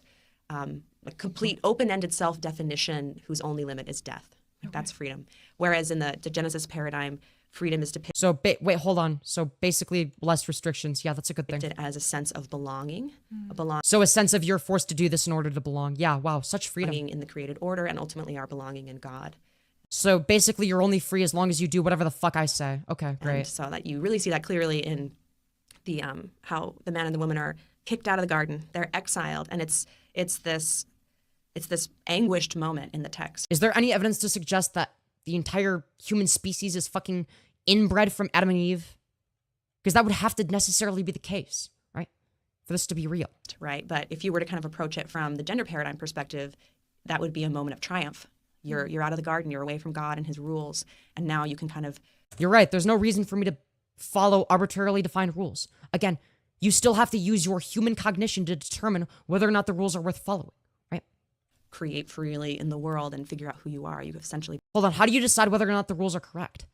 Again, whether or not a God is worth following, whether or not the rules are correct or incorrect. Again, you still have to make that decision based on something, right? So that's ultimately going to be based on your cognition. Become your own gods. But in the Genesis way of seeing, that kind of exile is tragic. Mm-hmm. Wow. Okay, so you're a professor. Mm-hmm. If in one of your classes, let's say a young woman comes up to you or as you're out speaking and says, okay, well, why does my sex really matter? Why does gender really matter? Why? I mean, especially in this day and age when we are seeing kids taking puberty blockers and hormones and getting surgeries to transition. How many times are kids getting hormones? What are you saying? Are you delusional? And quote unquote transition and biological men are participating on women's sports teams. Like in an age when young people are so kind of inundated with the message of it's all relevant and whatever you want it to be. What's your message of, wait, no, why is sex so important? I mean, I guess my message is almost even prior to that, which is that the body is important. The body is a gift. I think there's so much in our culture that denigrates the body, that wants to... I'm sorry, is me taking HRT denigrating the body, or is it just making me happier? Wouldn't that be the literal opposite? To define identity and selfhood apart from the body. But I think it's just really deeply true that humans... So do you believe that somebody's personhood is solely contingent upon their body? So wait, hold on. If somebody is like, born with a slower metabolism, like, are they obliged to be fat for the rest of their life? What if the only way for them to lose weight is to get the, like the little fat reduction surgery where they fucking reduce the size of the stomach? Are they not allowed to do that? Because, well, you're going against God's perfect design of you being fucking morbidly obese and dying at 40. It's like, yeah, okay. Beings are this integrated whole with a W, W-H-O-L-E. We are a whole, not a whole. We actually have this integrated identity, and that's a beautiful and good thing, and that embodiment... Integrated into what exactly? And is it good because you say so? Again, what are you using to make these moral determinations? In humans is characterized by sexual differentiation. So we don't have bodies, we are our bodies. And so there's so much... No, I would say that we're more along the lines of our brains, right? Like if it's the case that like you as a person, right? You exist in a body, right? And you have a brain, right? Your body doesn't define who you are, right? Like if you, have like acne, that doesn't make you a worse person. That's not who you are as an individual person, right? If you go on Accutane, you're not going against God's perfect design.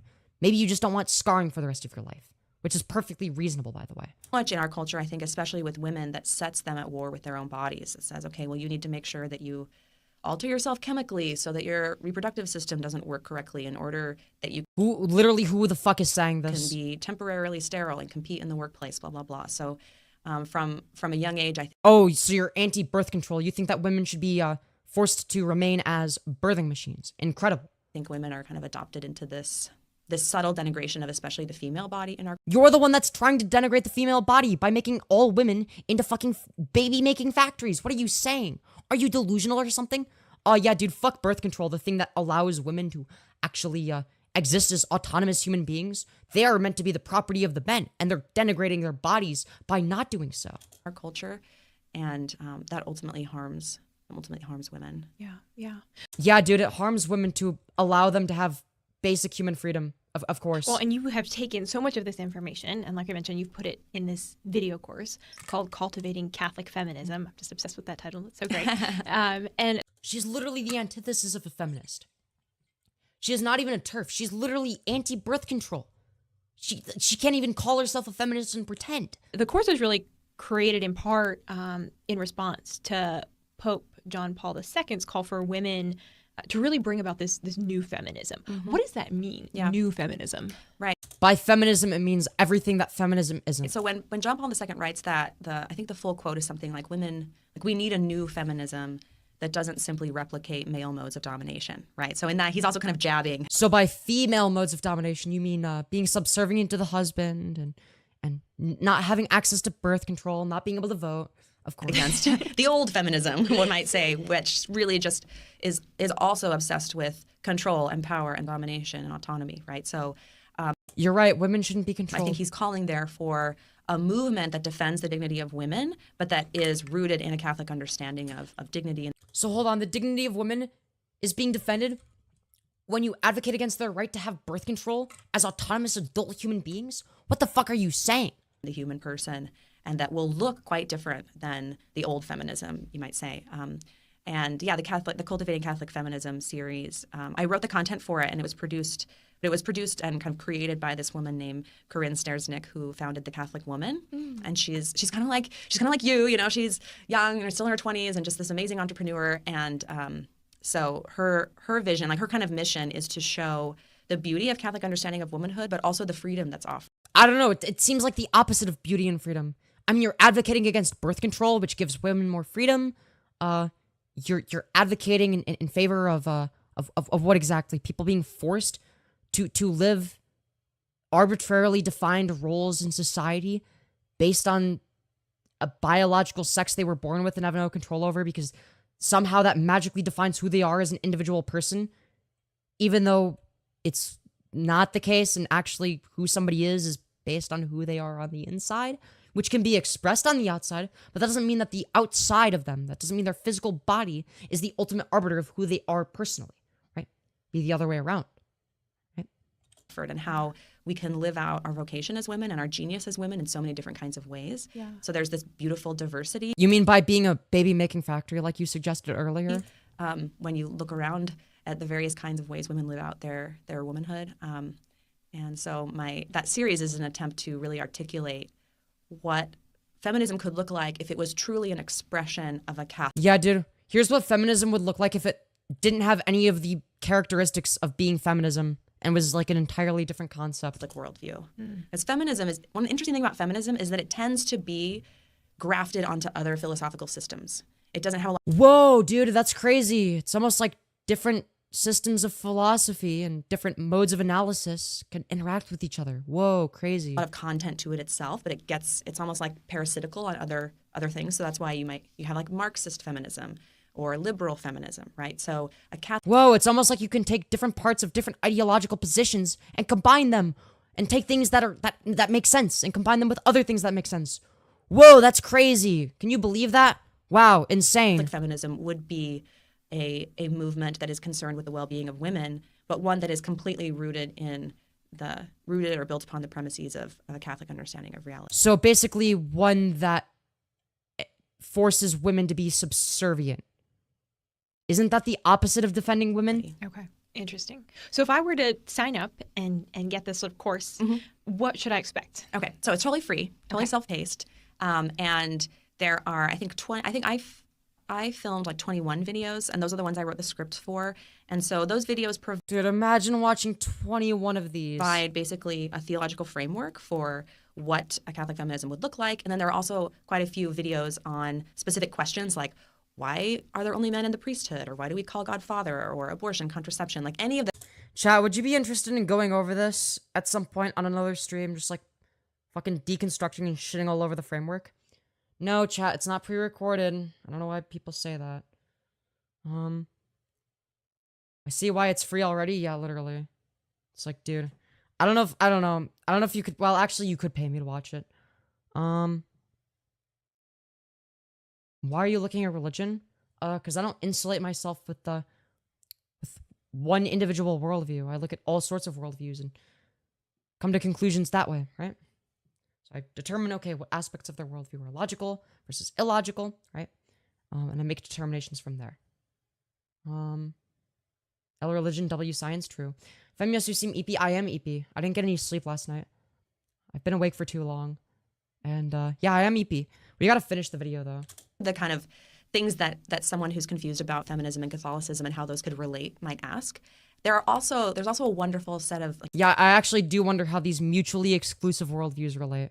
I yes, indeed. Mini documentary videos of various Catholic. Like if your position is that women ought to be complacent to men and that they ought to not have certain rights, whether it be the right to birth control, you have a fundamentally anti-feminist position. That is the opposite of feminism, right? Like women. You believe in the literal antithesis. It's not just two separate ideological positions being combined. It is two mutually exclusive ones trying to be mashed together.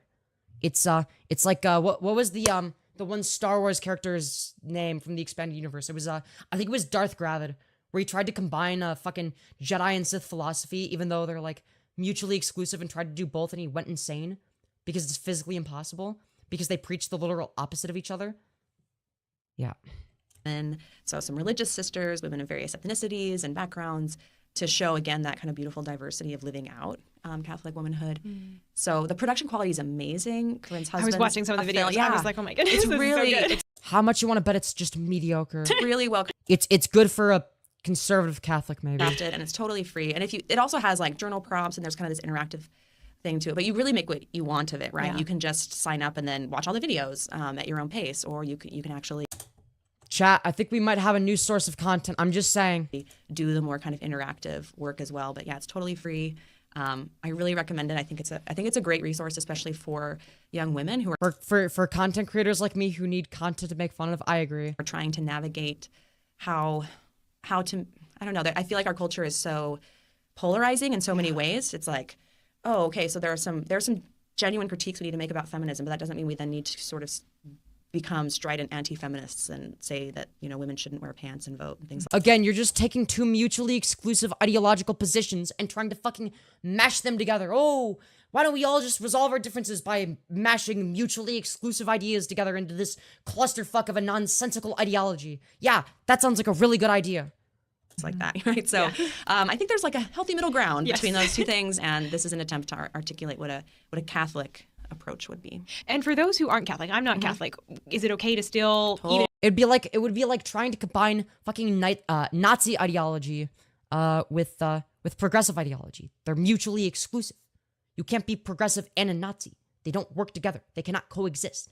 Right? If you're not Catholic, take the course. Totally, yeah, because it's anyone can take it, right? It is going to take Christian understanding of reality for granted, but it's going to articulate that, right? So take it for granted. So basically, don't elaborate why you believe it. Just assert it to be the truth. And I mean, there might be things that are more specific to Catholics, like, say, the male priesthood thing, but that could still be interesting. Yeah. So I would say, yes, anyone who's either interested in a Christian understanding of feminism or is Christian themselves, whether Catholic or not, I think it would be helpful. I mean, I could analyze it from more of like a philosophical point of view and point out contradictions that way. That's so cool. I just love it. Love that you guys are talking about this. Now, there's one question that we ask all of our guests on the show, and we've in some ways been talking about it the whole time. Dude, how do you get on this show? How do I become a guest? But that is, do you consider yourself a feminist? Ooh. Yes or no? Why or why not? That's a good question. You know, when I converted to Catholicism, there, was a stretch of 2 or 3 years where I genuinely did. I think I probably would have said no at that time.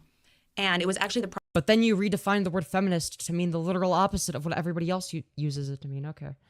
Incredible. Process of creating this. And why does that serve utility is the other question. I remember when Corinne first reached out to me and said, I have this project. Would you be interested in doing it? I remember at first I was like, oh, I don't know. Like, I don't even know if I really consider myself a feminist, But then in preparing that, actually producing that and writing the scripts. I'm pretty sure that progressive Nazis exist. My source is I'm making it the fuck up. You know what? That's fair. That is a good counter argument. I mean, that is the level of intellect we're operating with today. So, unsurprising to be completely honest. Was a way for me to really work out what it could mean to call myself a feminist as a Catholic. And through the process of that, especially again, you're just trying to mash two mutually exclusive positions together. It's just a fucking meme. Oh yeah, feminist Catholicism, dude. It's literally just the next anarcho-capitalism, except the worse. This is somehow more of a meme as an ideology than fucking anarcho-capitalism.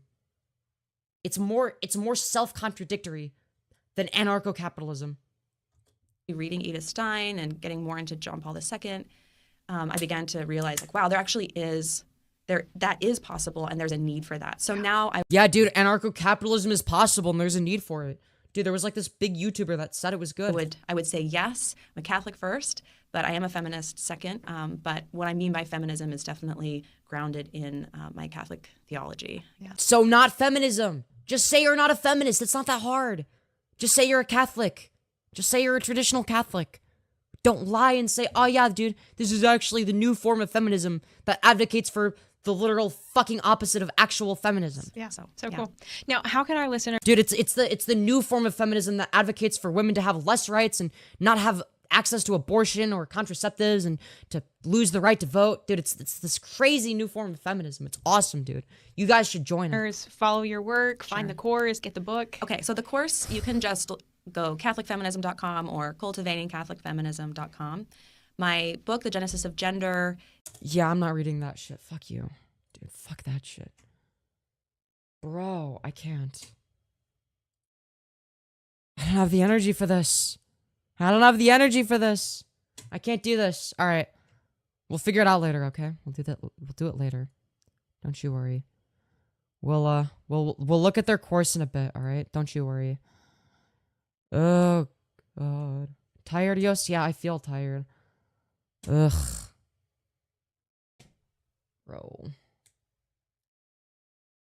I got no sleep. I can't help it. I'm still more entertaining than a lot of other streamers regardless. Yeah, the lack of EP is getting to me. I agree, Lime. It is getting to me. Smash like, donate to help me be energized and keep going. I'm really fucking tired.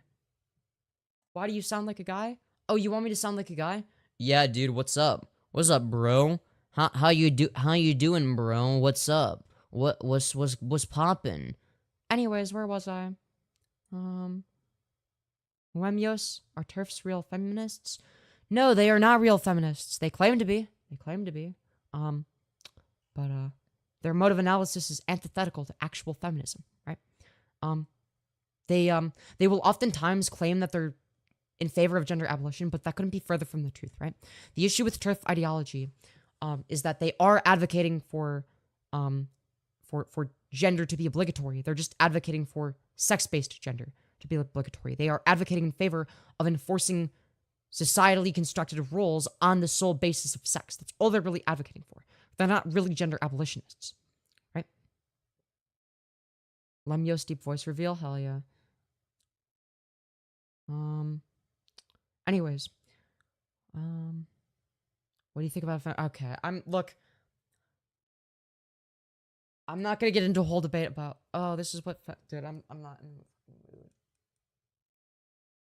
We'll be here for hours. Because there's gonna be like 20 people in chat with all mutually exclusive different definitions of feminism that are like all wrong.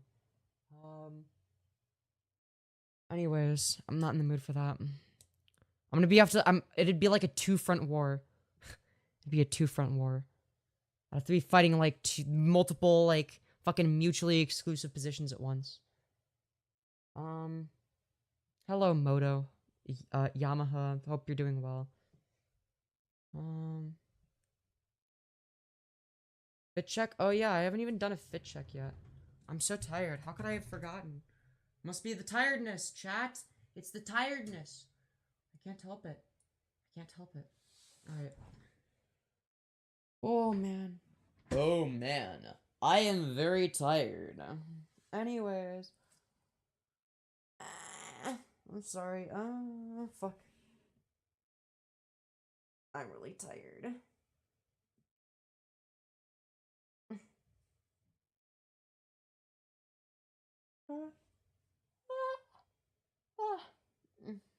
Sorry. Cute? Why thank you. Why do you look short? I'm not that short. I'm 5'6". I'm scared. You should be. You should be scared. I'm glad. If you weren't scared, then I wouldn't be doing this right. I'm just saying. 5'6" shorty. It's not that short. Shut up. Alright? I'm not that short. Oh god, I gotta be careful if I spin with the skirt. It was a little bit on the short side. Whew. I gotta be careful.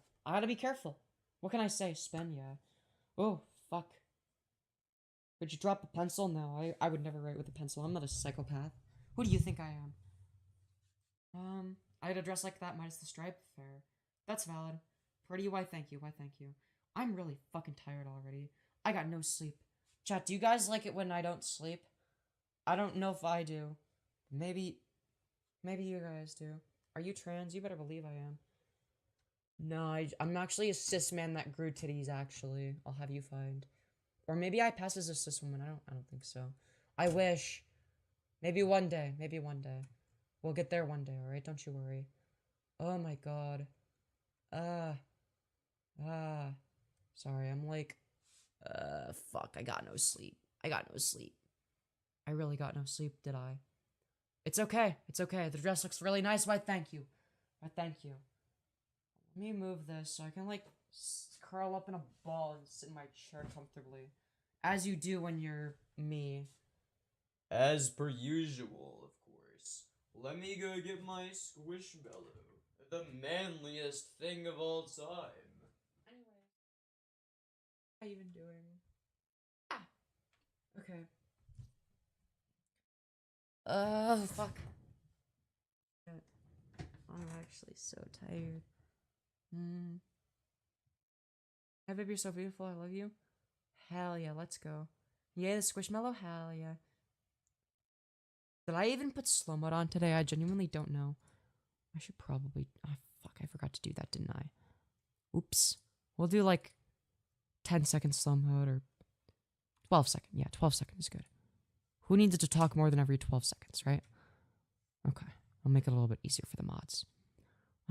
Sorry I didn't do that earlier. Very sorry about that. Do a 360. I already did one. You missed it. It was like a minute ago. Rewind the VOD. Fuck, dude. I'm so tired. It's not even fair. Why do I have to be this tired? I didn't get any sleep. It's not my fault. Anyways, how are you, chat? I'm very sorry about my eepiness. My eepy patterns. Eepy pattern. My bad eeping pattern. Fuck, dude. Not even fair. Drop a pen slowly. I would never drop anything. I'm perfect and I never make mistakes. I would never. If I was gonna drop something to pick it up, I would do it on purpose. But I'm not gonna do that. You tomorrow, big hype. Congratulations, Last Plague. Congratulations. Stand up 2 or 3. I'm tired and I already did that.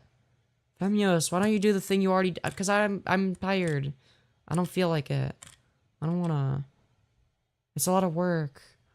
I don't feel like doing all that. No. No. That would be silly. Fuck, I'm so hungry. No, I'm not so hungry. I'm just like a little bit hungry. It's not like a big deal though. Anyways, where the fuck was I going with this? Genuinely no clue.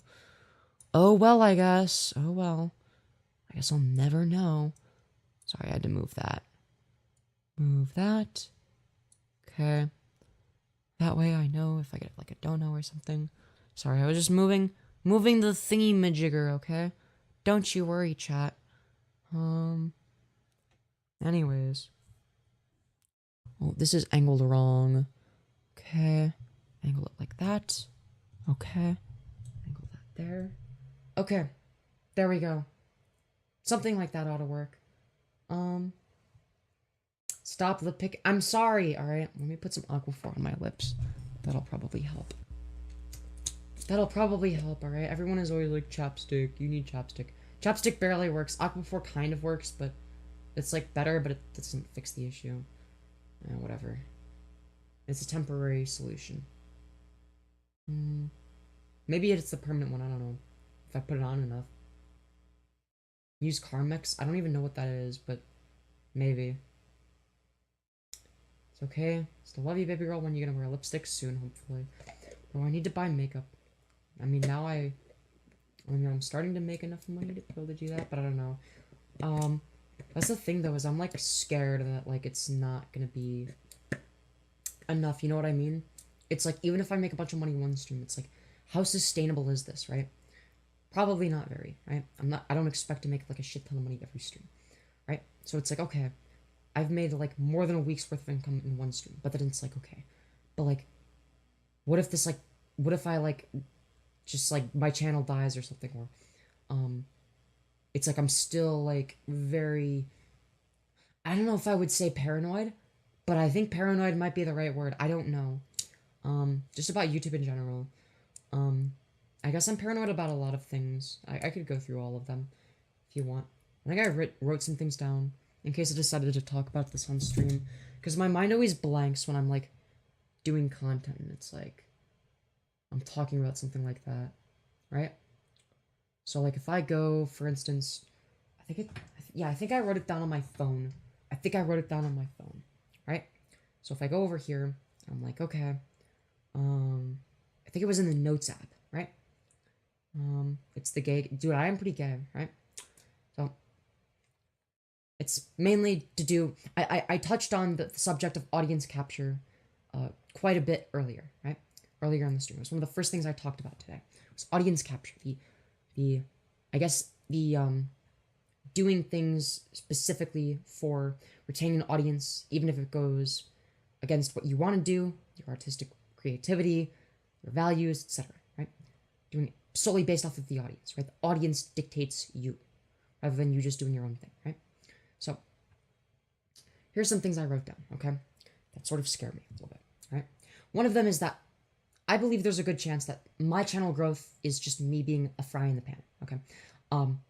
I believe that based on how my channel has grown, how it was growing before the algorithm maxing thing, versus during, right? Based on how much of a difference there was, how sudden it was, something tells me that I'm a fry in the pan, right? It's not like a real sustainable thing, right? You'll notice that with like a lot of the like large content creators of the past, the ones that fell off were the ones that blew up really fast out of nowhere, right? They got a bunch of algorithmic success. They were successful for a while until something new replaced them, right? That's one of them.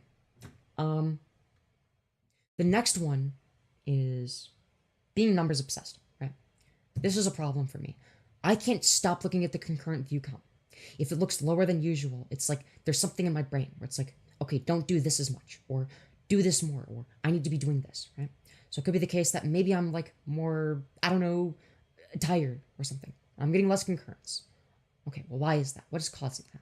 Or I'm reacting to a certain video and it's getting less concurrence than usual. Okay? My immediate thought process is, why is that the case? What is causing that, right? It means that, you know, people are less interested in the content, right? Now, that seems like a normal, fine, healthy thought process on the surface, and maybe it is to an extent for a short period of time, but when you're constantly numbers obsessed and all you're thinking about is, how do I maximize my channel growth? It's not necessarily that you lose authenticity, but you start to, I don't want to say compromise your content, because objectively you would think, well, higher number equals better content, but everyone already knows this isn't necessarily the case. Nobody would make the argument that actually Sniper Wolf makes better content than insert really good video essayist here that's less successful than Sniper Wolf, right? And you have to wonder, okay, when I do things that maximize channel growth, am I being a Sniper Wolf where I'm just sort of doing whatever the YouTube algorithm gods dictate and it just sort of works, sort of, kind of, where it's not actually good content? Or am I improving the content? Does it increase the quality, right? That's another thing that I worry about, right? So you're overthinking it. I know, but it's still interesting, right? Speaking of overthinking, I'm not good enough. That's one that I wrote. That's an important one, right? I am not good enough. What do I mean by that? Well, I don't think that I'm talented enough, hardworking enough, etc. I don't think there's anything particularly special about me, specifically. Why would people watch me? I mean, there's some people that do, but I feel like they're gonna leave me. You know, they're gonna find somebody better. What do I provide that nobody else can? Well, Femyoz, you are special. Yeah, but everybody is. That's the thing.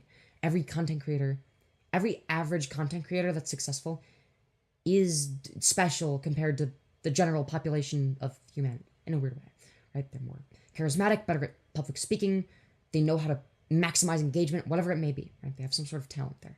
Even if they use their talent to make slop, right? There's still some level of talent there, even if it's talent for something not very, I guess, artistically fulfilling, if that makes sense, or valuable, aside from the value it brings to themselves, right? So, there's that aspect of it, right? So, yeah, so that goes over 2 bullet points. My audience will be replaced, right? I believe that because I'm like a fry in the pan type of YouTuber, right? My channel growth is unprecedented, right? Which is really good. I've never grown this fast before, right?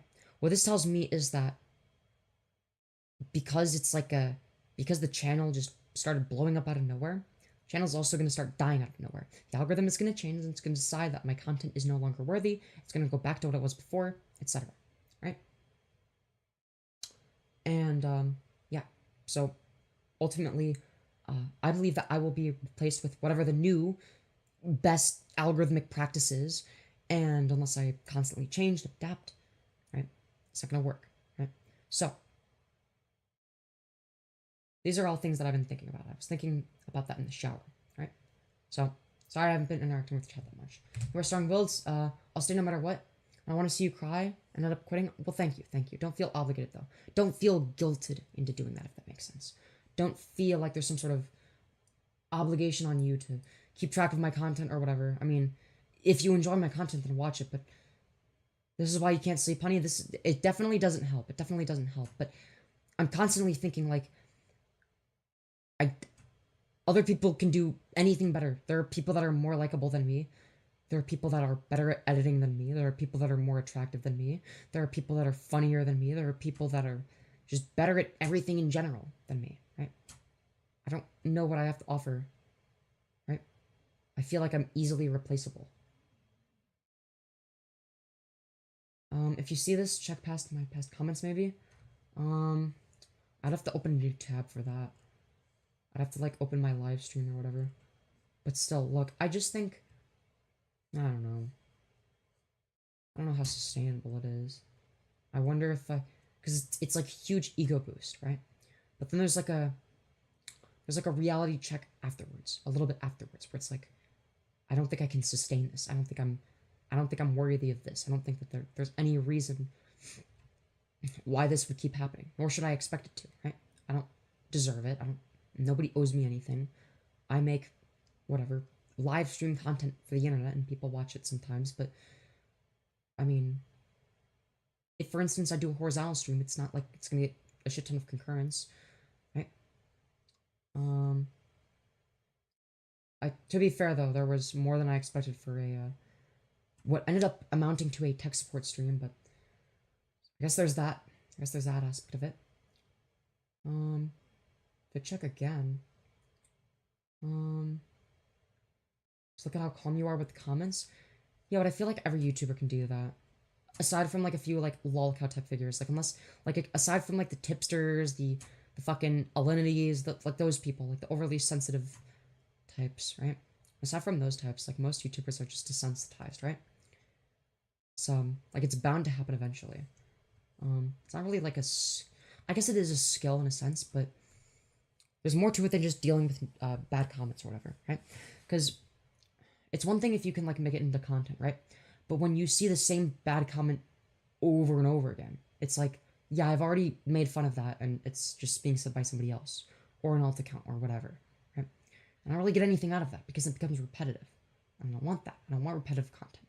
I don't want to do the same thing over and over again. What are you holding? I'm holding a Squishmallow. But, Loki reminds me of a certain video game. Is that so? Is that so? Did you get chapstick? I put Aquaphor on my lips. I have to do that every so often. I should do it more. I should do it more. You are hot. Why, thank you. Why, thank you. Well, that's the thing, is it's like, I feel like I have to, like, analyze what do people value in me, right? And why? Because there are some people that do value me, but I always have to ask, why me over any other content creator? Why am I different or special or unique? What do I offer? Positivity, there are people way more positive than me. Comedy, I'm not the funniest person in the world. I can be funny sometimes, but looks, I mean, I'm okay looking, I guess, but I don't know. Maybe that's just me. We love our Femyoz. Well, thank you. I don't know. I get that I'm overthinking it, but look, it's not that I'm being a defeatist, right? I don't want this to be misconstrued. I'm not trying to be defeatist here, right? It's just like it's just sort of my internal thought process. It's not that this is the way things actually are. This is just my intuitive thinking. Right? I know objectively, like, it's a level of uncertainty, right? And it manifests from that uncertainty, right? And I understand that sitting with uncertainty is a skill that you need to be able to have to exist, basically, because you're not going to be certain of everything, right? And I accept that fact. I'm not certain of everything. I don't know everything. And nor will I ever, but look, I don't know. Maybe, look, I do agree that I'm overthinking, but at the same time, it's like, well, I mean, so what if I'm overthinking it? Just let me overthink it, I guess. And, yeah.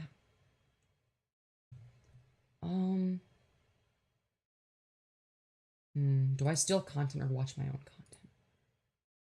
How big is your wang? Incredible question. Thank you for asking. So glad you asked it. Okay. Let's play some content. While I go to the bathroom, I constantly need to pee. What the fuck? Alright, alright, let's just play more of this. Sort of just where we left off. And, yeah. I'll listen to it with you, chat, don't you worry.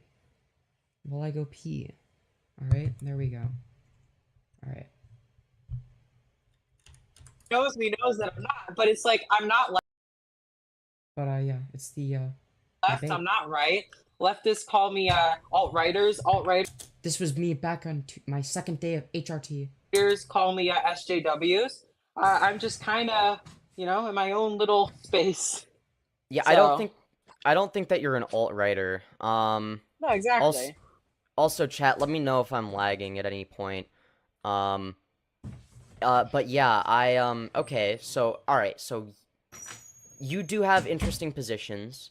The main thing I want to focus on is, well, you probably already know this, but trans issues, you know, specifically things like non-binary, as well as things like, you've said some very interesting things about people like drag queens and femboys and cross-dressing in general. I have, yes. So, do you want to explain what your opinion on femboys is to my audience of probably disproportionately femboys?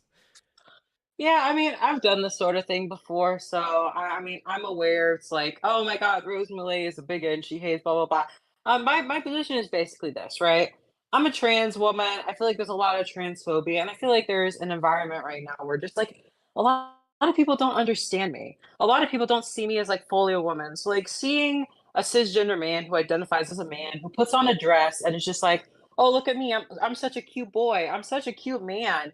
To me, that just feels like, I don't know, it feels like it's mocking me, like maybe not intentionally. I don't think that femboys intentionally do it on purpose to mock, but it feels a little insulting, and it's like, here I am, you know, fighting so hard just to be seen as myself, and these people who don't have dysphoria at all whatsoever are basically, you know, in these spaces as well. I've just always felt very uncomfortable by it. I've always felt... Oh my God, I had forgotten how brain dead, how fucking brain dead LyreozMC's opening statement was. Jesus fuck, dude.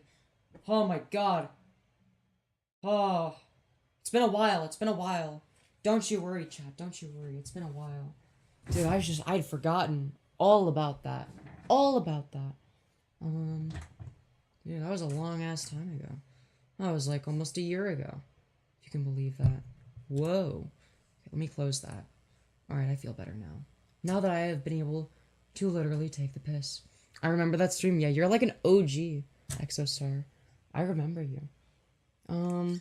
W mods, hell yeah.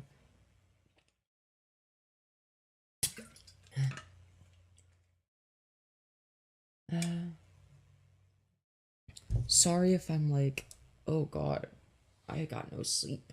There's something wrong with me. I feel like shit. Probably because I haven't slept Mommyos remembers me. I love how the number one thing, I guarantee the number one thing you remember was me doing the mommy voice. She's a she and a lovely one at that. Why, thank you. Why, thank you. Yeah, you got Swishmallow? Hell yeah. Dude, is my hair a mess right now? I feel like it's a mess. Should I brush it more? I think I should probably brush it a little bit more. I don't know, dude. What difference does it make? If I take, like, the cat ears off for a second. Subby says a W, I would never be subby. What do you mean? It's messy and a cute. Okay, I'll just leave it, I guess. I'll just leave it. Beautiful mess? Okay. I thought it was bad. I don't want it to look like shit. Whatever makes it look the best, I guess. I love your hair. Why, thank you. Cutie. Aw, thanks. Alright, I'll put the cat ears back on. I feel like it looks better now. Just with, like, a little bit of brushing it. Now it's like a very... I don't know how to explain it. This side is a little bit... whatever. Sorry. I gotta make sure these are even. Kinda. Wait. Oh, sorry. Sorry, chat. I don't even know what I'm doing. What am I doing with my life? I have no idea. Truly the greatest mystery of all time. Hell yeah, dude. Let's go. Fucking hell, dude. Oh my god. Oh shit. Oh shit. Oh man. Sorry, I'm not... Bro, I'm not in the mood to do the mommy voice. I'm sorry. Oh boy. Why is this... Bro, stop pointing more upwards. I'm trying to... Fuck, dude. There we go. Better. Sorry, I'm like... Oh god. Oh, I gotta be really careful. I gotta be careful. Oh my god. How are you, chat? Let me push it back. Let me push it back a little bit. So I have more room. Sit comfortably.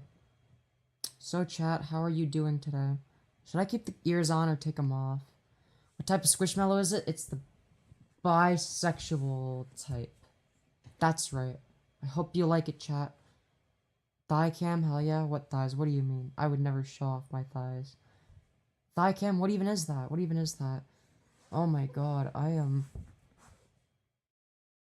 Keep them? Okay, okay. I have to go. Bye. Goodbye. Hope you've enjoyed your stay. How long have we been streaming for? Only 4.5 hours, dude. I'm really... Dude, that's how you know I haven't gotten sleep. I'm tired before the 5-hour mark.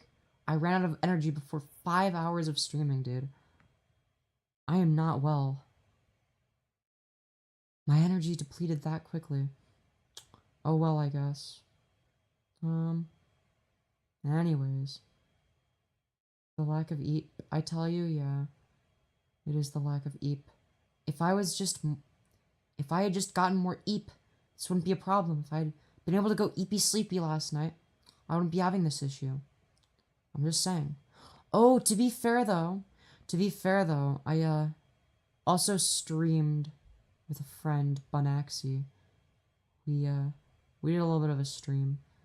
It was like a last minute thing, kinda. We just kinda winged it. And most of it was me helping her with technical difficulties, to be fair, but I mean, what can I say? What can I say? I'm glad I did it. I'm glad I did it. You know? Femyoz with brunette hair? I don't even... What would I look like with brunette hair? Would that be good? I genuinely don't know. I don't know if that would be good or not. You should eat sooner or later. Rest is important. I agree. I probably will. I'll probably unstream sooner than I usually do. I mean, I started sooner, right? What the fuck is eepy sleepy? It's like, eepy is just like a short way of saying sleepy. It's like sleepy, but without the SL. So it's just eepy. You know? It's like a faster way of saying the same thing. It's just more efficient. I don't know. I picked up on it from hearing other people say it, I think. It's sleepy and bottom speak. Shut up. Maybe. Be quiet. Don't make fun of me for it, okay? Don't make fun of me for allegedly doing bottom speak, okay? I would never say anything like a bottom, okay? I swear. Don't you worry. Can we be besties? Maybe. See, I'm always right. Shut up.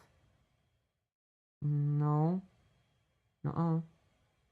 You're not always right. You're wrong. I'm really tired.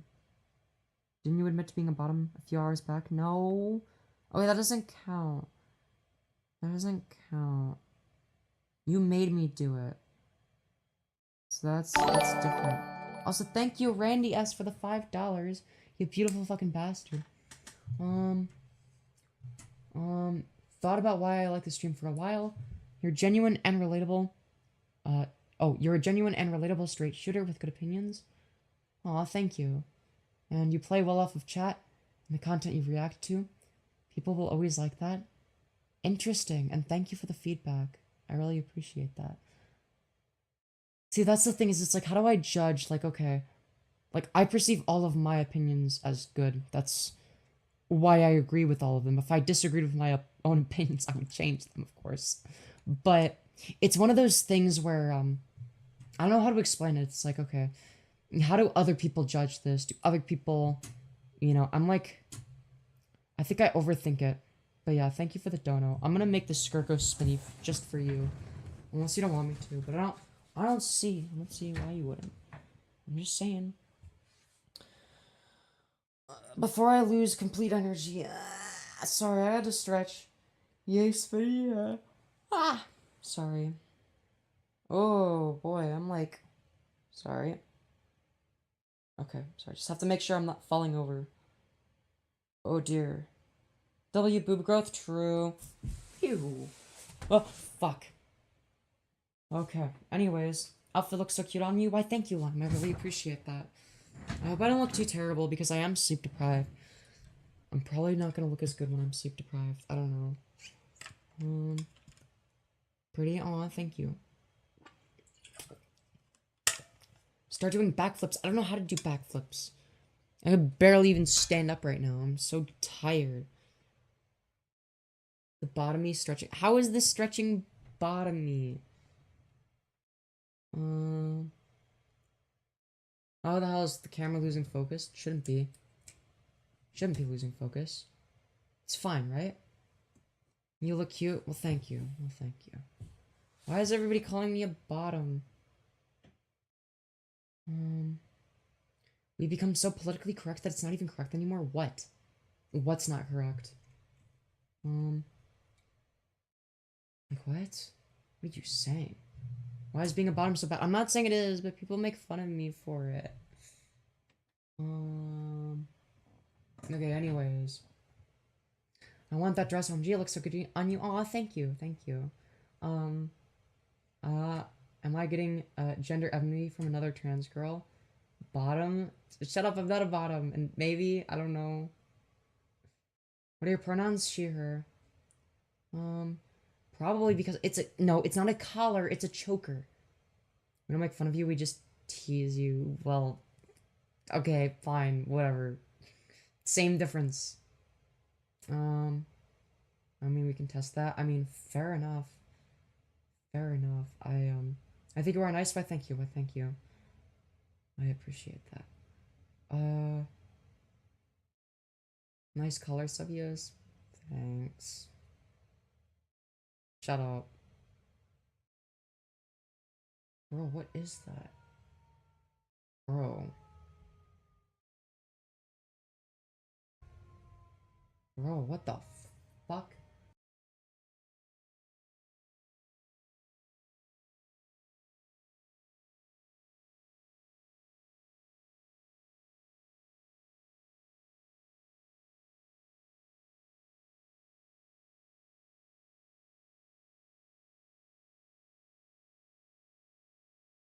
That's mildly interesting. Sorry, I got distracted. Don't worry about the distractions. Anyways. Boop, boop, boop. Someone said they're in their walls. Yeah, that was what was distracting me. Sorry, I'm like really tired. Dude, notice how I'm tired as shit? And I'm still somehow more entertaining and able to speak faster than Keffels? It's crazy. Well, chokers are cute. Collars on bottoms. Shut up. Nuh-uh. Well, oh yeah, well, good thing I'm not a bottom then, haha. Checkmate. Bottom shaming, so true. Dude, I'm getting shamed. I'm getting shamed. Bro. Unhinged, true. Who is on your, the person on the wall? Oh, the people on my walls. Oh, don't worry about them. They're like, they get fed. Anyways. What am I even saying? I genuinely have no idea. Yeah, good thing I'm not about. Yeah, okay, said like a true bottom, alright? Parfait, you're fucking bottom. Bottom speak. Bro, I swear to God. All of these, like, quote-unquote switches just out themselves as bottoms in, like, 2 seconds, I swear. It's like, bro. I don't know, man. Seems kind of interesting.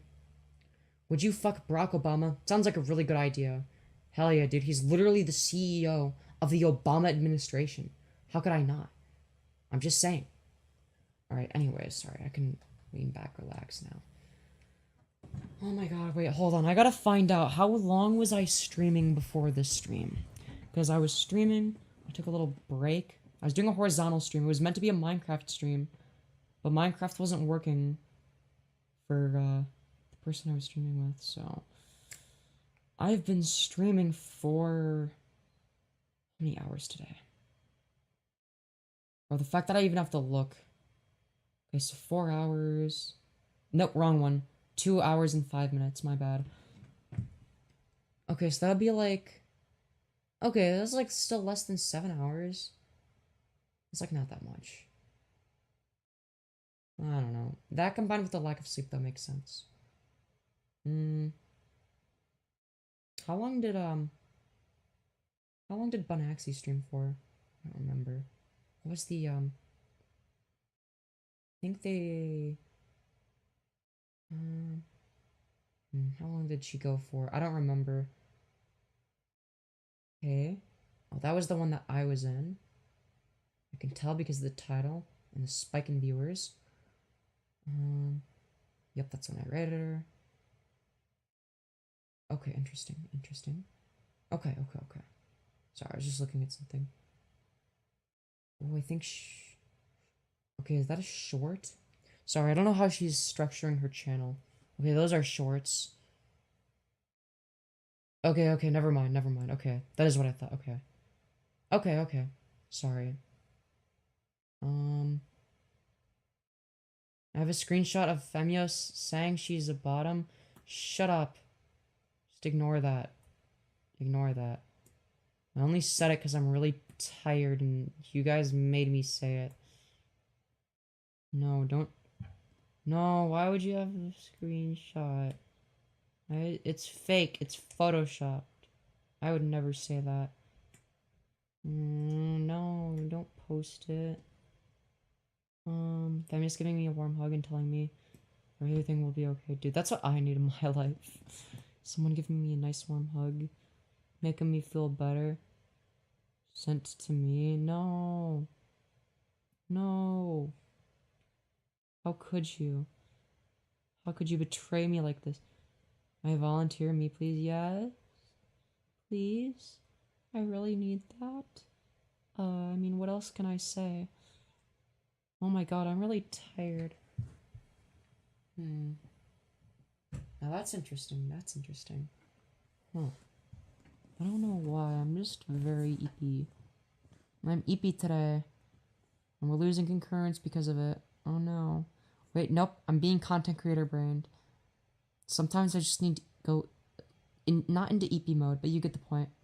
Can I subscribe? Of course you can. You are so cute. Thank you, Sophia. Thank you. On my way to graduation practice, valid. Valid. I envy both their chair and their squishmallow. Fucking Christ, I want to just be held. I mean, same. I need to be held as well. Please. Would 100% replace Femyoz's chair? Yes, please. I need that. I mean, what? I would never admit to anything like that. What do you mean? Oh, man. Well, I gotta be careful, but... I'm so tired. It's not bottom behavior, I'm just tired. Answer this. Epios, hornios, or sadios? I think I'm EP. I'm a little bit sad. I wouldn't say I'm horny. Maybe I will be in a bit. I don't know. I just want cuddles. I don't know, man. Why is BB sad? I don't know. I'm just... it's hard to say. Some of the things... I don't know. Some of it is like my fault. It's like self-inflicted. Like, oh yeah, here's all the reasons I hate myself. Can I put a Femyoz on my lap and give Femyoz cuddles and head pats? Yes, please. I want to take this sad away from the baby. Oh, I need that. I need that. I need that so much.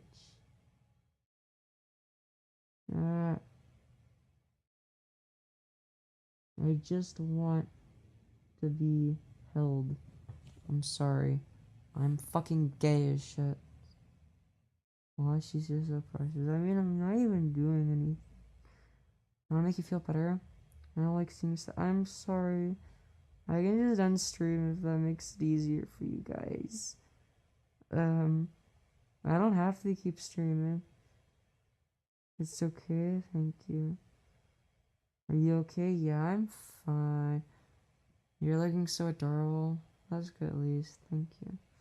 Don't apologize, but No, EP stream? Okay. You could do an EP stream if you want. Adorable peg bait.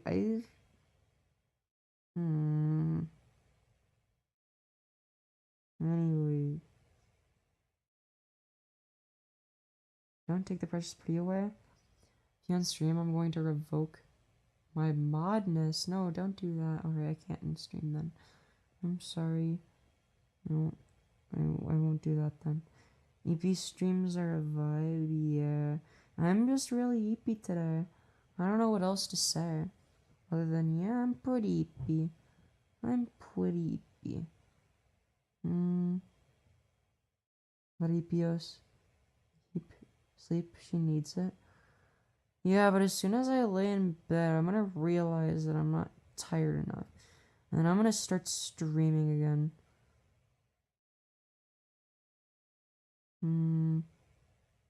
Okay, fine, I won't apologize again.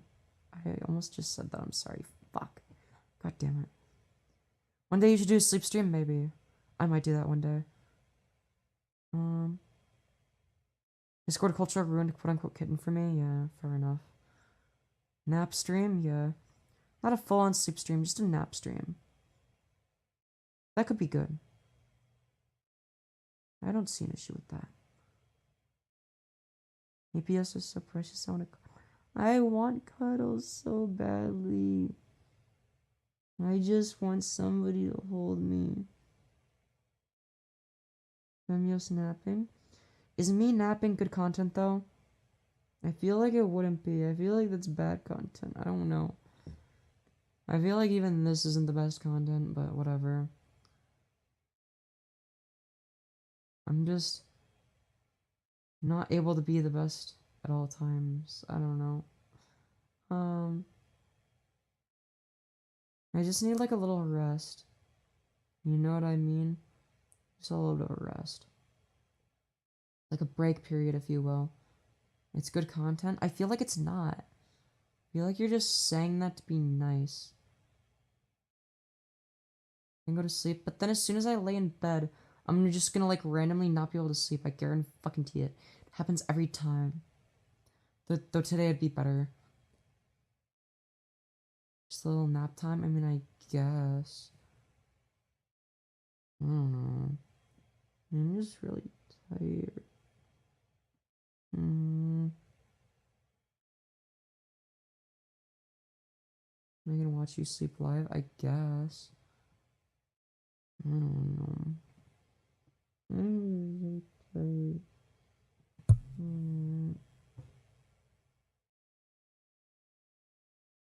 I don't even know. I'm not. Oh my god. Depression is real? True. Yes, I'm okay. I'm just tired. Sorry for being me and mentally ill. I don't know. I need to stop. I don't want to have a part 2 to the mental illness arc. Part 1 was already enough. I don't know. I'm inside your walls. I mean, I guess. Hold on, I need to piss, and then I'm gonna be back, and then I want to talk about something kind of interesting. It's similar to the audience capture thing, but a little bit different. It's about authenticity in YouTubers. Don't say any slurs, okay? Alright. Chat, let me know if they say slurs, okay? Don't you dare say slurs. Don't say the N-word, okay? The N-word is bad. Mine.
Sorry for leaving you, chat. Don't tell me the Squishmallow said slurs, okay? Slurs are bad. You don't want to say them. That's a violation of the YouTube TOS. You didn't say any slurs, did you? Okay, No, you said slurs? Dude, what the fuck, man? Dude, I said no usage of the N-word, okay? Don't say the N-word, alright? It's very bad. That's racist. You can't be racist. Obama didn't give you the N-word pass. You're not allowed to say that. Anyways, I'm sorry. Oh, fuck. Ah, shit. Fuck. Woo. Slurs, yeah. No, don't come back? Alright, I'll just leave. I'll be like your father. Oh, wait. Did you sit on it? Sit on what? What would I sit on? Why is the N-word bad? Dude, what if I actually love saying the N-word? What if it's my favorite word? I don't know, man. Yay, she's back. You left us? Yeah. Where did you buy your plushie? I got it for a gift. Either on a Christmas or a birthday, I think. How much, EPOs, how much longer you got on you? Probably not that much longer, to be honest. We'll have to see, we'll have to see. Depends on how well I manage my energy. I'm trying to manage it pretty well. Let me move this. Alright, we're gonna talk about one more thing, briefly. It's not like a reaction or anything. I don't even have the energy for that. But it's something that I find interesting. Because I've been doing... Look, sometimes when I'm tired, I do a lot of self-reflection, okay? Very important. We love self-reflection over here. Okay, turn this down. Okay, so. Let's see here. Put this in front of me. Alright, drink some water. And we'll get started.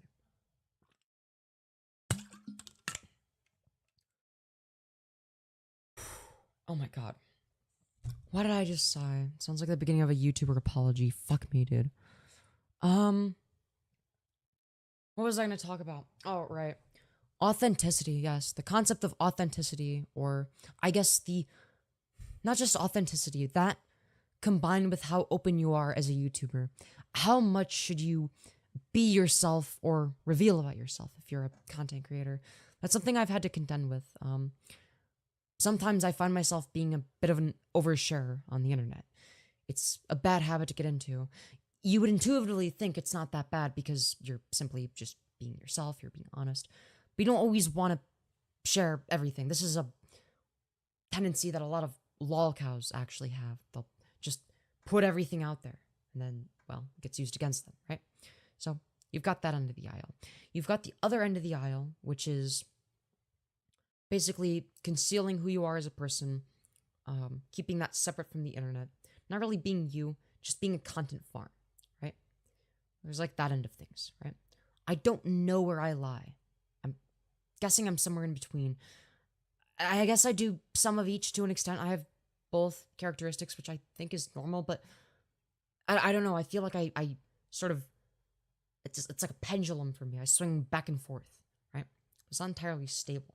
It's not like a consistent thing for me, right? So for me personally, I find myself sometimes oversharing, being too, not too real, but too open and upfront, if that makes sense, right? You don't want to reveal everything about yourself, right? And other times it's like I'm purely focused on the content thing, and it's like I feel like I'm swinging back towards the being overly open side, right? Hell, introspection will do that sometimes, and then other times it will lead me in the opposite direction. Hell, that's what got me into some of the algorithm maxing stuff in the first place, was looking at it from more of a content angle, if that makes sense. I hope it does. Overly open, you say? I think, well, yes. Yes, I do think so. Genuinely. Sometimes I'm a bit of an oversharer. Like, I'll admit that. I guess you could say I'm, hold on. Let's see here. Why do you tell people to accept you? You use the wrong accept. When you couldn't even accept yourself. What didn't I accept about myself? Also, stop spamming. Shut the fuck up. No one cares. 24 hours. Bye-bye. Alright, pretty sure it's the tism, maybe. I don't know. It could be a variety of factors. I don't know what causes it.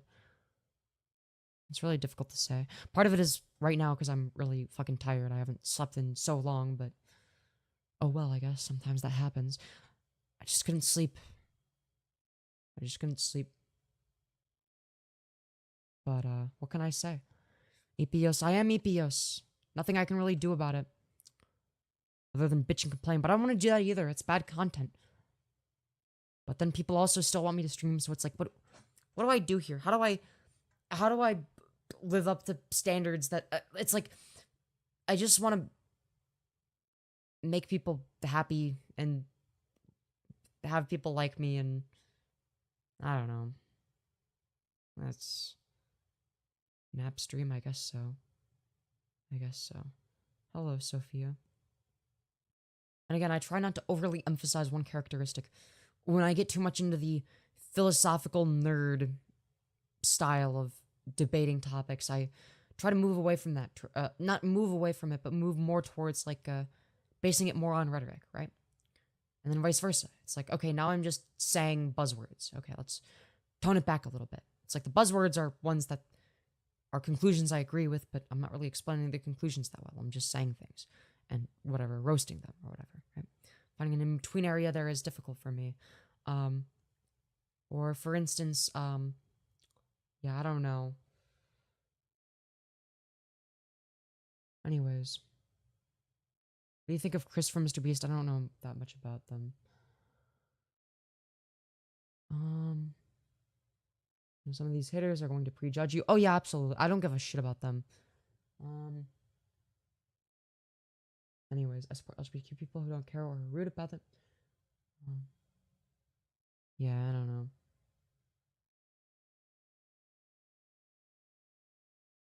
Let's see here. Sorry, what do you think of LGBTQ? I'm obviously in favor of it. I feel like that's reflected in my content. Love you, Femyoz, regardless of how EP you are.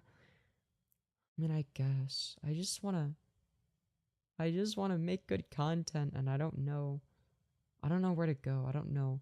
I feel like I'm not doing enough. I feel like I need to work harder. I don't know. You seem like a good person. Boy, I wish I was. As you grow over the years, you will find yourself more. I hope you have a great night. And since you mentioned philosophy, look into absurdism. Why, thank you. Why, thank you. I should do that. Personally, I'm more of a hedonic act utilitarian myself in terms of like my worldview, but you do. It's always good to want to be better. Don't beat yourself up over it. Yeah, I guess. Well, that's the thing is it's like even when I'm beating myself up over it, it's like, oh shit, now this is also bad content because I'm complaining about me being bad at stuff and it's my fault, and it's like, I don't know. I overthink it.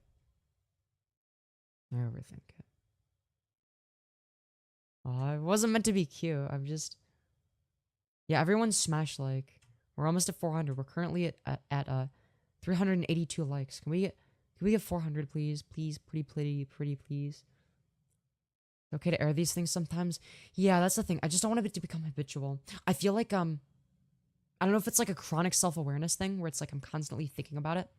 So I'm like constantly adapting and changing according to my own standards, I guess. Or if it's like yeah, I don't know. I don't even know what I'm trying to emulate at this point. It's just me wanting to be me and make content, I guess. You're so adorable. Well, thank you. I appreciate that. Are you autistic? I am pretty autistic. It definitely doesn't help. What are your pronouns? My pronouns are she, her. Happy early Pride Month, hell yeah. We're getting pretty close. We're only a few days away. Dude, we're so close to my 1-year anniversary on HRT. You are so beautiful. Why, thank you. I really appreciate that, Sophia. Genuinely.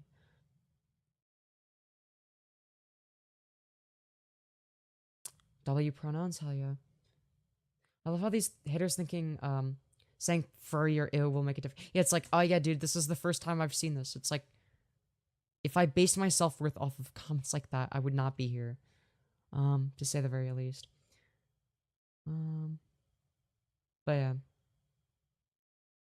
So happy for you, happy anniversary, hell yeah. The HRT anniversary hits different. I have therapy tomorrow. Well, good luck with that, and I hope it goes well. Your ears make you a furry? No, they don't. I don't have a fursuit. Become more skeptical? I feel like I already am skeptical. I mean, I guess there's always more room, right? But I don't want to get to a point where I'm like having an existential crisis every other week, right? I want to be skeptical enough to the point where it's like, okay, I'm constantly questioning stuff, but it's not like to a point where it's like unhealthy, right? Because I've had that before. I've gotten to points where I'm like questioning stuff too much, right? Too much questioning. Not as in it's wrong to ask questions, but just questioning the wrong things, just constantly questioning everything that doesn't need to. It's like things that have already been established. And while it is good to revise your own worldview and constantly question it, it's not something you ought to do obsessively, right? The problem lies when it becomes obsessive, and I think that that's a problem with me. I become obsessive. I think that's an issue. I don't know if it's a dichotomous thought pattern for me or what's really caused by. But for me personally, I always find myself going to extremes, whether it be focusing on making the best arguments or being the most correct or maybe the most entertaining or the funniest or whatever, the most engaging in whatever way, by whatever metric. The most profitable for all, I don't know. And it's like always like it's not like I morally or ideologically value these things differently at different times, right? It's just like a weird emotional thing where it's like, sometimes I just sort of prioritize certain things, right? It's like different means for the same ends, if that makes sense. And I don't know what's the best or if I should do all of them. Because at the same time, I do want to diversify my content with me. But at the same time, it's like different sides of me are so, well, different from each other. This side of me is whatever, the introspective, kind of depressing, but also realistic side of me that's more, yeah, this is like what I'm like in my own head. It's me thinking to myself, but out loud almost type of thought processes. And then you've got the my goal is to be as entertaining as humanly possible type of personality, where it's like my goal is to just say the thing that is the most engaging and entertaining. And then you've got the I need to be right about everything. It's so tiring sometimes. Sometimes it's a lot of stress because it's like a bunch of things that I feel like I need to be the best at. Even during a live stream, and it's like, what the fuck?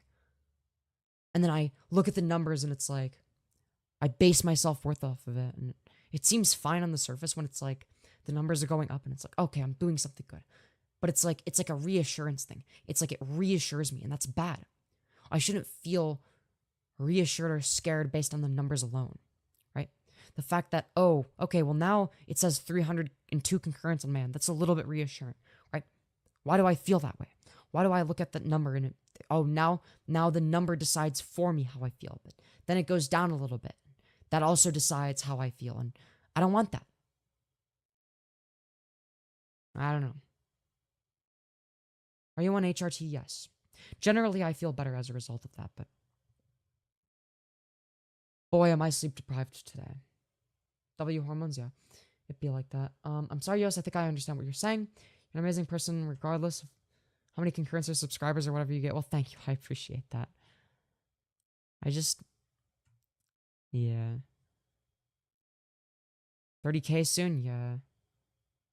Red counseling? Yeah. Yeah. I mean, well, it's such a difficult thing to, because it's like, how do you get, like, it's like YouTuber counseling. Here are the issues you deal with in terms of self-image as a YouTuber. That's like such an unconventional, like, how do you even deal with that? I don't even know. It's completely normal to feel that way. Yeah, I just don't want to overemphasize it. I don't want streams to become like fucking Boogie 2988 feel bad for me sessions. You know what I mean? Like, I don't want to become the next Boogie where it's like, yeah, please feel bad for me. I'm so sad, right? Because then it's like, okay, well, what if I'm doing this for validation? And then what if I receive the validation from my audience and then it becomes addicting? And that in of itself is the new metric that I look for, is the validation from my audience. Then I do this more. And it's like, I'm constantly scared, like, holy shit, what if I do that? And yeah, it's overthinking. I don't disagree, but I don't know. We all know you're looking for attention. I mean, in a weird way, you're right and you're wrong. Yes, part of it is attention, but I think it goes deeper than that. I don't think it's just attention. That's a big part of it. I mean, attention is the entire game. The goal is to maximize the extent to which people pay attention to you. That's sort of just how the algorithm works. That's what's incentivized, is, well, being attention hungry. How much of that is me being attention hungry versus doing what I know YouTube finds successful? How much of it is I just want to be myself? Sometimes I just want to vent. How much of it is I'm lonely? You know? How much of it is I've expressed this side of me, but not this side of me enough? You know? I don't know.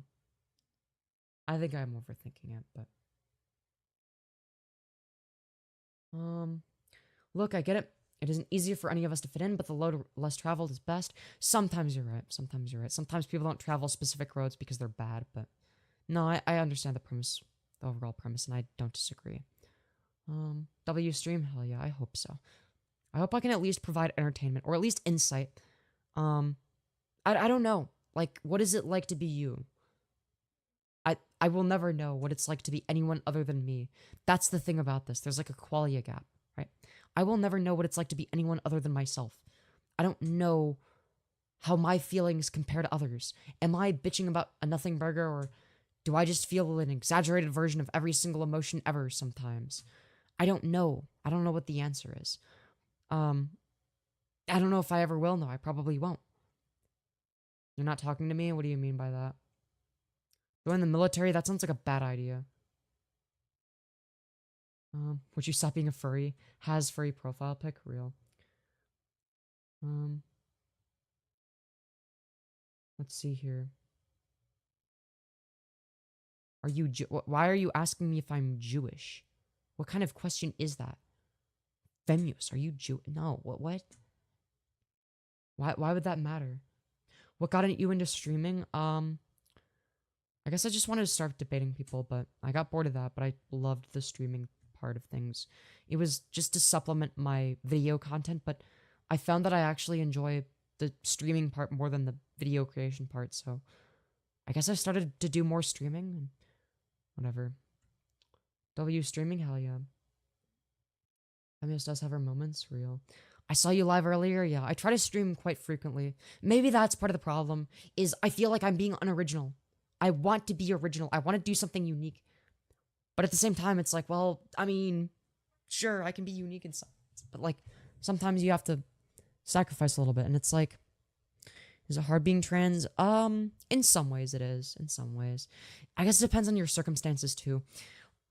I mean, for me personally, a little bit. It can be hard sometimes. It's like, yeah, it's like, why the fuck was I born this way? You know, it's like, why the fuck is this me? But it's like, whatever. I've accepted it at this point. I don't really mind being trans, whatever. I guess I've incorporated it into the business model because I may as fucking well. Even though it would have been better to be born as a cis woman, probably. I don't know. Back. Welcome back. Welcome back. We should all be touch-starved together. I agree. I agree. Being human is hard. Yeah.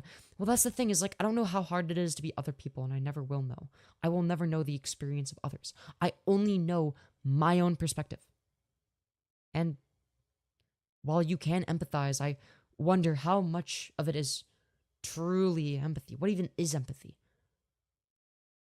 What if empathy is really just something that boils down to you doing a complicated process of projecting your own thoughts, feelings, and emotions, etc. onto other people in a way that they can generally resonate with based on the way you describe it, right? I mean, isn't the whole point of empathy, in a weird way, putting yourself in the shoes of somebody else, but somebody else's shoes are going to feel different to you. Again, you don't know what somebody else's shoes feels like. It could be the same shoes, but again, there's a quality gap no matter what. You might, or for instance, when you press your hand against a pillow, you might be able to feel, yeah, it's soft. You can describe it, right? That's the same thing with somebody else, but what if your soft is different from somebody else's soft? Or what if your green is somebody else's orange, right? You'll never know for certain, right? And this could extend outward empathy. Now, the things that we do know is that, okay, well, in terms of the things that are grounded in some sort of reality, I guess, would be the fact that we can categorize emotions, emotional states, etc. as positive, negative, and neutral, right? It's going to be the case that some things we could categorize as positive. So, for instance, I don't know, like winning $1 million. Generally, that's going to be a positive thing. Even if it's a different type of positive for different people to a different extent, it's generally going to be a positive feeling. Getting your arm chopped off, generally that's going to be a negative feeling, right? Green is green and orange is orange. Yeah, but what if the way my brain perceives green in terms of like the physical color I see is the same way you perceive orange physically, right? Again, there's no way of knowing. Like, yes, technically you see green, but what is green? Again, there's going to be some sort of gap there. You're not going to know for certain what it looks like or is like to be anybody other than yourself. I don't know what green looks like other than the information I've seen from my perspective. I don't know if my green is the same or different from somebody else's green, right? Somebody else's eyes could see the world in fucking inverted colors and I wouldn't have any clue, right? Nobody would know that, right?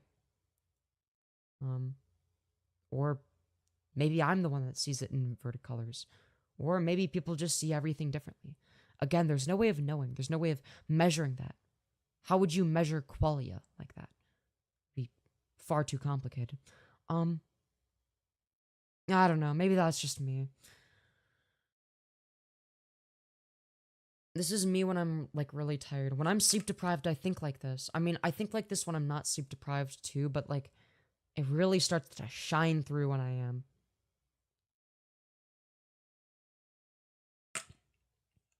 Nice collar? Why, thank you. I mean, what? It's a choker, not a collar. Fuck. Anyways. Like, it's called a collar blind. No. No, you're misunderstanding, right? It could be the case that you're able to see all of the different colors, right? But your interpretation of them is different, right? So it could be the case that when I see a rainbow, in like the order of the rainbow, I see red, orange, yellow, green, blue, purple, right? But from their perspective, right, in terms of the quality of the experience when they interpret these colors, right?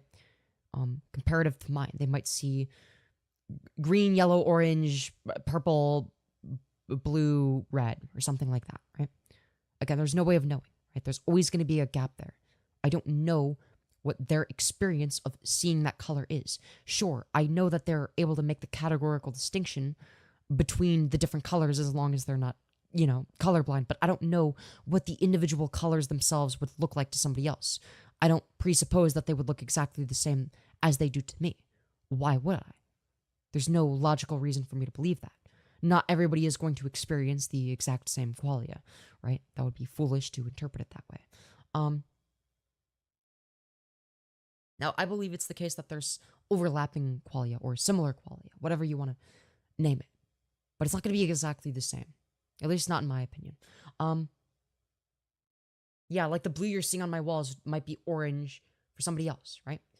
My interpretation of this blue, the way you see my wall, might be the qualia, like when you see my wall, and maybe your favorite color is blue, right? Maybe you see it the same way that I see orange, if orange is my favorite color. Or maybe I just... Look, it's difficult to say. It's difficult to say. Anyways. I don't know. I like to think about things. Sometimes I like to talk about them. It's fun. Anyways. I say the word anyways a lot. Too much time on your hands? No. No. Well, maybe. But I've set aside time to do this specifically, but it's so much. Streaming is a lot. The issue isn't that I'm spending too much time doing this. I love doing this. The issue is I didn't get any sleep last night. So I'm going to engage accordingly, according to the amount of sleep I get.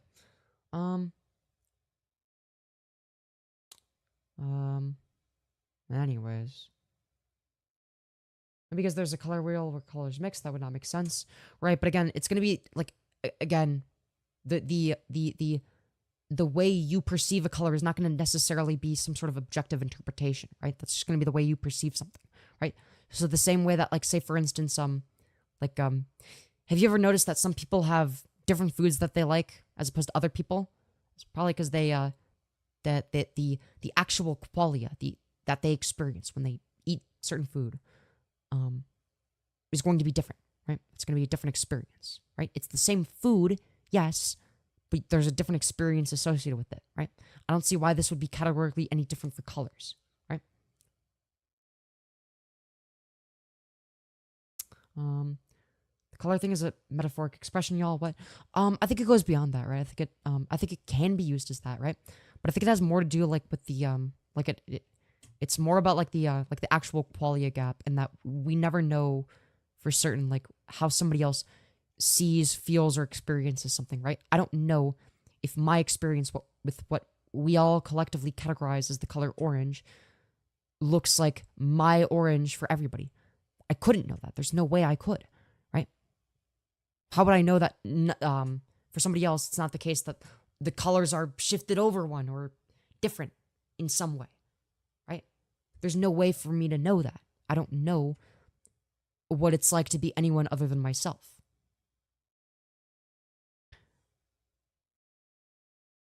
You speak very intelligently. What field will you be pursuing? Well, hopefully this. Hopefully this. Normally, I don't sound like this on live streams. I try to be more on the entertaining, ooh, I better grab your attention side of things. But sometimes I like to do this for myself and my viewers, I guess. Some people like this, some people probably don't. I don't think it gets as many concurrents, but it's okay. But yeah, hopefully I can do this as a career. I made fan art Femyoz. It's on my channel. I tagged you in it. Try checking your notice for it. Alright, I'll look in a bit. I'm getting really fucking tired too. I'm not gonna lie. I don't even want to look at anything. It's oh fuck. I don't know. I probably will soon. Hear me out. Some infants are larger than others. Let's say I have infinite Oreos. I will still have double the amount of cookie. The white stuff. So it's gonna be the case that Well, if you have like an infinite set of infinities, right? I guess it really depends on how you categorize it, right? I don't know. I see it as like a category thing. Like, how do we categorize infinity, right? Like, can you have an infinite number of infinities, right? That type of thing. That's the way I view it. And that is a thing that math people think about. I'm not a math person, but I don't know. But like, say for instance, you, I don't know, take infinity of something, right? And you multiply it by infinity. Is it the case that you end up with the same amount? Well, yeah. But what if you have infinite sets of infinity? Well, now we're dealing with an entirely separate variable, right? We're dealing with sets of infinity, in which case we're talking about an infinite amount of something else entirely, right? So if a set of infinity or an infinity, right, is something that is a single unit, right? And you have infinite of those. It's going to be, you could categorize it that way. But I wouldn't argue that infinity times infinity is that in of itself, right?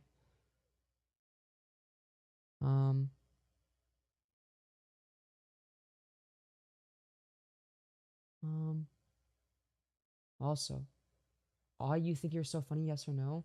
No one's laughing. Did I say a joke? I'm confused. Are you like behind on the stream where I'm like saying jokes or something? I don't know. Were you talking to somebody else? I'm confused. Just got off work. Hope you're doing well, Femyoz. Yeah, I'm just really tired. I got no sleep. Virtual hug all the mods. Yeah, a virtual hug is everybody. Hell yeah. That comment was schizo? Yeah, I don't know. It's kind of weird. Oh yeah, dude. I'm trying to be comedian when I talk about the qualia gap. Funniest joke of all time. Yeah, dude. Incredible. Hey, just joined. Welcome, welcome. But yeah, I guess this is more of like a chill stream where I just say whatever the hell I feel like. Anyways.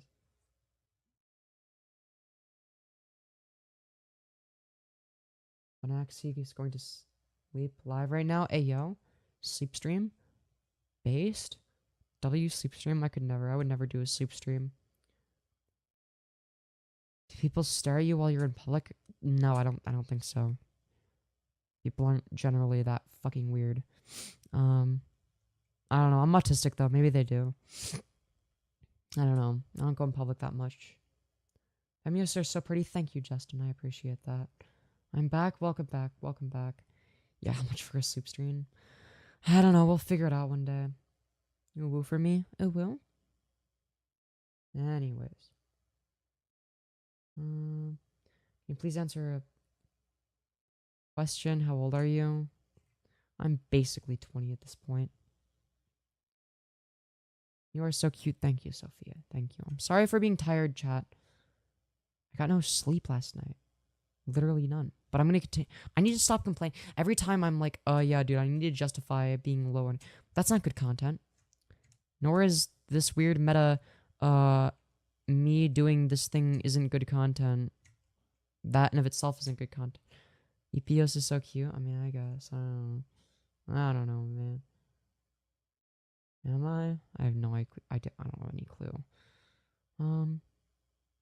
Take the ears off? Dude, you want me to detach one of my basic human body parts? How am I supposed to hear things if I just detach my ears? What's next? You want me to take off my nose? Take off my fucking elbows? Okay, dude. You're supposed to take a break from content brain? This is true. This is true. What is non-content brain? That's the real question. Where's the distinction? I mean, I touched on this earlier, but I genuinely don't know where the cutoff is.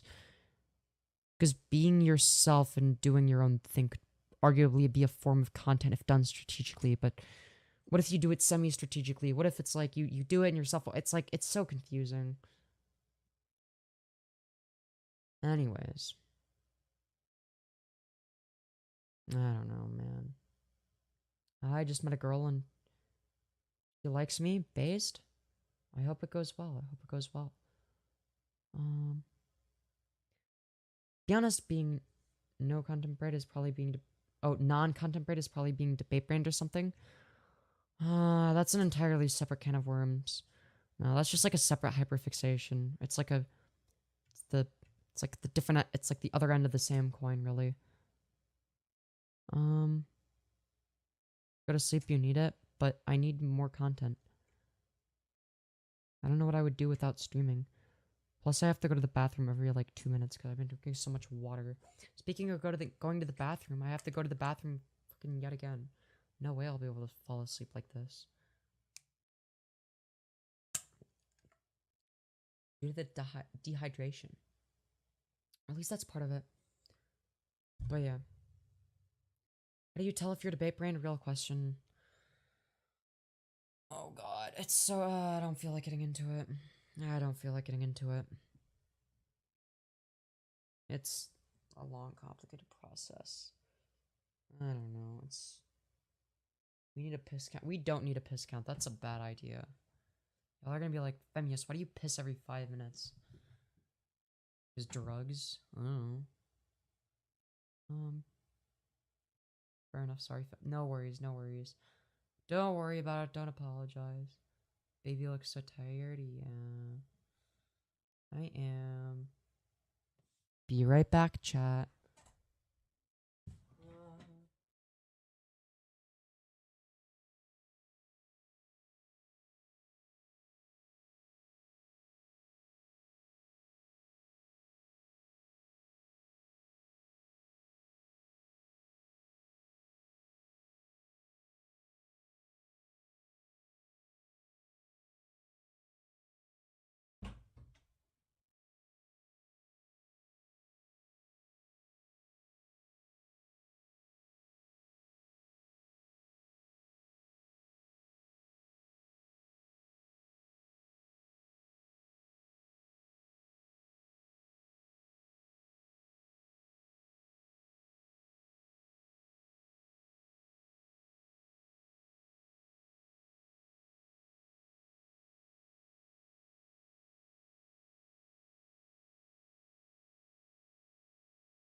Sorry, chat, for the small little interruption, alright? Very sorry about that. Oh god, my stomach hurts. What the fuck? Why does my stomach hurt? What did I do to deserve this shit? This is not fair. It's literally not fair. What the fuck? Okay, wait. Let me change the audio for a second, just because...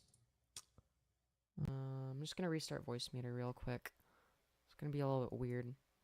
Alright, we're gonna close and open it again, alright? It's gonna take a minute. I don't know, man. Alright.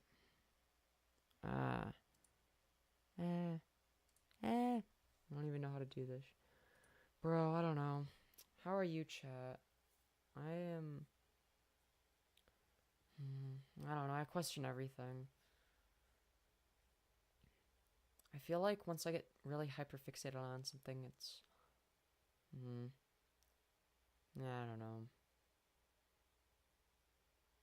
Looks huggable and EP, is that true? I'm like too tired to wear my... Dude, I feel like I'm gonna like pass out and my cat ears are gonna fall off or something. I don't know. Maybe I'm just a schizophrenic person. Whatever, man. You don't like the side part? Alicia Hall. You don't like the side part? Dude, what did my side part do to you? You don't like it? Well, what would be a better side part? That would low-key be funny. Wait, what? Hello, cutie girly. Hello, Pike Ponytails. Hope you're doing well. Cool hair. Thank you. Are you a girl? Yes. Yes. Are you sad because you look sad? I'm just really fucking tired. I am a little bit depressed, but it happens. It happens. Here's the thing, right? The more I stream, the more you see different parts of me, if that makes sense, including depressed me. If I stream 8 hours a day, you're gonna see me when I'm depressed. It's inevitable. Either that or I am fake and dying inside, I guess. I don't know. Or my depression goes away, maybe miraculously one day. I don't know. I mean, being successful at this, if I can do this as a career and sustain myself, I will be happier. I don't know how happy, but I mean, I wake up every day hoping that one day this will be a career, you know? Have more of your hair fall in front of your face. Oh. I mean like this? Kinda? Yeah. Well, I was just sort of casual. I don't know if actually, is this better? I don't know. Stream froze? Did it actually? It shouldn't have frozen. No, I'm not doing a middle part. I don't like the middle part. The middle part looks weird on me. It just looks weird. No, I'm not doing... No, stop. Why do people want a middle part? Dude, the middle part looks like shit. Alright, I'll try it. I'll try it just for you, okay? Fucking middle part. It doesn't look right on me. I swear. It looks weird. I don't like it. And maybe I'm just not used to it. Also, thank you, Patel Crafter, for the $10. You beautiful fucking bastard. As I have a middle part. Sending ritual hugs. Aw, thank you so much. I really appreciate that. Ooh, if you brushed it. Wait, really? Alright, let me do 2 spinnies first. Hold on. Alright, let me just like 2 Skirko spinnies. I owe 2 spinnies. I hope I don't die from spinning too much, because I'm really tired and stuff, but Skirko spinny anyway. Wee, I gotta be careful to not get dizzy, because then I'll fall over, and I'm really tired. I don't want that. Ooh, fuck. Okay, let me sit down. Oh shit. Oh shit. Oh. I don't know. I gotta take better care of myself, maybe. Or something. I don't know. Okay, okay. Middle part. Let's try a middle. So if I am like this, okay? Let me see. Okay? Let's try a middle part. Okay, if I do this. Does this look good? I don't know. How good does this even... I don't understand. Is this a good look? I don't know how to do a middle part properly. Is this the look? Is this the new look? Probably not. I don't know if this is good or not. I like the side part best. Yeah, me too. That's why I do it. With my hair more in my face. You mean like this? Kind of. Still cute AF with it though? Thank you, thank you. Like, is this... this is in my face more, right? Is that right? It's so good. Wait, really? That looks better. Seriously, this looks better? I feel like it looks worse. It's not as bad as you make it out to be, maybe. I don't know. Look, I prefer the side part, to be honest. Is this better than the side part? Is that what I'm... I feel like it's worse. This looks so pretty on you. WTF, wait, really? Huh. I didn't think of it that way. Cat ears? Okay. We'll try it with the cat ears. Does it look good with the cat ears? I genuinely don't know. Does it look right? I've never tried this before. I'm used to the side part. She's so pretty. Aw, thank you. Thank you. It looks better than you think. Should I keep it like this sometimes? Should I keep it like this for the rest of stream? I don't know. Side part's better for cat ears? Yeah, probably. Yes. It does look cute with the cat ears, yes. Yes, it looks better. Yeah, keep it. I'll do different styles on different days. How about that? You should always smile. I can't force it. Yes? Okay. Alright, we'll keep it for a little bit.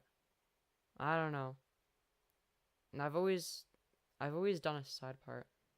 I always thought the side part looks better, but then again, I guess that stems from when I had shorter hair and I just did it the same way but longer. Because it had to be a side part. Middle part wouldn't work back then. I didn't have enough hair for it to look good. Anyways. Do you like hair down? Yeah, I prefer hair down. You look so cute, why thank you. I kind of want to do like a half ponytail sometimes too. I feel like that would look good. I like the side part, yeah. I think I still prefer the side part, but I don't... You know what, I fuck with this a little bit. Just a little bit. Just ever so slightly. Alright, I don't hate it. Alright, I don't hate it. Side part is classic, yeah. I prefer the side part still. But I don't hate this. I could live looking like this, I think. I don't know. It's hard to say. I do middle part, yeah. A lot of people do middle part. You're so cute. Thank you, thank you. You're definitely the cutest. Why, thank you. Something about your hair fucks, really? But I feel like it... I feel like this is like... I don't know, it looks weird, but not bad. It's just I'm not used to it, I don't think. You know what I mean? I don't know how to explain it.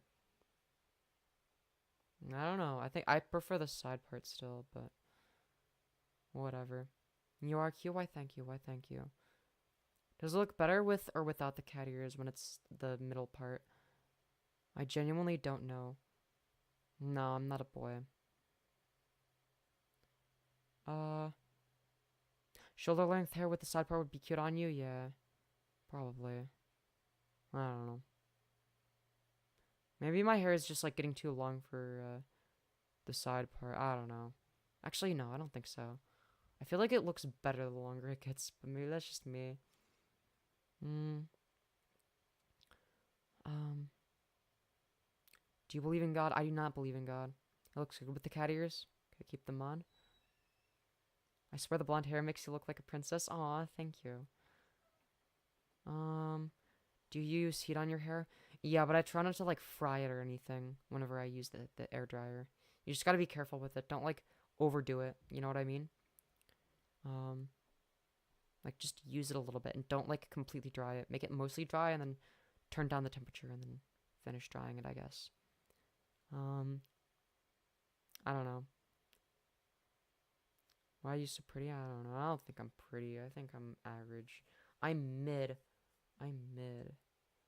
It's okay though. I don't care. I can be mid. I love your hair. Why, thank you. Why, thank you. I appreciate that. And, well, this feels weird. Having this over... This doesn't feel right. I feel like it should be... whatever.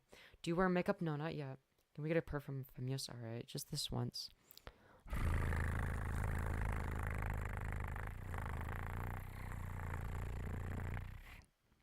I hope that helps. I give that for free. Remember, it's $10 per purr. I'm really tired, though. I wish I wasn't so tired.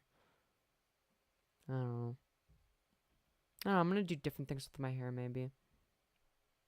Maybe we do... Chat, do I do the middle part tomorrow as well? I don't know. We'll see. We'll have to see what I fuck with on that day. I didn't even think the middle part was gonna work on me. You need to fix your EEP schedule. This is true. This is true. My EEP sleepy schedule is broken. Yeah, no. I feel like I'm getting mixed responses. I don't know.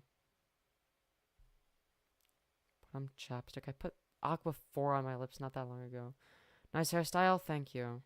Somebody suggested doing a side part. And I'm like, okay, fine. I'll try it. It's like, okay. It's fun, I guess. I don't hate it. It could be worse. It could be worse. Do a ponytail, but have some strands of your hair fall in front of your face. Yeah, that's a good idea. Like, is it like still like a middle part, but like in a ponytail, where like, so like something like, hold on, like a really loose ponytail where it's like, oh, fuck, I don't know how to do it on purpose. It always happens by accident, and then I actually kind of like the way it looks, so I just keep it like that.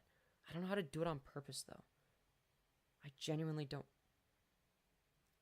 It looks so cute without the cat ears, yeah. Or something like this, maybe? Oh, now it's uneven. Wait. There we go. Something like this I could do. That might be, I don't know. I don't know how it'll look once it's in the... But I could see... Wait. I want to style your hair for you, like sit on my... You sit on my lap while I do your hair. That would be really nice. I don't know. Is this... Nah, don't do this? Okay.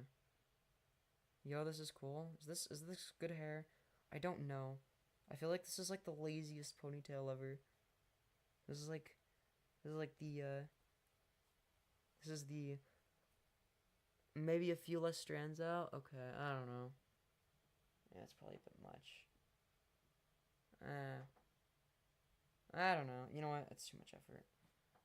Too much effort, chat. It's too much. It's your fault, chat. You ruined my hair. Now my hair is gonna be bad for the rest of stream. It's all your guys' fault. You did this to me. You ruined my hair. Now I'm having a bad hair day instead of a normal, mediocre one. I can't believe you would do this. Messy hair, yes? Why does everyone loves the messy hair, I guess. Not everyone, but... Oh, wait, it naturally goes that way. Wait. Sorry, I had to account for that. Wait. Okay. I don't want to, like, touch it too much. I don't know. I don't want to be, like, one of those people that's constantly touching my hair. I try to avoid that because it gets addicting. I don't know. Does this look right? I don't know. Does this good? Look good? I don't know. I have no idea. It could look terrible. I'd have no idea. Oh, fuck. It's like... it's bothering me. I don't know. Pretty lady? Oh, thank you. Thank you. I try my best. I constantly touch my hair. Okay, well... That makes two of us, at least.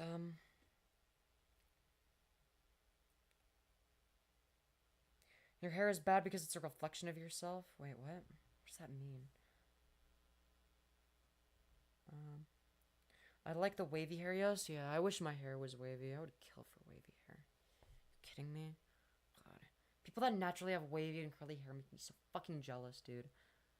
Ugh, I actually get so mad. Not really. I don't get mad. I don't know. This doesn't look the best. I prefer the side part. I don't know. Does this seriously look better than the side part? I refuse to believe that. I have wavy hair. I'm so fucking jealous. This is not fair. This is not fair. Yeah, it's very awkward and messy to grow out, though. That's fair.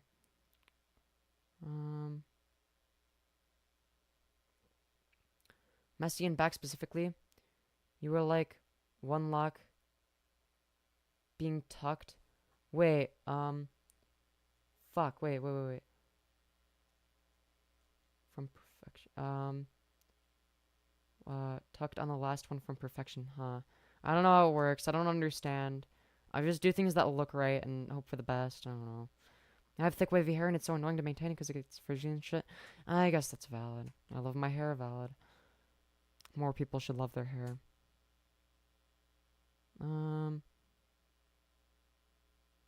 Anyways. Let's see here. I don't know. I don't fuck with this as much. Wait, what was I doing before that you guys are saying was like almost good? With like the ponytail or whatever. It was, hold on, wait. Let me try to replicate that, but make it a little bit different, okay? Alright. Okay, so we start with this. Okay. Alright, we've got that. We've got that. Okay. Alright. Something like this, maybe. Is this the good amount? I don't know. Maybe it's not enough. I feel like... I don't know. It has to be even on both sides if it's going to be done like this. Does this work? A little more is, Okay, Okay. Comb out the top? Okay. Wait. Well, this feels weird. I don't know how I feel about that. I don't know. This is weird. I don't like. This is not how you do hair. This is bad. This is bad hair advice.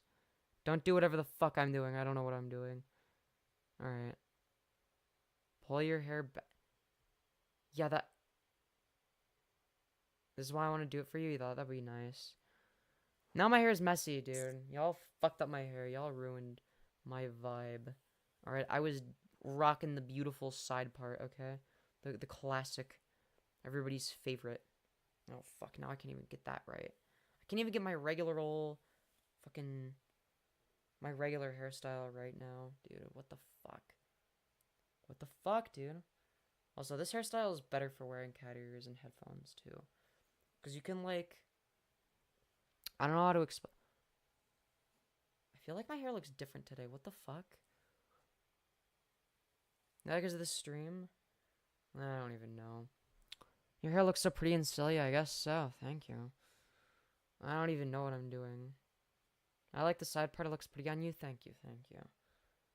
I also prefer the side part. I don't know. I think it's better. What do I know? I'm an idiot. I'm a dumb YouTuber. I don't know. No, this isn't a furry wig. What?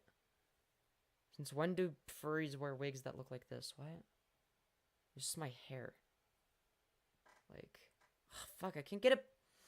Oh, it's actually gonna bother me. It's gonna bother me, chat. You're really smart. I feel like I'm really not right now. Fuck, dude. I'm like a retarded person today. Okay, let's see. If I just, like, have my hair, like... Oh, fuck, what do I always do? Fuck, dude, I'm actually so mad I can't get it. No, I can't do it. Bro, my hair is fucked now. This is chat's fault. Stop beating yourself up, but I look terrible. I'm a mess. I suck. It's all chat's fault. I'm kidding. I'm kidding. Look, I don't know, man. I don't even know what I'm doing, man. It's hard to say. Dude, why does my hair feel so weird today? I don't know. Maybe it's because I haven't slept or something. Maybe when you don't sleep, your hair just feels different for no reason. I'm also kind of hungry. It's okay. Femyoz ponytail studies require experience. Yeah. Oh well. You're okay, chill. Yeah, I don't know. You always look pretty messy hair or not. That's cap. Cap. I don't want to sleep. I'm just... Hold on, let me... Okay. Close that. Sorry, we're just moving something over here. Okay. And... Properties. Okay. Wait, let me restart Streamlabs. It's like looking kind of laggy on my end. Bum, ba, bum, bum. Bum, bum, bum, bum, bum. Sorry, chat. Oh my god, this is the tiredest, the worstest, most tiredest stream ever. I'm so tired. I'm sorry, chat. I suck at my job. My job! I have one job. My job is to entertain people. I can't even do that. I can't even do that. Now can I? Oh well. Where is your Squishmallow? Good question, Sophie. I should go get it. I could benefit from a Squishmallow right now. Okay. And my hair is fucked, so even if I do this, I look like shit. Ugh. I look like ass. Whatever. Okay. Sorry, I had to move that. Should be good. No. I'm sorry for fucking doom posting. No, you don't. You entertain me well. That, I guess that's true, but still. I'm still bad at what I do, okay? I could do better. You look so pretty, thank you. Don't just say nice things for the sake of saying nice things, though. Only say them if they're actually true, okay? So I don't want to be, like, delusional or something.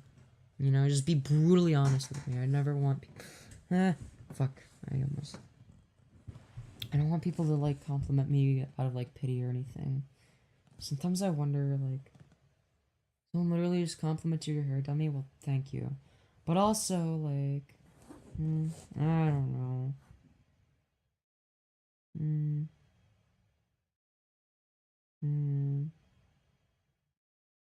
As if any of us here could do better than Femyoz. Yes, you could. Easily. Nobody here has 25k subs but you. Yeah, but like getting subscribers isn't the hard part. I mean, Sniper Wolf has more subs than me and she makes bad content, so I'm gonna use that metric. Anyways. I literally cannot pick apart how you look. You're just really cute and femme. Well, thank you. I hope that's true. You're at 29.2k. I hope that goes up. I don't know. I feel like this would be too depressing of a stream to hit 30k on. Too big of a milestone. Too big of a milestone. I think that means we passed Demon Mom in subs, though. That's cool. You look so soft and pretty and beautiful.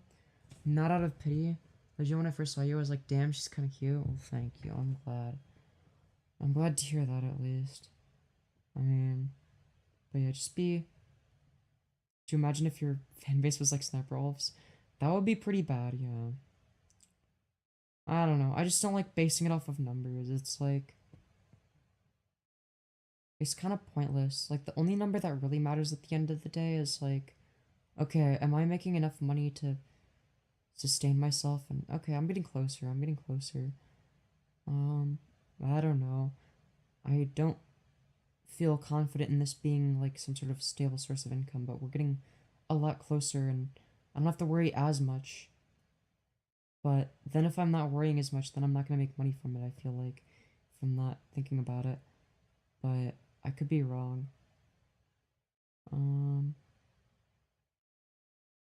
Hello, kitty girl. Hello, Pike Ponytails. Yeah, and I think I have class tomorrow, too. I saw you in a YouTube short. YouTube algorithm, let's go. Sorry for being tired. I feel like I'm doing something wrong. I should be high energy. And I'm not. Like, every other YouTuber / streamer can do it. Why are all of the other content creators high energy for 8 hours?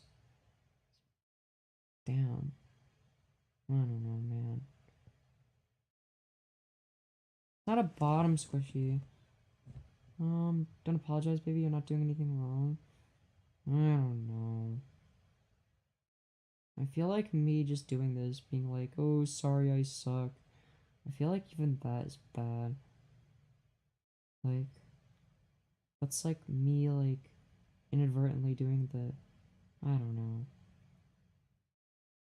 It's like, oh, my life is so hard, woe is me, and in reality, it's a me problem.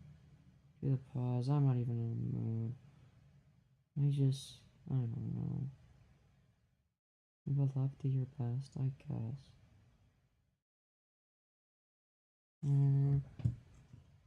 You're so cute and your outfit is so cute, thank you, I appreciate that.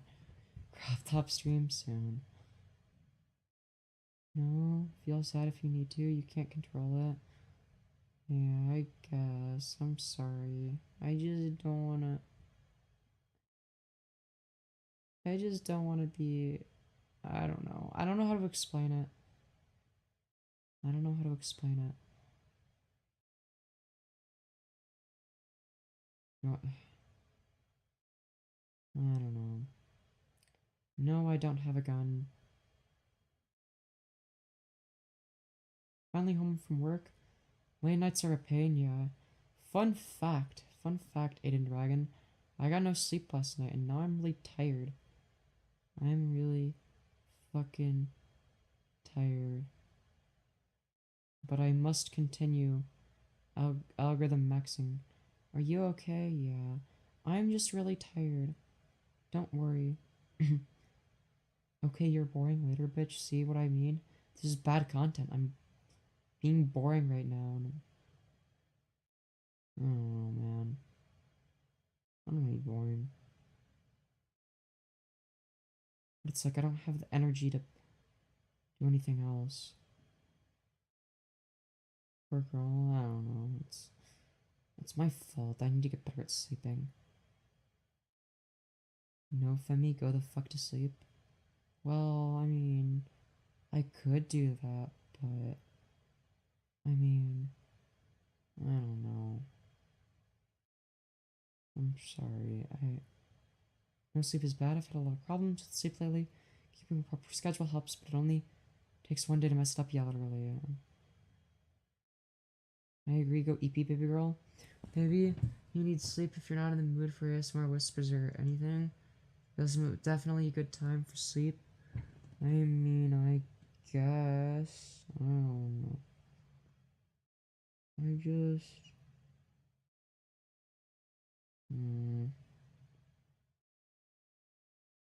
I think there's something wrong with me.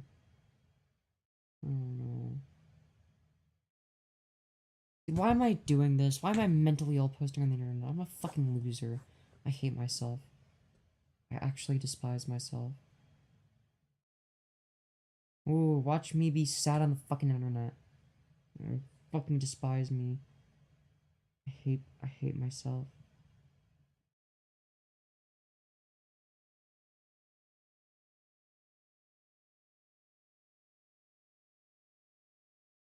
It's like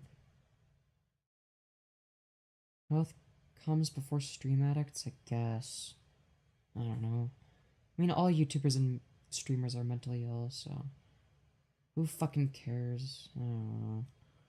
This is why I tell people don't become a streamer unless you really want to. This has been your dream job for a long ass time. Are you okay? Yeah. I'm just tired.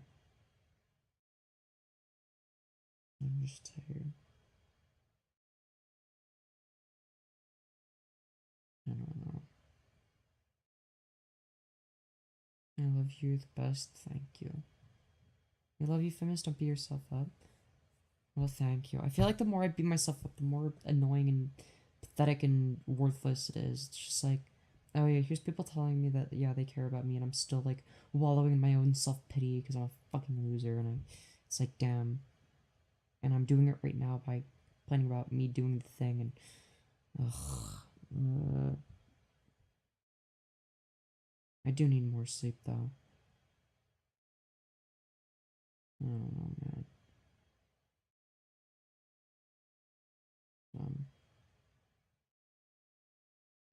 Whatever.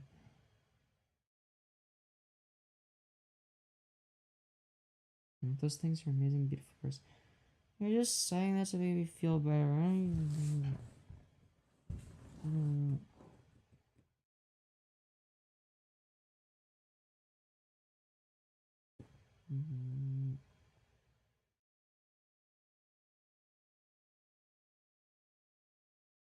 I'm sorry, I can't have a second mental illness arc. I promised myself I wouldn't. And here we are. It's a problem.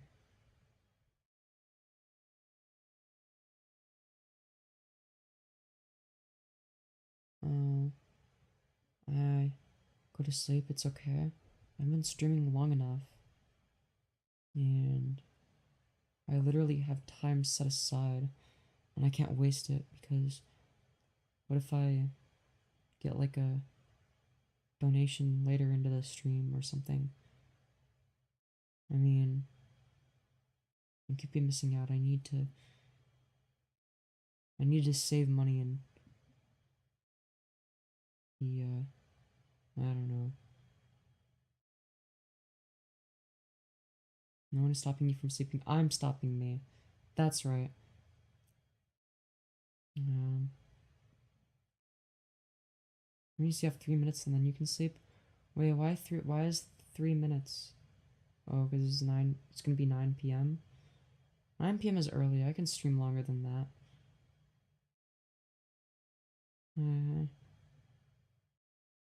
Oh, I always love your streams. I'm glad to hear that. I hope this one isn't too bad.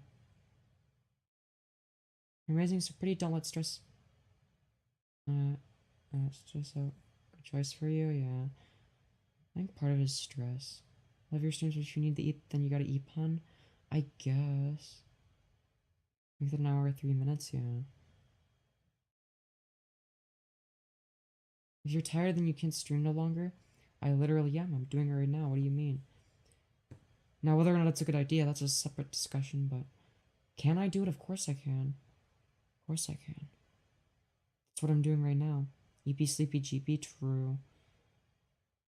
It's only 9:50 up. Again, I didn't sleep at all last night, and I'm retarded. I don't know. Also, thank you. The additional Aiden Dragon 705. The $10. We like doing stuff for donations. This one is for you to actually sleep tonight. Alright, hopefully I can sleep. I mean, whenever I lay down, I suddenly lose the ability to sleep, and it's like I feel like I have to do something. And it makes me mad. It's like, I just want to... It's this cognitive dissonance I get. Shit sucks. I don't know, man. But yeah, I'll go to sleep soon, man. I'm also hungry, too. I don't know. I'm really... I don't think I've eaten today, either. Is it bad that I haven't... Wait, did I eat today? Wait. Did I have lunch? Fuck, wait, let me think. Well, I gotta figure out, did I have lunch today? Or was that yesterday? I think that was yesterday, I don't know. I think I might have had a little bit today.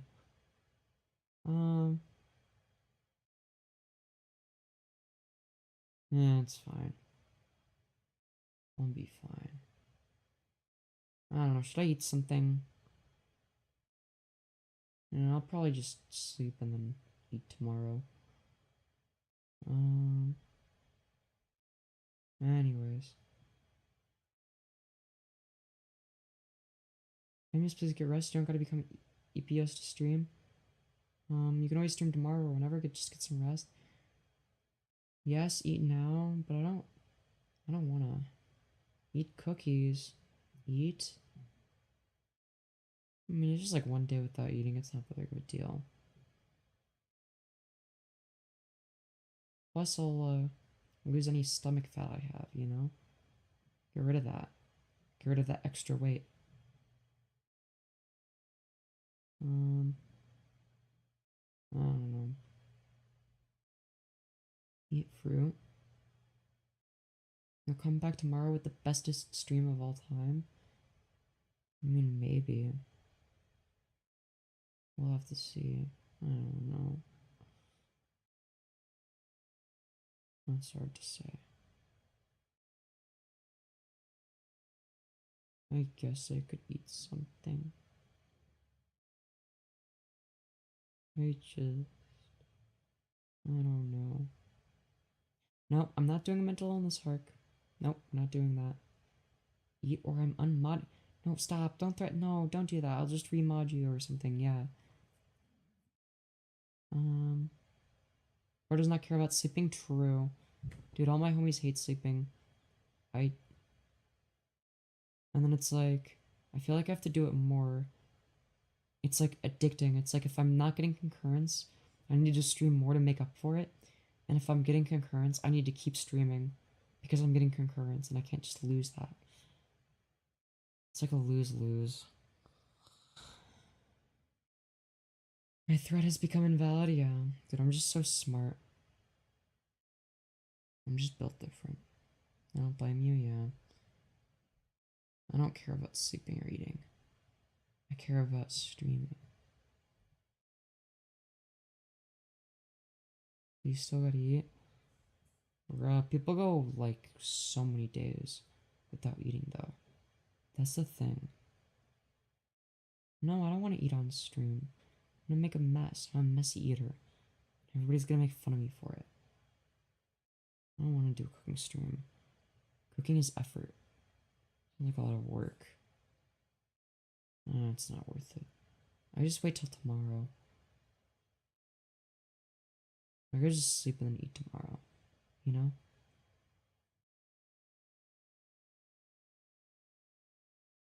Everyone makes fun of you that I'm hiding them. I guess. I don't know what I would eat anyway. I'm not that hungry. Q curls without table manners? Yeah, I don't know. I mean, I'm not as bad as I used to be. You're a bottom? Okay, I choose... Fine, I give up. I choose being a bottom. Fuck you. That's what I choose. I'm not hungry. I can just eat... I mean, I am, but I can just eat tomorrow. I don't see the issue with it. Like, there are plenty of people that, like, there are, like, homeless people that, like, go way longer without eating, right? And, like, they don't even get to choose. You know, they don't get the choice. It's like, why am I entitled to food? It's like, I'm not. I don't deserve it. Alright, what did I do? I don't know, man. You're not homeless and you have food available, Femyoz? Or Bottomyoz? Well, yeah, but... Why do I deserve it more than they do? Why don't they get the food instead? They need it more than I do. They have less of it available than me.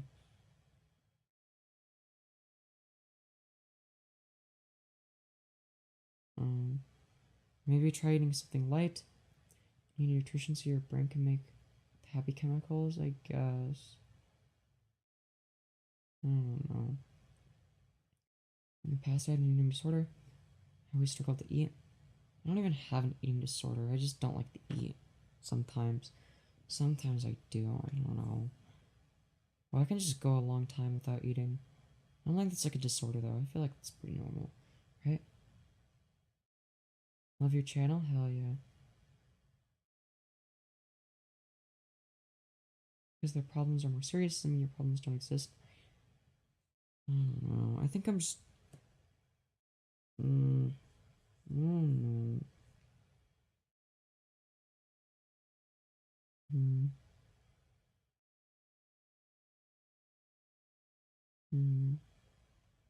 I'll just do tomorrow, I think. Unless I get so hungry that I can't sleep or something. I don't know yet.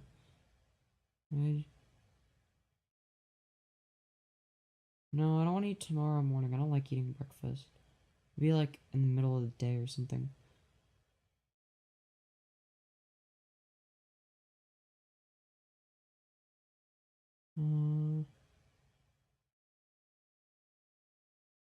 You ever eaten nothing and not feel hungry during the day? Yeah. Yeah, I do that sometimes. I'll eat like very little or nothing sometimes and I just feel normal. Eat a good lunch tomorrow? Alright. I'll eat like a decent lunch. I don't know, I might wake up in the middle of the night and just get a fucking snack. And call it a day.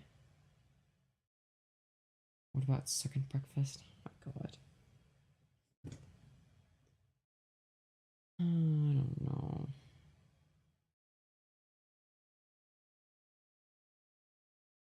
Why do I have to like... Why do I have to be like mentally ill? Why can't I just put on a show?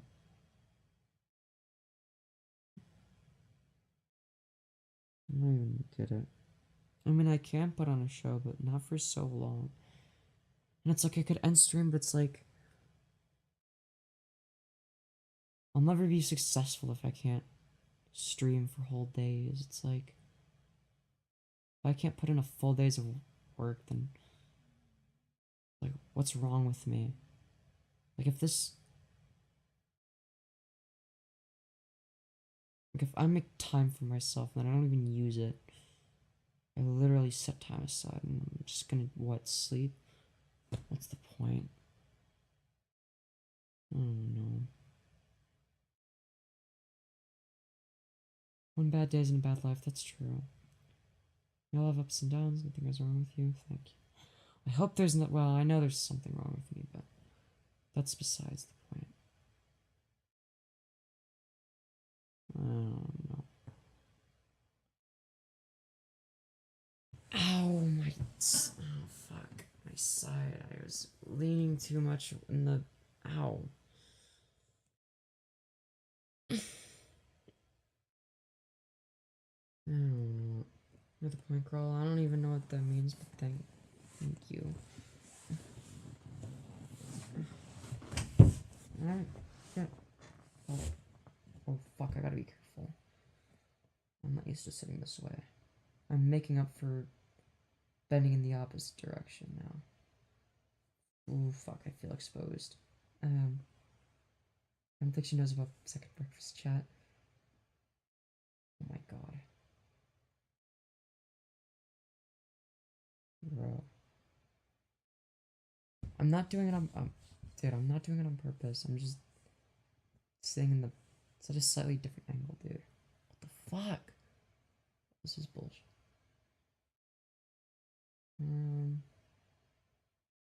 Yay thighs, yeah, let's go. Dude, watch the concurrence go up to 400. Just because I'm sitting in this position. Like crazy. Actually, I don't know. I don't think so. I don't know. What do you guys think? Do you think the concurrents are gonna go up if I sit like this? Or do you think they're gonna stay the same? I didn't even do this on purpose. I'm just... I don't know. Bro. I think that's a bottomy position to sit in. I'm not being a bottom. Shut up. Yes, they'll go up. Is that... It's not a... Why are you agreeing with the line? It's not a bottomy position. Oh, machinably. We're tuning in towards the end of a stream. Shut up equals don't shut up and bottom speak. Shut up! Nuh-uh. It's not true. I would never. What do you mean? What even is bottom speak? I don't know, because I would never speak it. I don't know what you mean. My hair is a mess, I'm sorry. Oh, there's something wrong with me. What's wrong? Nothing. I'm fine.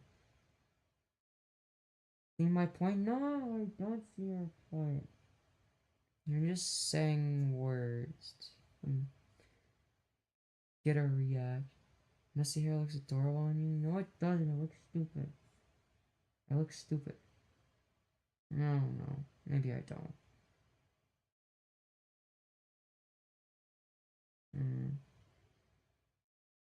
Are you okay? No.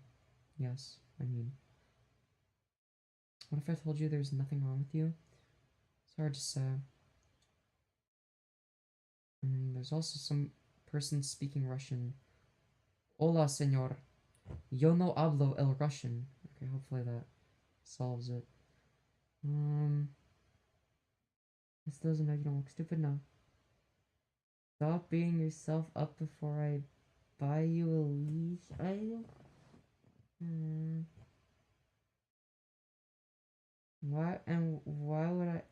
What would I need a leash for? I don't know what you mean. 9:11 p.m. Nice. What if I told you that you were as beautiful on the inside as you were on the outside? And just be you every day for the rest of your life and stop projecting? Just be you. I mean, that's good advice generally,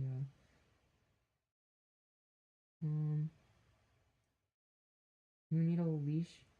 That collar of yours? Is that so? And why is that? And what would the leash be for if you attached it to the collar? What would you do with it?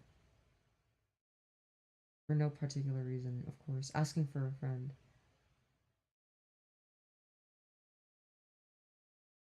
Be right back, yo. Gonna go grab some dinner. Alright, alright. Enjoy dinner, enjoy dinner. Lyreoz, shut up. Is that Squishmallow? Yes. Crazy Twigville, be quiet. What do you mean, Twig? I'm big and strong. Notice how dinner was in all caps? Oh, yeah. That's cool, I guess. You must be really excited about dinner. I'll bet. You must really like dinner. So shall I lead you around? Yeah. And when and where would you lead me around? And, Leash can also choke you. Oh,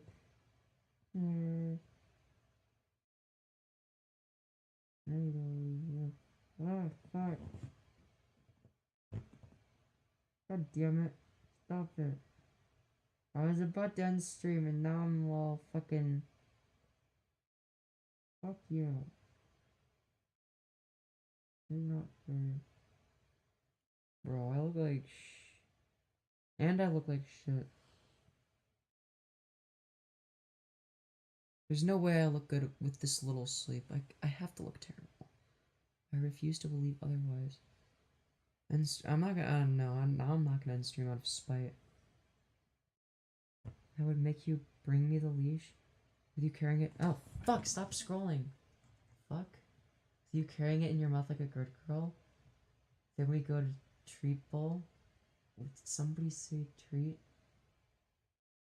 I mean, fair enough. I mean, a treat would be nice. I mean, look at all the time. Femyoz cap. You're just saying that to be nice. Be honest.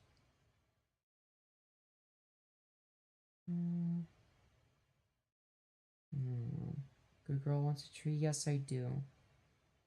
I do. Does the good girl want a treat? Click, click. Yes. Yes, I do. I do want a treat. That sounds really nice, actually. And that's one thing that I need.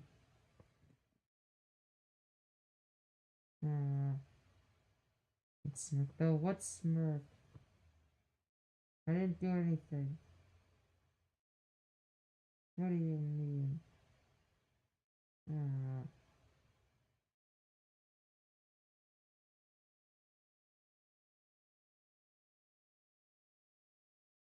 I don't even know what I'm doing.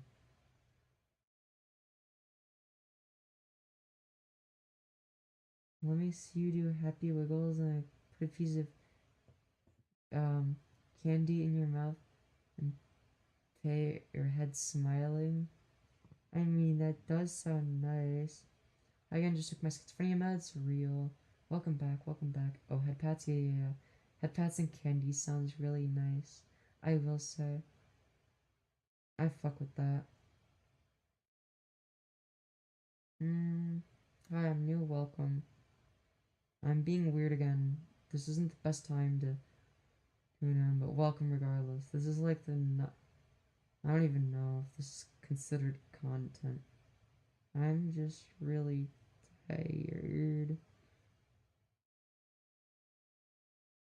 Just thinking about that head makes your ass wet, creamy, and hot. Damn. Does the good kitten want a treat? Click. Yes. Yes. I do. Yes, please.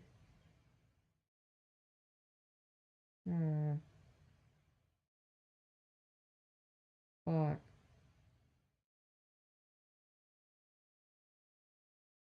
God damn it. Show us your kitty paws.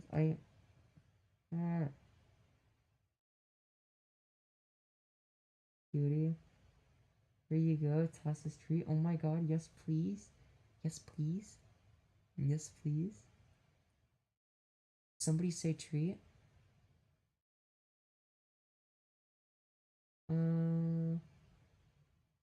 Yeah. Yeah. Yeah. I hope that was satisfactory. Yeah, I'm damning, dude. What I just scroll onto, don't worry about it. It's nothing, just keep scrolling or something. Yeah, something like that. Okay, that's good. Alright, just adjusting the thingy-majigger. You get more treats for being extra cute. Clicky clicky. Somebody say clicky clicky.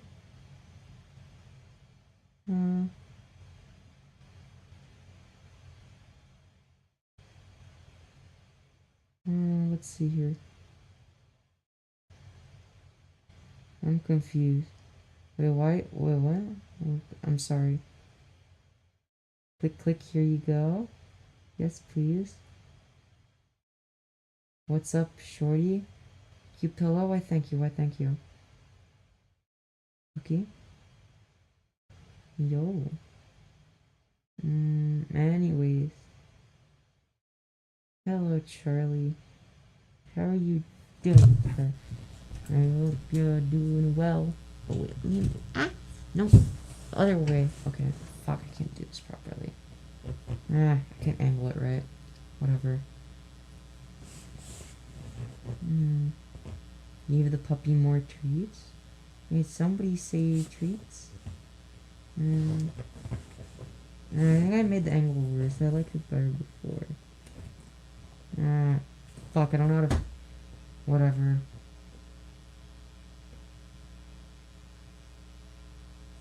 Oh, wait. Is my mic cord being weird? Wait. Okay, wait. Okay, is it fixed now? Is it better? I hope it's better. You look depressed. I am depressed, but I'm also a little bit horny now. What the fuck? Click, click, click. Here are your treats for being such a good guy. This is not fair to me. It stopped when you touched it? Okay, okay. Yeah, I think it just wasn't plugged in all the way.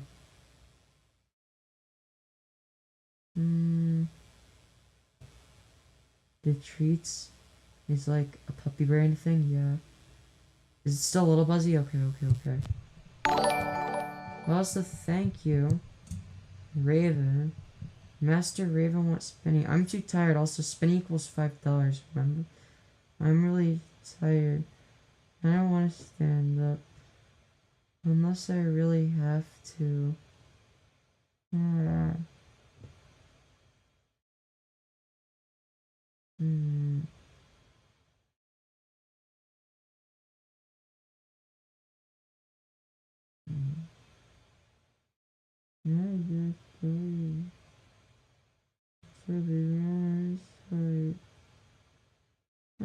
just tired. I'm genuinely exhausted. I just need someone to hold me. This is the best thing to come back to. I guess so. Love you, princess. Thank you, thank you. Okay. A pretty baby curl up in a little ball. I just don't even.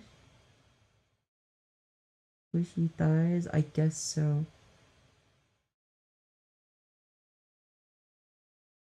Can you speak louder? Maybe. Maybe you should just turn your volume up. EP out? Yeah, it's already EP hours. We'll end stream soon.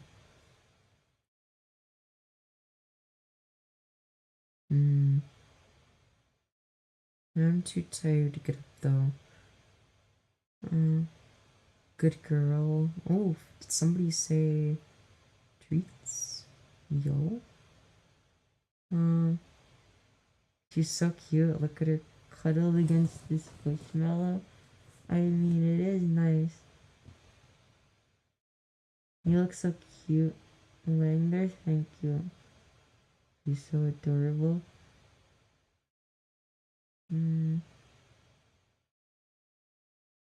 Gives treats? Yes, please. I'm content just to laugh. What?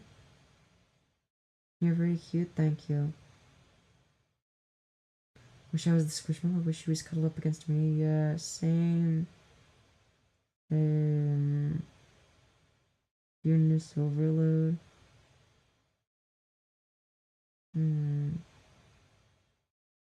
So adorable. I don't even know what I want to be held like that Squishmallow. You know what? Me too. Me too. Gives head pats and treats. Hey. Finally have a smooth face that I can dazzle someone. Yo, real? How many downloads of this stream? I don't know. I haven't been paying attention. Not that many. Just like a few. But like, I'm gonna say, ow. Okay, wait. If I go to the, oh god. Wait, ow. If I go over, oh wait, I would go here. Streamlabs. Enter. Okay. Oh god, this is so much energy. I'm sorry. Hair immaculate today, really? I think it's worse than usual. Oh, actually, I did pretty well today. I got $85 today. That's not bad. That's not bad. Yeah, today I got 85. Yesterday I got $20. It's like up and down. So yeah. It's like kind of inconsistent. Oh, we did get quite a few donos towards the beginning too.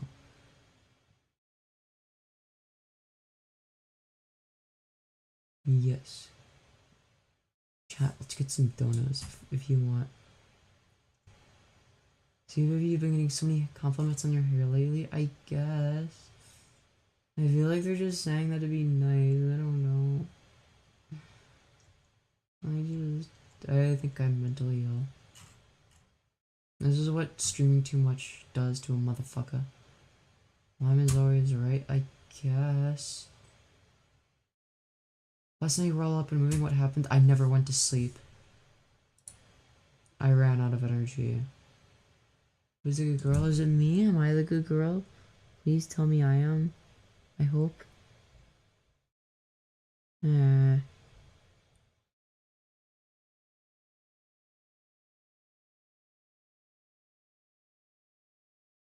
Sorry, I'm just...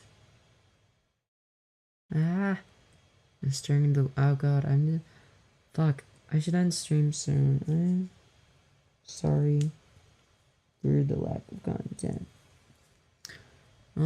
Do I unlist this one or keep it private, or do I... public, I mean, or do I private it? I don't know. Do I keep this one public?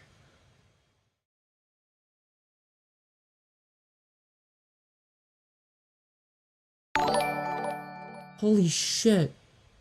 Thank you so much, Doofus Dumb, for the $50. You beautiful fucking bastard. Here's some allowance. Thank you so much, genuinely. Holy shit. Thank you so much. I did not expect that. Thank you. Genuinely. Genuinely. You sugar baby water. I'm so tired. I did not sleep at all last night. But thank you so much for the 50. I wish I could have more energy right now. I'm just really tired. But I need to keep going. I need to keep going for you, chat. I need to make more content. W Dono? Hell yeah. It's a lot. All good, just helping out Festy. Thank you so much. Yeah. Sorry, I don't know how to bro, I can't even say a sentence. I've been awake for so long, dude. Oh god. But yes, thank you. I don't think I'm gonna be able to do that many spinnies, to be honest. I'm gonna get dizzy and fall over if I do more than 3. Yeah, sleep is important. I gotta end stream soon. And I need to make more content so I don't disappoint people. Right here just in time for EPS. Yeah. It's towards the end of the stream. Just do a purr. Oh, that's a good point. Also, thank you so much, Rennie, for the additional $5. You beautiful fucking bastard. Starting to pay for voice training, so can't give as much as normal. No worries, no worries. Hold on, let me turn this down. No worries. But I hope this covers my T-girl tax. Aw, thank you so much. And yes, it does. Thank you so much. Aw, you guys are sweet. Really. Sorry, I can't even form a coherent sentence. Damn, I need to work on my voice training. My voice really dropped off. I felt that.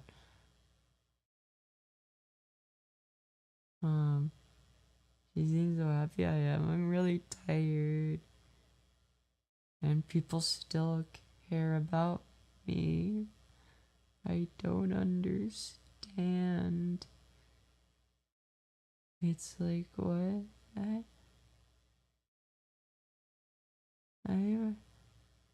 Yeah. This has been a wholesome stream day, Femyoz. Yeah. It's been a lot of ups and downs. Mainly internal ones. What an emotional roller coaster. I don't even know.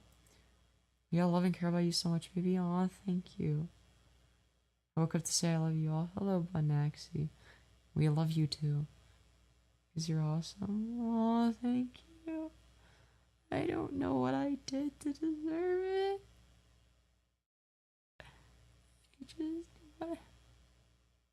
I just want to make content that entertains people. And still a bottom though. Shut up. You're so cute. Why, thank you. I'll do some purring into the thing.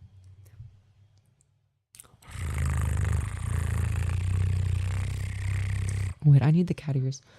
Don't feel pressured to get to make content to get print out. That's true. But I need to get used to it. It's like a skill issue. Yep, Manaxi, we know you're at bottom.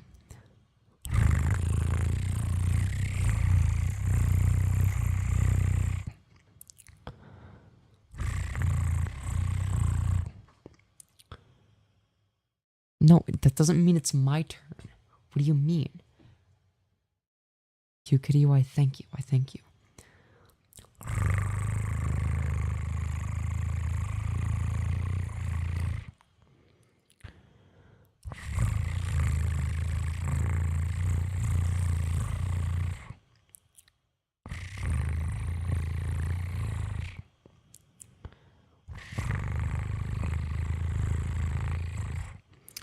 Is this ASMR? No. Also, how is that bottom purring? What do you mean? I'm not that much of a bottom. Shut up. You're an inspiration to a lot of trans people. I try to be. I try my best. I don't know. I don't know what I'm doing here. But if I can do that, if I can make people feel good and stuff, I mean, what else can I ask for? I don't know. Just... I don't know. I just gotta figure myself out sometimes. I just gotta figure out, what do I do? I can't even think coherently. Cute, why thank you. Go to sleep, we get more content tomorrow. That's true. The first thing I have tomorrow is a class. Streams are the only thing I can look forward to some days. Really? I don't know how to feel about that. I mean, I guess I think I'm just overly insecure. I need more sleep. I'm acting like how I did a while ago in my mentally ill arc, and I think sleep will fix it. So I'm gonna go take my HRT a little bit earlier than usual. I'll try to eat a little bit. And then I'll go eat, be sleepy. And then hopefully I'll be all better tomorrow. When I'm not as tired. Because I've already gone a whole night without sleeping. Self-care is W, yeah. I agree. You be sleepy, GP, sleepy, maybe, yeah. And maybe, yeah. Cuddle, squishmallow, yeah. When you get off, raid me, I guess? Yeah, I could do that. Are you streaming right now? I could do that.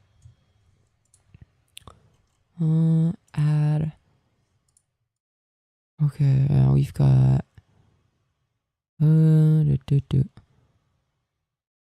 Wait, which one are you doing right now? You have two. You have EP time stream and chill vibes. Which one is happening right now?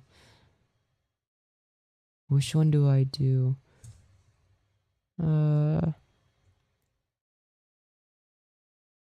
Self-care, W, yeah. EP? Okay, I'll do the EP. EP stream me. EP. So EP. Alright, everybody go give. I'll give Bonaxi, friend of the channel, some love. I'm gonna end the stream. It'll redirect you probably. If it doesn't, her channel is Bonaxi, Bunaxy. Can you close the other one? Yeah, sure. I'll try to remember. And yeah, I'll see you all in the next one.